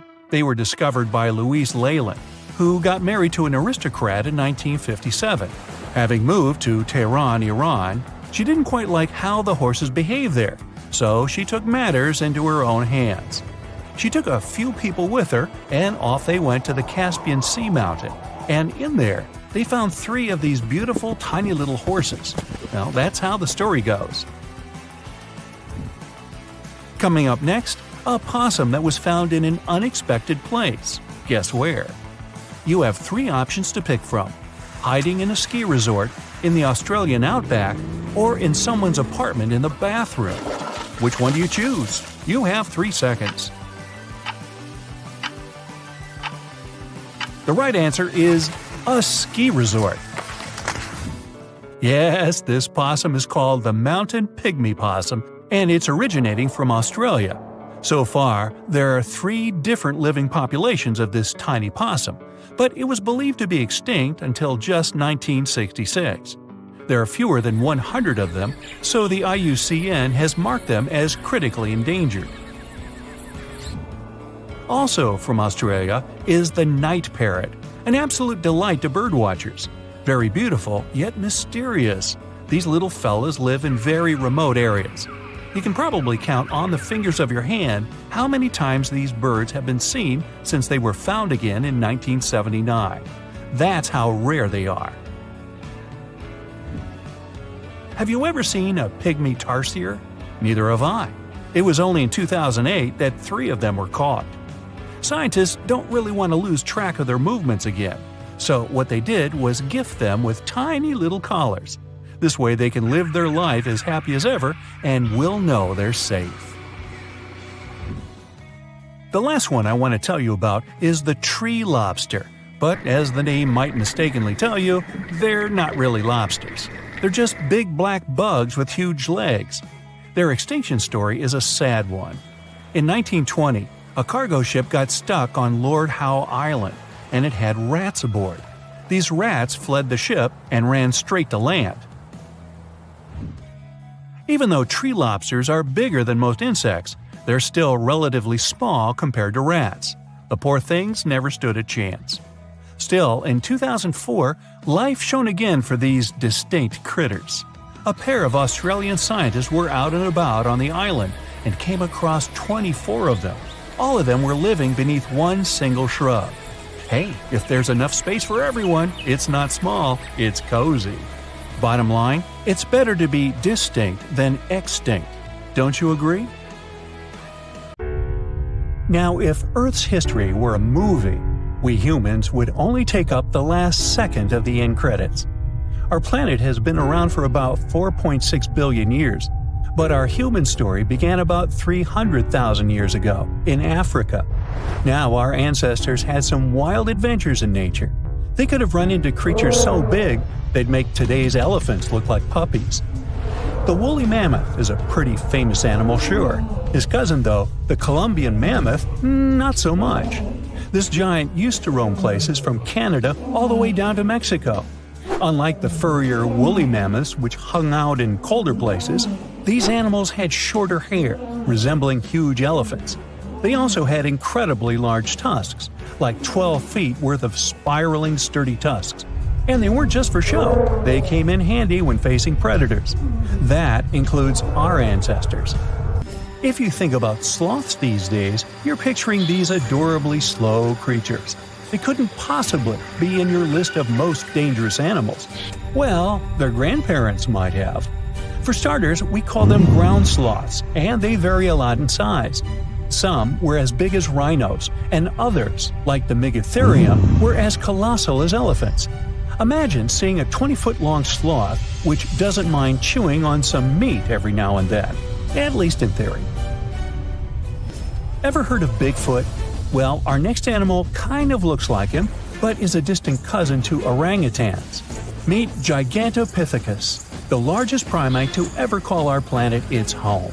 Standing tall at 10 feet and weighing more than 600 pounds, these animals were amazing to look at in real life. Unlike Bigfoot, they weren't constantly hiding. In fact, it's believed they were peaceful and gentle creatures. Sadly, they faded away about 100,000 years ago, mainly because their food sources slowly became unavailable. Those lush, fruity forests they called home eventually turned into dry grasslands. Next on our list is the cave hyena. Weighing a chunky 250 pounds and standing 3 feet tall, these beasts were as long as a grown-up lying down. What's even more interesting about these creatures is that they loved hanging out in groups. A pack could be as big as 30 of these animals, which meant they could easily take on even the biggest, heaviest mastodons. Our ancient families would have needed to stay alert around these hungry specimens. Sadly for these hyenas, about 20,000 years ago, their numbers started going down. Soon enough, they completely disappeared from the planet. Quick pop quiz. What's called a tiger but isn't really one? It's the saber-toothed tiger. I mean, sure, they belong to the feline family, but they aren't technically tigers. First appearing around 42 million years ago, in July, I think, many of their kind were gone before we even showed up. However, early Americans might have bumped into a couple of specimens from this group. If that really happened, it would have been quite the encounter. Think of the biggest wild lion today or the hefty Siberian tiger. These big cats also had some incredible features hidden in their fur. They were good at sneaking around, hiding, and pouncing on mammoths bigger than themselves. Their bite wasn't that strong, but they could open their jaws wide, like twice as much as a lion. And although their teeth were a bit on the weak side, they had buff forearms to pin down their dinner, giving those big fangs a purpose. Not the kind of kitty you'd want to play with. Dire wolves made their debut about 250,000 years ago. They were like the gray wolves we know today, but a lot stronger. While wolves these days stretch out to about 6 feet and tip the scales at 170 pounds max, dire wolves were about 5 feet and about 150 pounds. Found all over North and South America, they had admirable jaws, biting nearly a third harder than their modern counterparts. Also, their favorite snack was horses. But just like many other majestic beasts of the past, they faded away around 10,000 years ago. Now, names can be deceiving. Take the American lion, for example. It's not really a lion, it's more of a panther's big cousin. The other part of the name is correct, though. They did live in America about 330,000 years ago. This feline was no lap cat either. They were at the top of the wildcat pyramid, weighing a colossal 772 pounds. That's like stacking 4 grown men on a scale. Even the mighty African lion would look a tad bit shy beside these beasts. With the muscle to take down a bison, you wouldn't want to accidentally interrupt their dinner. They parted ways with this planet around 11,000 years ago, right after the last ice age. Now, down in Australia, about 50,000 years ago, I wasn't around then, there lurked a relative of the Komodo dragon, the Megalania. Experts love to have debates on how big it was. Some say it stretched out to 23 feet. Others think it was just about 11 feet long. Either way, they were basically mega-sized Komodo dragons with a dangerous bite. If you think bears are already big and fluffy now, let's introduce the short-faced bear. While this big creature stood on its hind legs, it towered at 14 feet.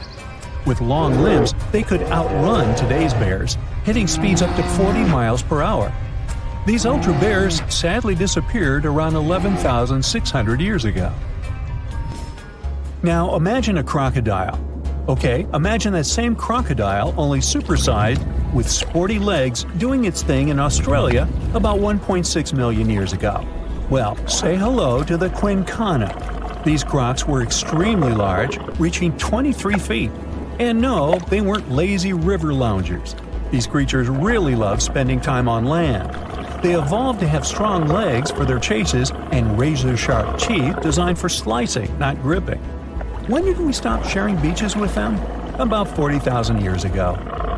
The name elephant bird might not sound familiar, but try to picture a bird that stood tall as high as a basketball hoop at 10 feet and weighed as much as a small car, 1,500 pounds. Their eggs were equally huge, like 150 chicken eggs bundled up into one. Now, as amazing as these birds sound, there's a lot we still don't know about them. They're hard to study, as most extinct animals are. Still, some recent studies have given us some clues. Scientists have been examining ancient molecules from their fossilized eggshells. It's an awesome piece of evidence, since these birdie shells were thick, preserving precious DNA inside. Plus, there are tons of these eggshell fragments sprinkled all over Madagascar's beaches. Because of these findings, we now know these birds were herbivores and loved eating leaves and seeds. We also know the tiny kiwi bird is its closest living relative. Now, dodos were these amazing birds we also used to share the planet with. They're like distant cousins to Asian pigeons. To give you some perspective, imagine a chunky bird weighing about 50 pounds. Similar to chickens, turkeys, and ostriches, dodos were also the types of birds that couldn't fly. Their wings were small, and they had the muscle strength of, well, a wet noodle. Now, you might have heard the word dodo used as a name for creatures that aren't that bright. Don't get confused, though, by this name. These birds were, in fact, intelligent. Scientists were able to figure that out by studying their fossils. It turns out that they were good at smelling stuff, unlike most birds that are all about the visuals. These creatures aren't around for us to study anymore, but that might change. One evolutionary biologist is on a mission to fully understand these amazing ancient birds. On that note, she revealed that the dodo's DNA has been completely sequenced. There are even talks about potentially bringing dodos back to life. They would make a nice addition to the lovely beaches of Mauritius, the place they used to call home many, many years ago.